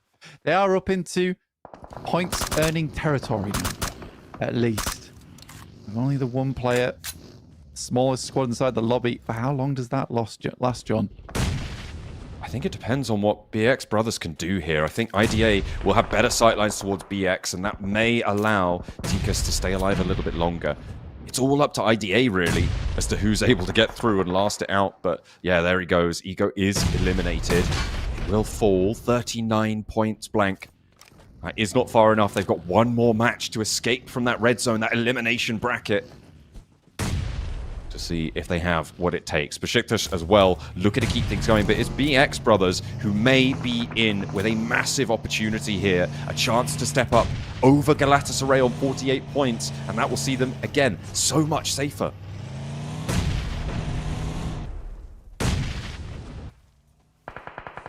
Really, really good stuff. But Besiktas still pushing on. The BX Brothers in a nice spot to keep on working this one. It is scary. It's nice to see, you know, we have this epic battle happening between Besiktas and BX at the moment. The BX Brothers in a real horrible spot to work with. Yeah, their high ground really not paying out for them. They tried to move a player forwards towards Boars, but it just didn't work out for them. Boars have had this position for so long. This eastern side has done wonders for them. They've managed to only get one elim, but they are in one of the most safe positions for it. IDA, I think they are going to be the force to be worried about on this western edge, but there's still so many snakes in the grass, not to mention S2G, who can never count out, even on 3 players. Those players from Besiktas falling though, John. IDA finding a couple of shots over their way, and they're all grouped up. Pause for a big match here.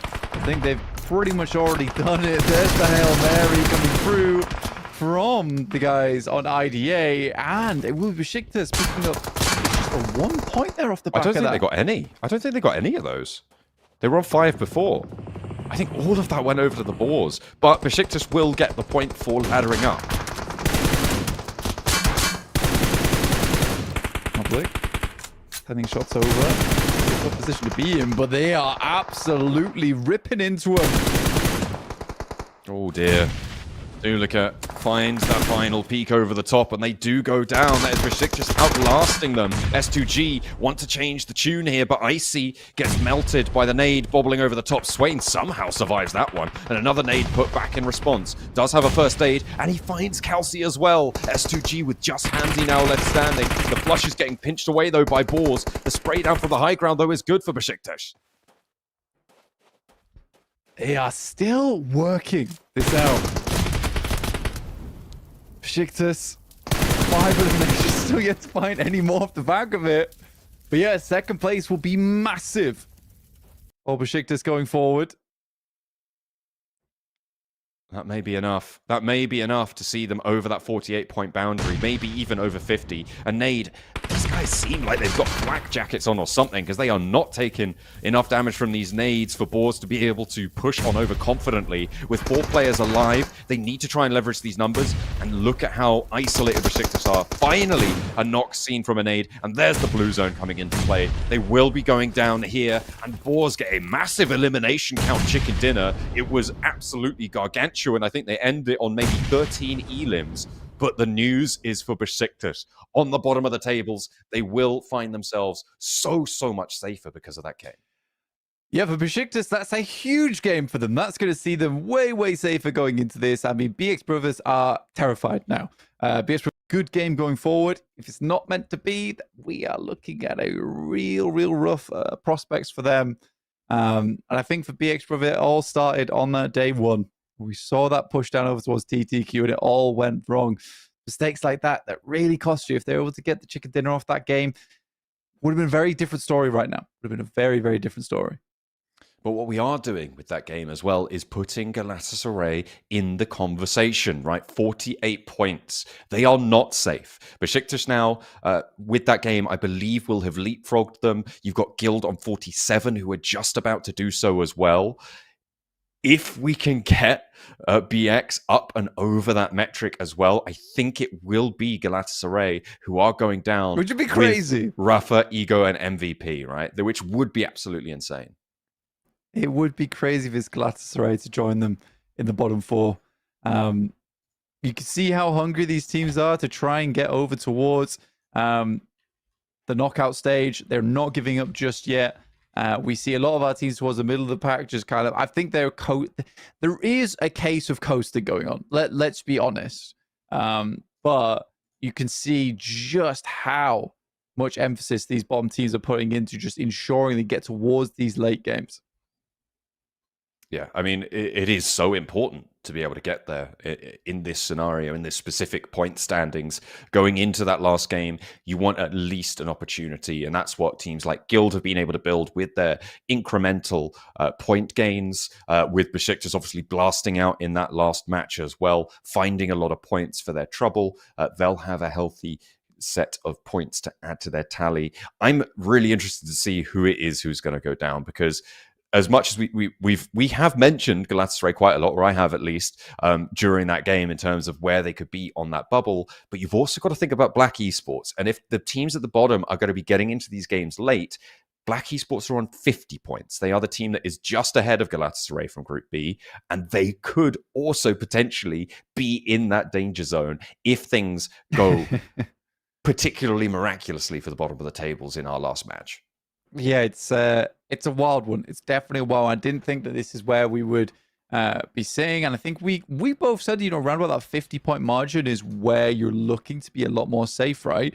But at 48, it looked okay, looked all right, but it's just not enough, and you can't be on the border sometimes because crazy things like this can happen so frequently. Yeah, I think it's very much the case that they are in danger now, and we thought they wouldn't be.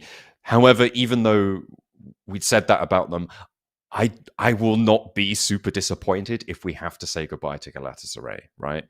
It hasn't really been a standout performance from them. It doesn't feel like they had anything. They had 3 good games, all of them on Miramar, and nothing else really to speak of. It has not been an illustrious result from them, so I'm not disappointed if we have to say goodbye. And if teams are willing to put in the effort, like we're seeing from Besiktas here, like BX Brothers may be able to mount in the next last game, then you know what? I think they'll deserve it more. That is Boars taking the MVP as well as the chicken dinner with 5 elims on course. Yeah, Cause has been a great addition, I would say, over towards Boars. Not the player we talked about the most, but certainly doing a good amount of work for the squad at the moment, which is great to see. I think Havlik, Tulica, as well as Pusher certainly needed that additional player in there to keep them in check, and I think Cause has certainly done that, just as a very reliable player on the team, and it's nice to see him step up in a big way this match.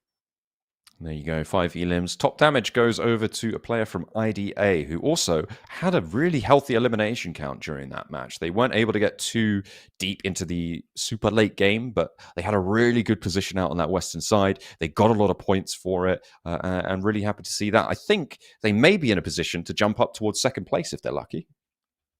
Yeah, again, there's certainly a chance there. I think that we were worried. We were kind of thinking that TTQ as well as BRX had done enough to stay over towards that top 3, but there are teams chasing. There are teams chasing now, and they are going to be losing out on a little bit of money for it. Here's the team stats from the winning team, the Boars. You can see their Cause obviously with that MVP title, but a lot of damage dished out by Havlik and by Pusher as well. I'm surprised that Havlik didn't take the MVP stat there with that amount of damage extra, but I guess that Ilim just outweighs it slightly. Yeah, a tiny bit.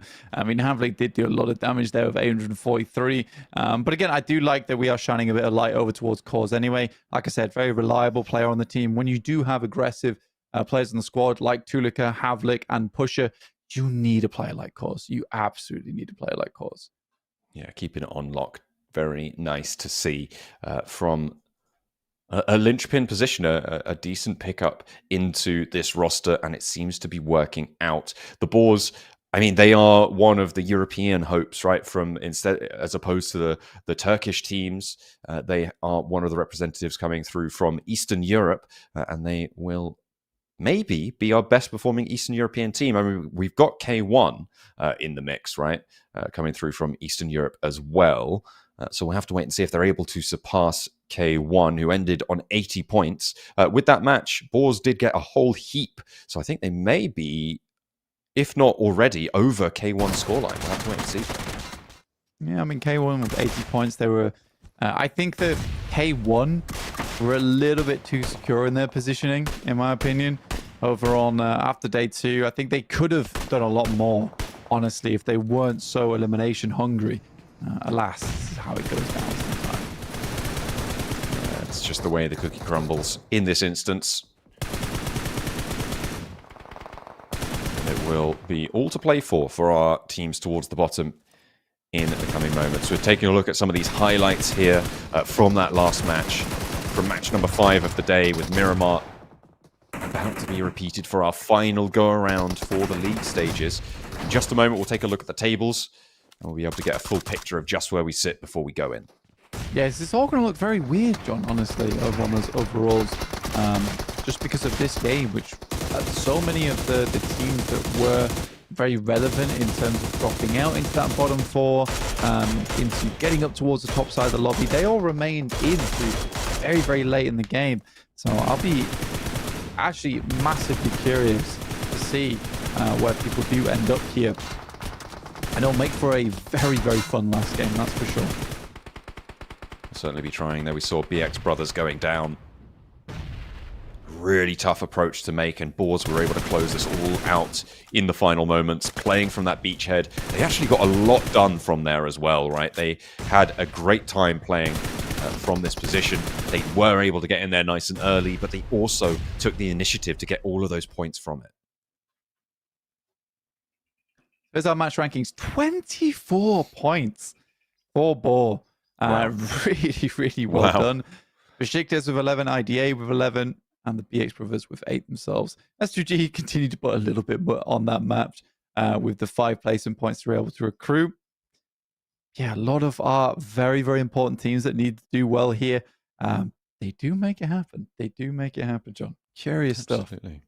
I mean, Ego with 5 and Guild with 4 is a non-zero entity in this chase as well, with Ego looking to try and catch up towards the teams ahead of them. But with both Besiktas and BX getting 11 and 8 points respectively, that has made all the harder. So they may have to set their sights on Galatasaray here if they want to jump up. But even then, that may not be enough, right? They may have to go for 50. Yeah. They're going to have to go for a big old jump up. S2G 122, and here are our overalls. So IDA get it to 94 points, 1 point away from getting into the top 3 here, John. But Boar with 87 points. What a jump up from that is. A massive ascendancy there coming through from Boars. They are now the highest rated team from the European side of the Europe lobby here. Any of the non-Turkish teams, they are the highest rated. As we take a look at our second page, you can see some of the teams from Group B are there. You can see RUKH on 54. They are the second rated team, I think, from Group B, if I'm not mistaken, with the first being K1. No, wait, hang on a minute. There's a couple more ahead of them. Either way, they're on 54, on 15th place right now, and it's unlikely that they are going to drop down all the way. But teams are giving them a run for their money. Barsay on 53. They've got a game to play. RUKH Esports, they're on 50, and this is the danger zone. 45 points being in the danger zone is insane. It actually is insane. Next game would require Ego to get up there, wouldn't they? Wouldn't it really, up towards that high point caliber for there to be big differences to force Galatasaray down? It's not a possibility, I think for Ego, getting the 9 points, they have a target to hit now, John. I mean, that's really nice. But here's the thing, right? Even if they beat Galatasaray, they also have to beat Besiktas, Guild, and BX Brothers. Or any one of those at least, to be able to jump up, right? Because not only do they have to get ahead of Galatasaray, if Besiktas Guild and BX Brothers are ahead of Galatasaray as well, they also have to beat an extra team on top of that. So setting their sights at 50 points is really where they need to be. So 11 points on the game. They do win on the placement point tiebreaker. So 11 points is their boundary for being sure of getting out of there. Don't forget about Rafa as well, because they have had pop-offs in the past today.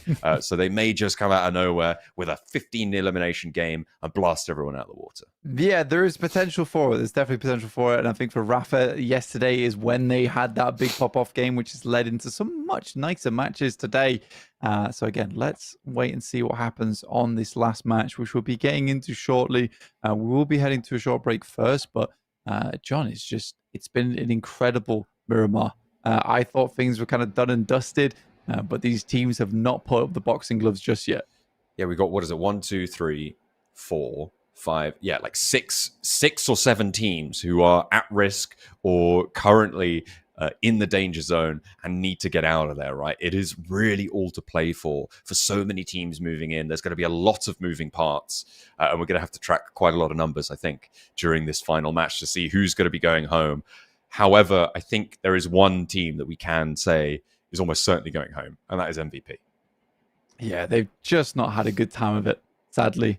But we'll see what they can get done in our next matchup. But it's far more important teams we need to take a look at, which we'll see soon over in our last Miramar and the last day of League Stage.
And we have arrived. The final match of League Stage is upon us, and we are going to be heading in momentarily for one last go around Miramar. Our players are running around, and we will be getting underway very, very shortly for the last go around. It is so close at the bottom of the tables, guys. For the bottom 4 positions, we have got all to play for. It's about 6 teams that are all fighting for a couple of spots to qualify through to the knockout stages.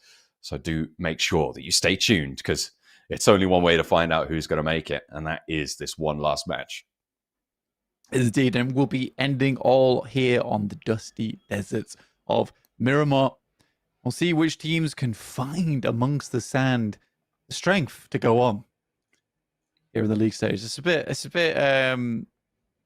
bit grandiose here actually for league stage. Yeah. I'll pull it back. Which team can do it today in the league? Well, stage? someone's got to do it, don't they? So, like, who could make it? Who could do it? Who could make look, it? Can anyone do this, please? Like, Someone do it. Just someone. Like, I don't Which really one mind of who. you? Which one of you will it be to do it? Is it going to be that guy? Or this guy? Could be these guys. Never Find know. out soon here on Miramar. It should be coming to you in approximately 5, 4, 3, 2, 1. There it is. Oh my goodness me! I thought Max was a magic man, but you are Grand Warlock here. As we move into our final game. Yes. I He has know. wrought I am his, talented. I am talented. What He's skills? wrought his macabre weave of spells upon the games to know exactly when things are going to be happening. And he has given us the foresight to see the plane path from Minas del Sur to Oasis up in the top side. Yeah, I can see a lot in my crystal ball. Unfortunately, Okay. it's very dusty right now, so I can only see a little bit. As league Just a stages. Just a little bit. But yeah, straight into it with a plane path, like you say, directly through the center of the map, heading over towards the north. We are looking at Rafa, same circle by the way. Looking at Rafa, Besiktas, Team Ego, BX Brothers. Ooh. Not MVP though. No, not them. Not them. Get out of here, MVP. And in You're not the part of this. corner of our eyes, we are looking towards Galatasaray, who are sweating right now. And in the corner of my eyes, I'm looking at BRX Esports, who are not sweating, but getting ready to apply deodorant. Yeah, it's needed at this point. That's for certain. S2G on our screens, they're fine. You know, this team smells good. Got a good fragrance about them, and that fragrance is odor number 1 in the tables. Odor 1, maybe. Odor 1, yeah. I like it. Odor Either be the one. Odor 1. Yeah. There you go. Boom. All right, that's merch sorted. It is. Get that copyrighted right now. I actually already did, so you can't have it. What? Bagsy. Infringement Bagsy. alert. Bagsy. There you go. I have to buy it off John then, I guess. Yeah, £20. Can't believe I said it first and you already copyrighted it. Right? Yeah, too No! One of our teams being laid low right now is Carya. Seeing to it, the Rafa may be drawn short. The boys themselves, one player left standing, a hop in over the side of the stables, and that is the end of their tournament. Our first team to be fully guaranteed to be eliminated. It is Rafa. Damn, unfortunate stuff. I believe we don't have the tables for this game. So What? you'll just have to trust us. Rafa is now out. Start writing stuff down. Yeah, you are. Fortunately, you know what I can do? Who's done that? Go Oh, back, we can set up back, a sheet. back in the VOD. Yeah. Grab this. Oh, yeah. You Oh, yeah, can't very stop smart. Me. Can't stop Very me. smart. Yeah, we know how it goes. Let me just scrub this a bit. Boom. Alright, boom. Have you got it? Just give me a sec. Have you got it? Come on. Chop, chop. Give me a I don't think they've second. shown... yeah, okay. Fair enough. I'm going to be writing down the points as soon as they pop up on my little notepad. Yeah, I'm we'll not be going to keeping do track. that. I'm going to use this special thing that you may have heard of. It's called print screen. Okay, that's fair. That's probably just as good. Yeah, likely. You have to write them all down. I'm going to bolt straight in paint. Easy. Fair enough. Fair enough. Goodness me. Right.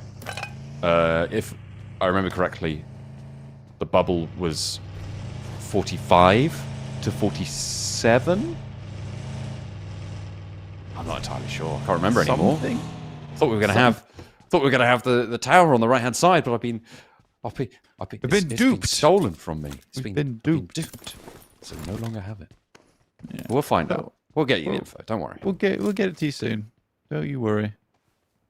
Got you covered. We're just, we were slightly taken off guard, but it's fine. But we do know that Rafa won't be in. That's the thing we do know. Yeah, Rafa's donezoed, which I think does technically keep Galatasaray safe, right? No. Rafa No? were beneath ego still. Oh, were It's they? ego that we need to be paying attention to for a big game. Right, okay.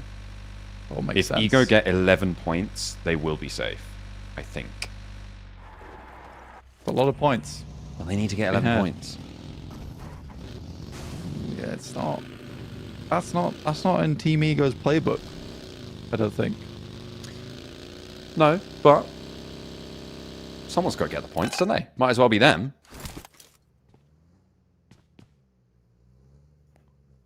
That's what it's all about, getting the most points. S2G Yeah. taking shots from Flux down into the mechanic dip. And Hamzy, looking for healing, only has... Actually, he's got first aid, but he's popping the bandages instead. Should have popped a first aid there, but I think that nade was going to take him down either way. And that's Yeah, no S2G more. losing a player. They've already done their job, though, and so Fireflux. Yeah, no matter what happened, it would have been over for him. Yes, camel gameplay. My favourite. Oh, big fan. Big fan. That's some ornate weaving going on there by Storm. And I'm not just talking about his camelsmanship. Camelsmanship is good. I like what you did there. It's like horsemanship, Mm. Yeah. That's it. That's canon now. ID8 on our screens. Done very well so far, I would say. Really good stuff from them. Been pleasing to see this team perform well. Yeah, it definitely has. Again, I have high hopes for them over towards the knockout stage.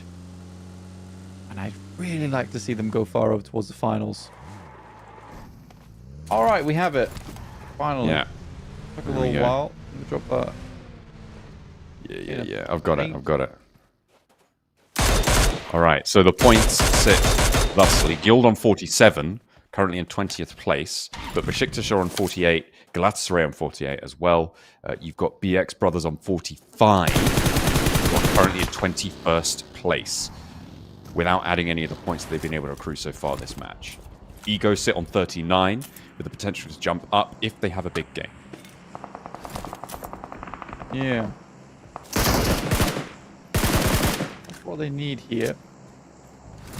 And that's what we do be looking for.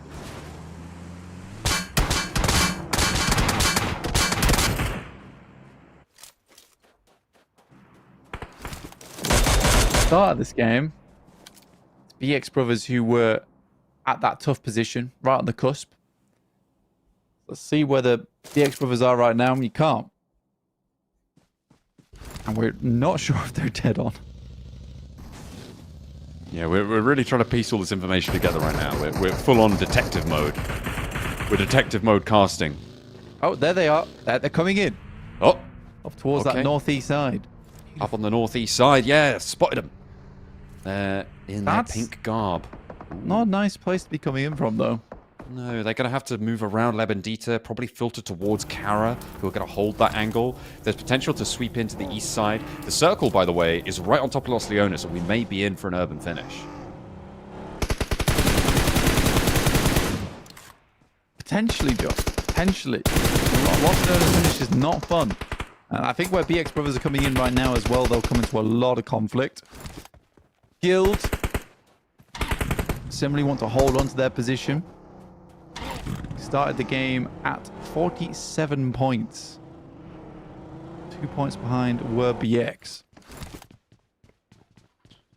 Barsay, they are a little bit free and clear on the tables, so not too much to worry about for them. They have 53 points. If they can get 1 point on this match, they'll be even safer with RUKH behind them as well. And that will be nice to see for them. That's Papara Supermassive losing a knock. I'm not seeing any of our important teams right now going super low or taking too much damage. I'm looking at 6 teams right now, Blank, to see who is going to be in. Well, 4 teams playing in this game, and this is neither of them. Falcons, though, have had a pretty shocking day, I think, all things considered. They have done enough to see themselves further forward, but it's not what we expect from this sort of a team. S2G taking some fights as well. That is over towards Carya. I expected this fight to pop off, but I thought it was going to be with BX Brothers instead. But no, Carya taking heavy casualties. Sarah has been knocked. I'll see you later. Far forwards. I think Icy took a little bit too long on that nade. Didn't quite connect there. And Carya can get these reses going. Yeah, another nade in the hand to CEO later. Looking to pull the pin on that one. Bit too off to the side, and they're getting the reses off again. I will say CEO later has done a very good job of holding down the front line a lot of times here for Carya. But that time around, he goes down just a little bit too early. Oh, I thought that was the nade popping up on the Elim feed, but no. There is another one though, and he looks at the spray, doesn't have any more nades in tow, so instead pops the chunk out on the DBS, goes for one, but it's traded off even stronger, and Icy falls in a forward position. Calci nowhere to be seen relative to him, so we'll just be losing their player there. Papara Supermassive, they've been locked in this fight with Boars for a long time. This is out on the southeast side as they try and make their way on forwards. And neither of them looking super healthy with it. Tron tries to look for shots, but his teammates are getting cleared up in the meantime.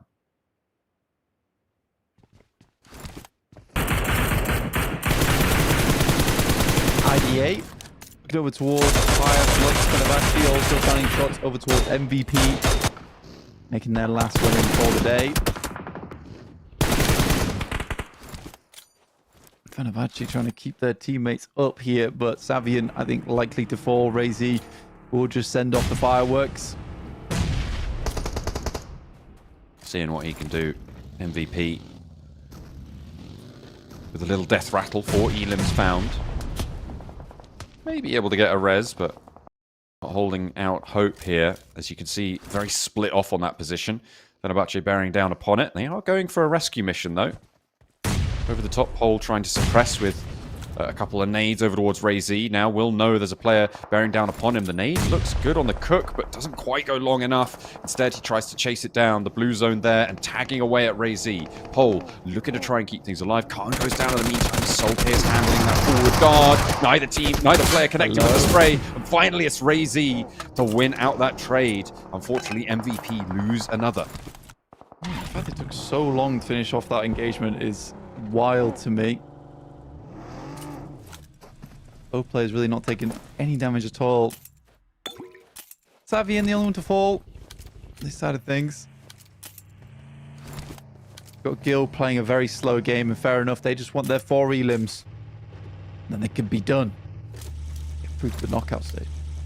I mean, 4 would be perfect for them. They're on 47 points right now, Blank. If they get up to 51, they surpass RUKH Esports on 50. Which would mean that they have at least 2 teams behind them. Definitely safe from elimination here. So that is all they need. As much as we've been joking about it, 4 elims would be absolutely brilliant. And they'll feel very confident about that. Just getting ahead of Galatasaray will be a little bit of a relief. But You do want to go that extra step. Try and jump up over that 50-point barrier.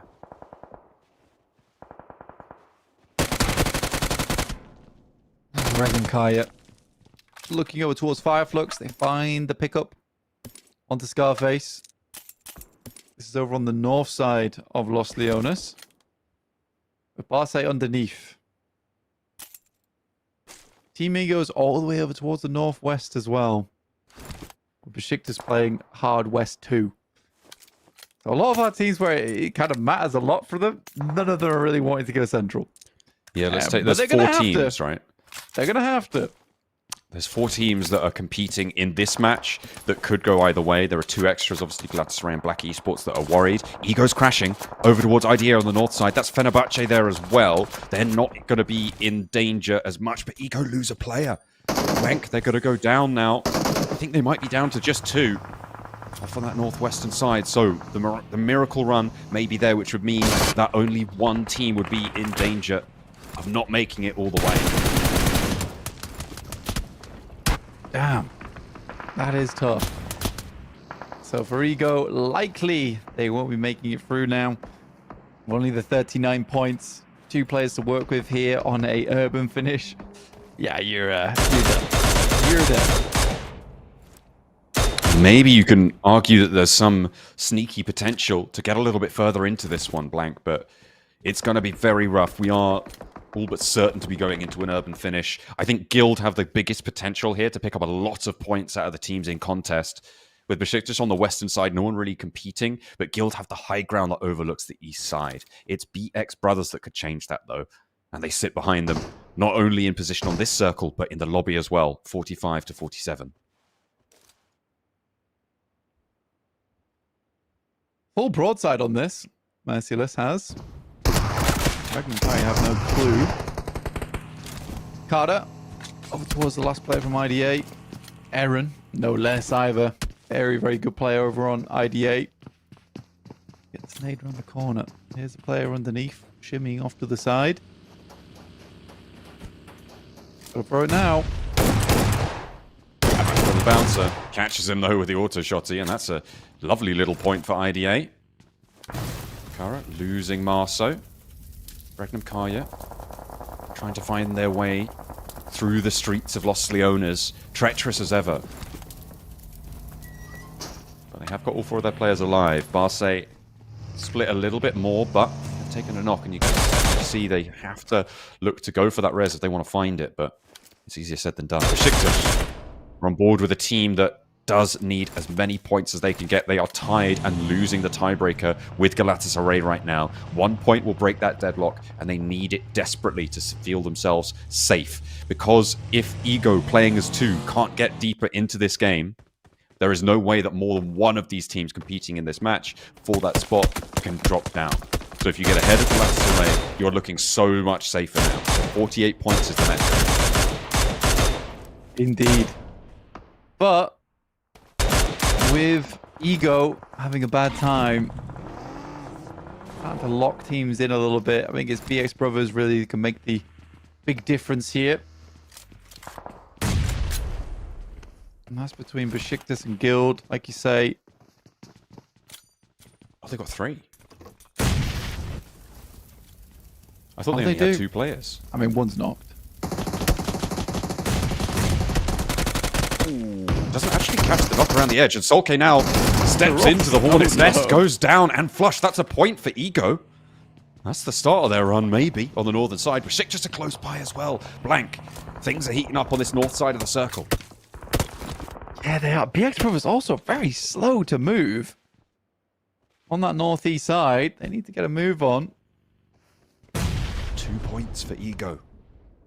Remember, they needed 11 to get ahead of Black.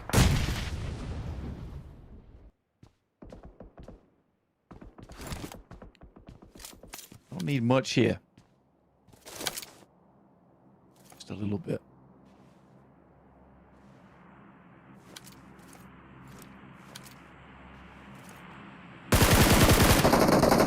BX Brothers making their way in. This is a big roll-up coming through from them. Need to make this one work. Bishke tries to get on into cover. does manage to find something. Looney as Ooh, well good tag. just about evades it, but there's the spray down, and that's from Guild as well. They find that, and they get the point. They're right next door to each other on the tables, and Blank in this match. It is going both ways, and Barsay are having a say over towards Default. That was a point picked up for Guild, though. Crucially, that puts them on 48. That is huge. Huge for them. Guild taking a little bit of damage, but two teams that desperately do not want to be next to each other have found themselves nasty, noisy neighbors. Have to work with it. Guild taking a lot more damage than potentially they would like. Tree makes his way in, but it's taking a heck of a lot of damage. Has to abandon the UAS. Ooh, Besiktas are chiming into this fight as well, putting some suppression down towards Barsay, who will be able to heal that up, but they have isolated themselves atop the tower for the time being. Guild with 1 point, put themselves on 48. They lose the tiebreaker with Galatasaray and with Besiktas currently. So they are dead even with both of those two teams now, but they are still at the back of the queue. Fenerbahçe on our screens. Barsay finding another over towards default. The res likely comes through. Here's Fenerbahçe and Team Ego, though. If Team Ego goes down, we lock it in a little bit further. And it'll be only the BRX brothers who have any way of returning into the top 20. Besiktas starts to get a little bit further into this game, but still only 0 points on their side. Guild with one found. Oh, a nade over it. Look at those health bars, Blank. They are not friendly. Not conducive to gameplay. Another nade in towards the door. If it's close enough, it'll go through. Tikas does get the heal off. Fenerbahçe looking to try and slow this one down. S2G eliminated in the meantime. A nade out the front to try and keep things alive. And Ego are struggling for breath here. But there's a spray down. Who's this? It's Besiktas coming in to maybe save the day. But the burn is on. And Ego go down to one player alive. He's ticking down as well to the flames in the corner. And Ego fall. Blank. It is now all up to BRX brothers to try and find this one. And it's Besiktas to pick up the points for that spray down. They must have got so many for that. That's 2. And that is going to put them ahead of Galatasaray and tied up with Black on 50. Which is fantastic news for Besiktas. Meantime, Barsay do find one over towards Kisyu. And it's all to do with this fight right here between Guild and BRX brothers. We're both quite comfortably in the circle at the moment. Both teams right on the edge of falling out. It's now down to 3 teams, Blank. Besiktas with that, and with the fact that Ego have gone down, have managed to confirm themselves. They have qualified. It's Galatasaray in danger on 48. Guild are losing the tiebreaker with them now, also on 48. They can survive until 2 more teams go down. They get a placement, and that will break it, because they will go up to 49 points. Behind them is BX. So the 2 teams we're keeping our eyes on here now are Guild and BX brothers. These are the only teams that can change their fate. Funny thing is that BX brothers and Guild could quite literally be brothers in arms here. They both make it towards that end game, in which case Galatasaray will be the ones heading down into 21st place. Both BX brothers and Guild would make it through now that Besiktas has overtaken Galatasaray in the leaderboard. All out off just getting those 48 points. Goodness me. But the fact is that BX brothers and Guild are right next door to each other, Blank. That is really nasty in terms of position. Luckily, they are dead central, and it's unlikely that either of these 2 teams pulls the trigger unless they have a big knock from a nade like Default was trying to find there. There's no chance that they cross this road unduly. There's just too much time left, and they can rack up these placements. They know how important it is. Besiktas, they have done enough. So even if Falcons take them down here, they will be seen again in the knockout stages.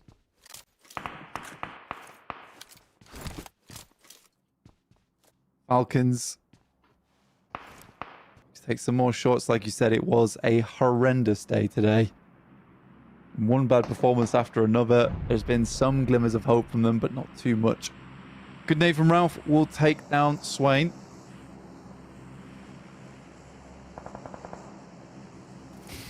So funny looking at Guild and Pietz from just refusing to do anything, and why would you? Why would you indeed? A couple of placements is all it's going to take, right? BX Brothers currently started the game on 45 points. They would lose a tiebreaker on placements with Galatasaray. They are 15 placements and to 20 placements, and Galatasaray have a chicken dinner as well, which means they're already behind on that metric. So, 4 points necessary for BX Brothers this match to see themselves ahead.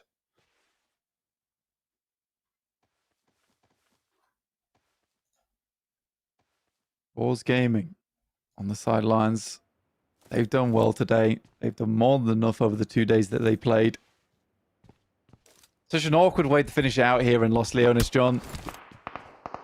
Not fun whatsoever. And the circle cuts both Guild and BX Brothers still into this one.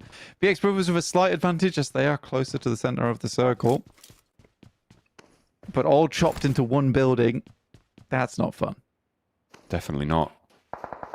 At the moment, it looks like Regnum Carya may have command here, but Barsay, I think, still have the high ground over almost everyone for the time being. Guild, with the 1 point they've earned, are tie-breaking and losing with Galatasaray right now. They desperately want one more point, but again, it's that two-team bracket that they need to just jump over, and that will win it for them. Oh, it's all so close. I don't know how many, if any, elims the BX Brothers have. For getting into the position they did, they've managed to lose a player, but having a central spot is good news. No elims for BX Brothers. Yeah, nothing found. Balls make the cross. A good shot as well. Midway on that cross. Up towards Fireflux. Matcap does go down because of it. Luckily, Solus is there to follow up. Default trying to get some shots over towards Barsay.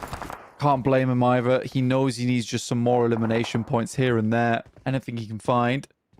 Let's go towards the outer edges, though. Potentially find himself some elimination points from elsewhere. Tron. Could be an outside chance, actually. Dagger in the night coming through from Papra Supermassive. I mean, at this point, if you're Guild, you'll take a one-for-one trade. Not that you know that, however.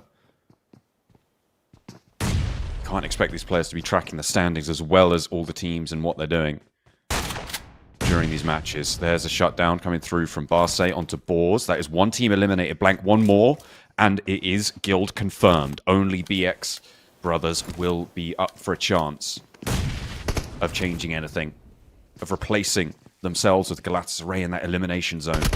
Just one more team to go down, and Solus may be that player.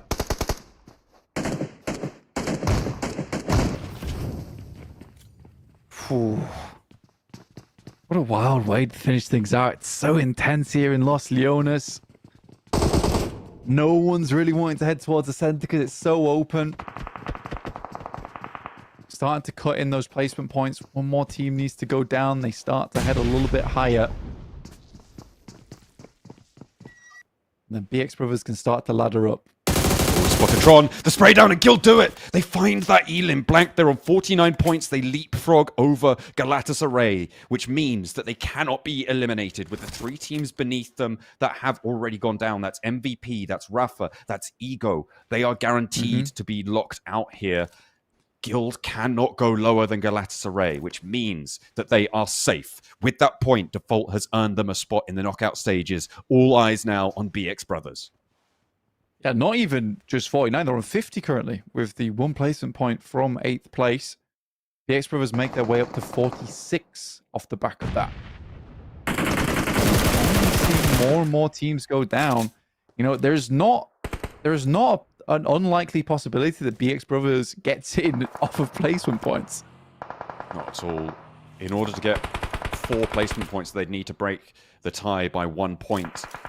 They would need to get up into 4th place. So any elims they can help removes that boundary, needs them lower. Every placement now they go up, Blank. From 7th to 6th, it goes from 1 to 2 points, then 3 points, 4 points. That's what they need to be focusing on. Finding an elim will reduce that boundary by 1 placement every single time. So we're currently looking at 4th place, or if they can find an elim, 1 place lower per elim they find. Barsay taking shots over towards Regnum. Carya off in the distance. Default's been having an eye over towards that point up top for a long, long time. The nades start to go in, though. Guild's already done enough. If they go down here, it's fine, but they're looking to put an end to BX Brothers' performance, and they're doing it well. With 6 teams remaining, there's 2 placement points here. BX Brothers don't need to win this fight. They just need some elims from it. They just need to hold out for a moment longer. Guild get across. But they have not taken down the BX Brothers. All 3 of them still remain. And teams are falling like flies. Guild are not going to stop. Looney may be able to extract value. 4 teams. Blank, they've done it. This is 4 teams remaining. 4th place guaranteed. And BX Brothers may have just sailed on through. With 4 teams remaining, teams falling around them. They have done a lot of work. And they may be even able to do a little bit more here as Guild are starting to fall. As long as BX Brothers can confirm some of these eliminations, I think for them, what they're going to realize at this point, that there's no point moseying around here. Just go around the corner, try and pick up some of these elims, get yourself further in. They've already made it, but this is going to make it so much easier for them. Guild and BX Brothers get ahead of the rest. It will be Galatasaray to fall into 21st place. Being our 4th team, join Ego, Rafa, and MVP. What a close down right until the final moments. BX Brothers had a gauntlet laid for them and they were able to go the distance. Barsay in the end find that last chicken dinner, but it was so closely fought on those tables. Blank, what a way to close it down. It was literally until the final moments to confirm these top 20 teams. Yeah, crazy stuff. And I think honestly for the boys over on BX Brothers, that last moment, it was so critical. Teams started just falling like flies, and as Guild started running them down too. What a horrible moment to find themselves in. But overall, what a good day of PUBG Mobile we've had for Galatasaray. Probably one of the worst days for them, honestly. To watch yourself slowly sink further and further down the leaderboard and now end up in 21st place when they thought they'd done more than enough. Really good run from BX Brothers, from Guild towards the end. There was 4 points. There's 4 measly points per game. That's all Guild needed. That's all Guild needed to make it happen. Hopefully a few more in the knockout stage, boys. We're gonna need a little bit more than that. Yeah, right. Out of the frying pan into the fire for these teams, right? They've managed to make it to the next stage, but will they be able to go even further than that? I mean, BX Brothers I think they went down in 3rd place, which will net them 5 placement points. They got 2 or 3 elims in the mix of it all as well, which is going to be very valuable. I think they may have leapfrogged again over RUKH Esports in the mix of it all. So I think we may actually have a situation where RUKH Esports are on that bubble. If I'm not mistaken. Yeah, we'll have to wait and see how it all pans out here, John, honestly, and we'll get over towards those overall standings in just a little bit, but it is confirmed now that it will be Galatasaray, Ego, MVP, and Rafa not making it through to the knockout stage as we close out our league stage. The rest is all just pride on the line towards the top side of the lobby. I think Boars might have done quite well there to maybe ladder up a little bit towards maybe a top 5, maybe a top 4. We'll wait and see how that happens on the leaderboards, get themselves a bit more cash in their back pocket. That is what it's all about at the end of the day, right? The cash, that's all you need. That's what PUBG Mobile is all about. Just earning loads of money whenever you can. Pretty much. That's, it's an admirable goal, I think. But no, we are going to be taking a little look at final moments coming on through. You can see that BX Brothers, they step out. Guild, I think, actually managed to get into 2nd place there. Oh, no. Was it BX Brothers in 2nd? Or was it in 3rd? Okay, no. There was another team. Yeah, okay. Barsay across the way. Falcons get up into 2nd as well. Just their best showing today. It is. Considering they kind of fell down quite a little bit earlier, they had a bit of a good performance towards the end. Here's Barsay Nihat with 676 damage done and 4 eliminations. They had quite a good high ground position up towards top side that they took advantage of. Yep, absolutely. They were playing from the high ground, taking shots at everybody around, and having a pretty good time of it. I mean, this guy, he's got the eagle eye. What can you say? He's locked in on everyone surrounding them. this is what happens in a Los Leones finish, right? This is the case that you'll see more often than not. There will be a team who just commits to the high ground and gets a lot of damage going on in. Taking a look at the match stats, though, he will not be seen. His default on 708 takes most damage, and Elvis with 4 elims takes highest elims. Yeah, default doing a pretty good job with the 708 damage. I think for Guild, they are very lucky to have him on side. He's a wonderful player overall. Elvis also with the 4 elims total for Barsay. Barsay have been really quite quiet throughout the entirety of the day, but finally a little bit of a good shoe-in towards the end of it. I think they took advantage of that high ground coming through from Los Leones for quite some time. And I was surprised that they got all the way towards that end game there, John.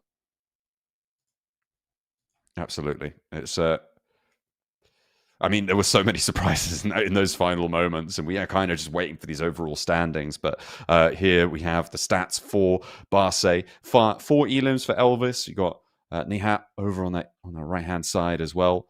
Got a little bit more damage. Same elims as well, so pretty happy with their performance all round.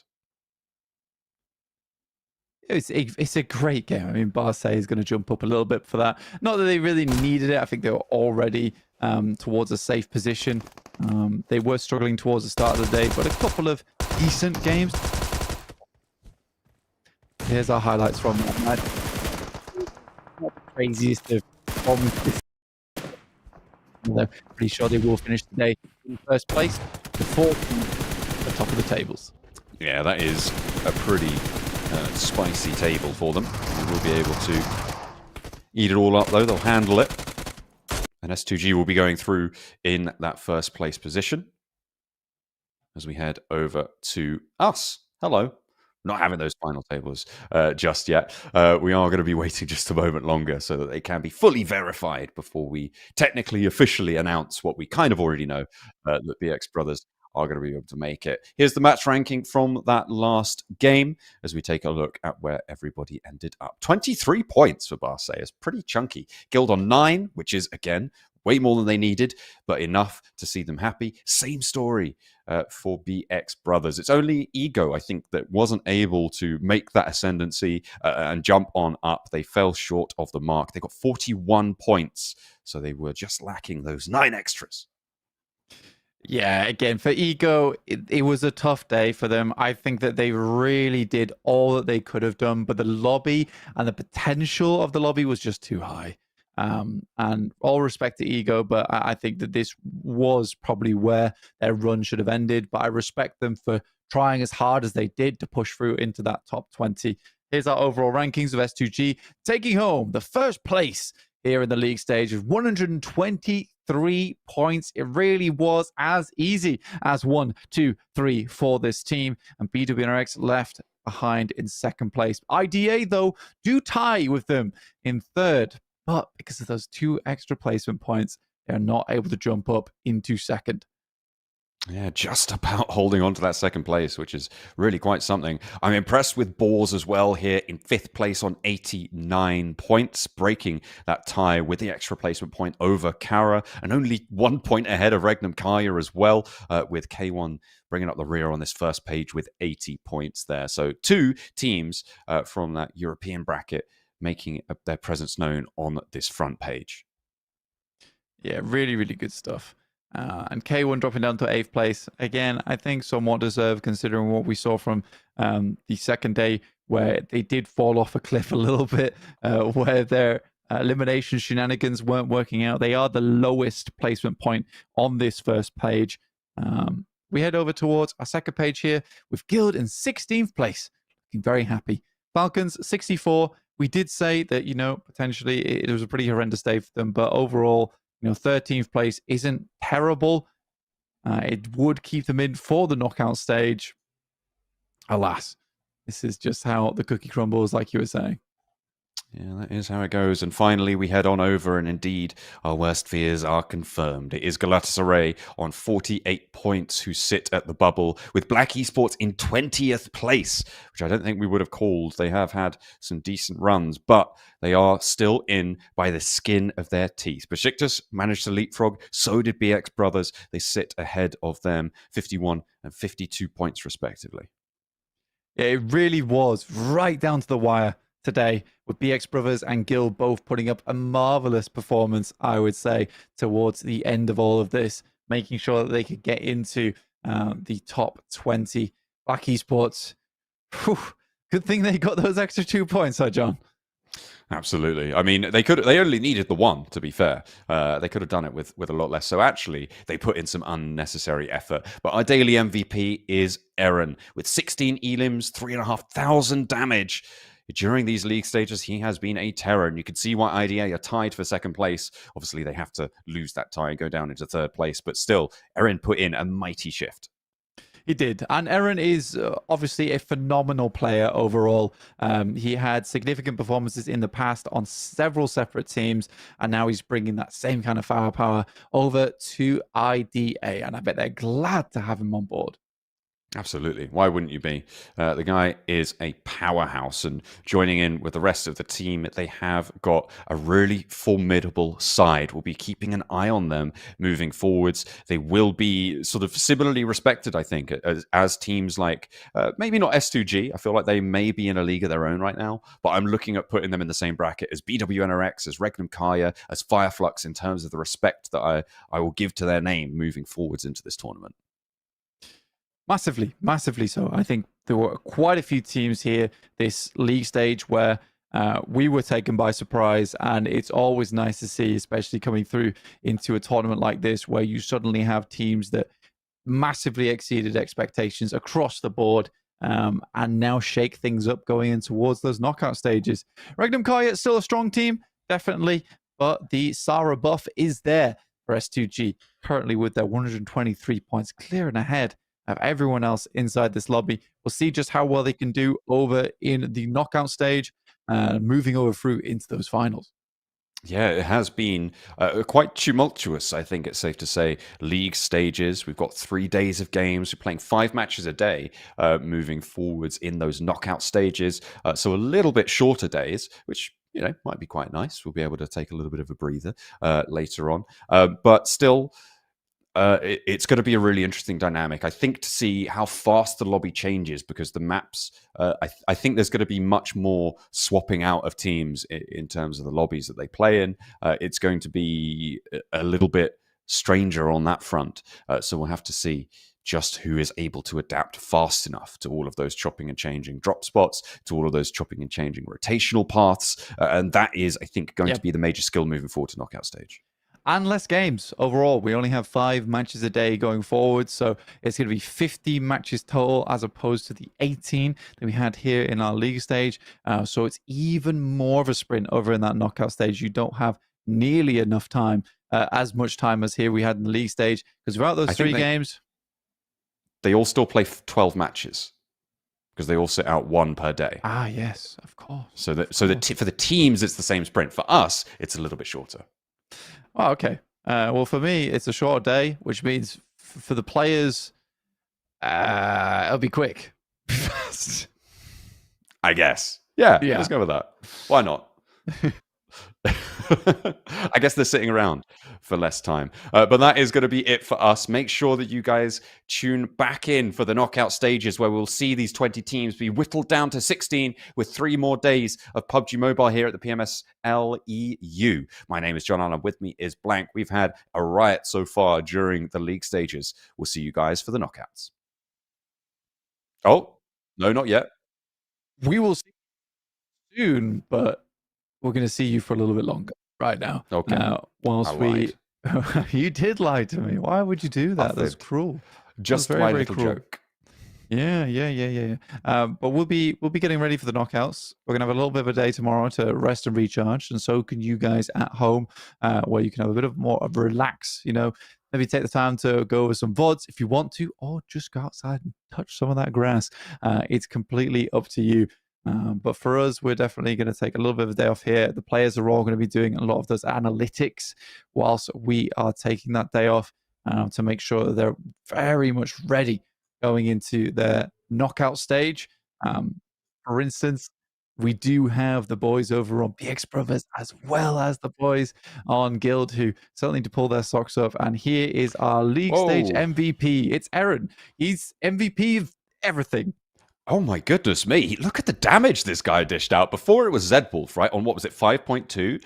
Eren has just eclipsed him completely. That is a magnificent damage total. Playing over 12 matches, that is, was that 500 and 500 and change damage average per map, which is absolutely nuts coming through from Eren. This guy has made an impact, to be sure. These are the teams that are qualified for the knockout stages. You can see our top 20 teams will sit there in order from S2G all the way down to BRX Esports. Which is very cool to see, you know, all of our teams heading through in towards the knockout stage. We got to take a look at it earlier in our overall standings, but this is all of them placed side by side in order, like you said, John, which is always very pleasing to the mind. Definitely is. I'm enjoying the presence of Boars Gaming, as I highlighted earlier, on that top line. But I think that Thunder Talk is the most interesting team for me when it comes to maybe proving themselves a little bit more into those knockout stages. I'm hoping that they can really seal the deal as a really strong team there. Carya, they fell off today, and I don't think that I'm going to be expecting as much from them as we move through this tournament. I'm hoping that Boars can keep up that pace, but it is S2G who need to keep that top spot under control if they want to be in with a chance of jumping in to the PMWC later this year. Absolutely. For S2G, you know, it's been a long time coming. I think this little rebuild that they've got going on looks very good so far. But for how long can Sarah be loaned to you? Will they need to find a fourth player, or are they just going to hire him non-stop? Because I think at this point, you kind of have to. He's such a crazy player that someone else will pick him up if you don't at this point in time. I think Sarah, so good as a player. It's amazing. Absolutely. Well, this time, I promise you, I'm not lying. We are going to be heading off, and we'll see you guys in a day's time. You've got a day off, but we'll see you guys back here for the knockout stages where things will get serious as we chuck 4 more teams out of the mix. We'll see you there. Bye.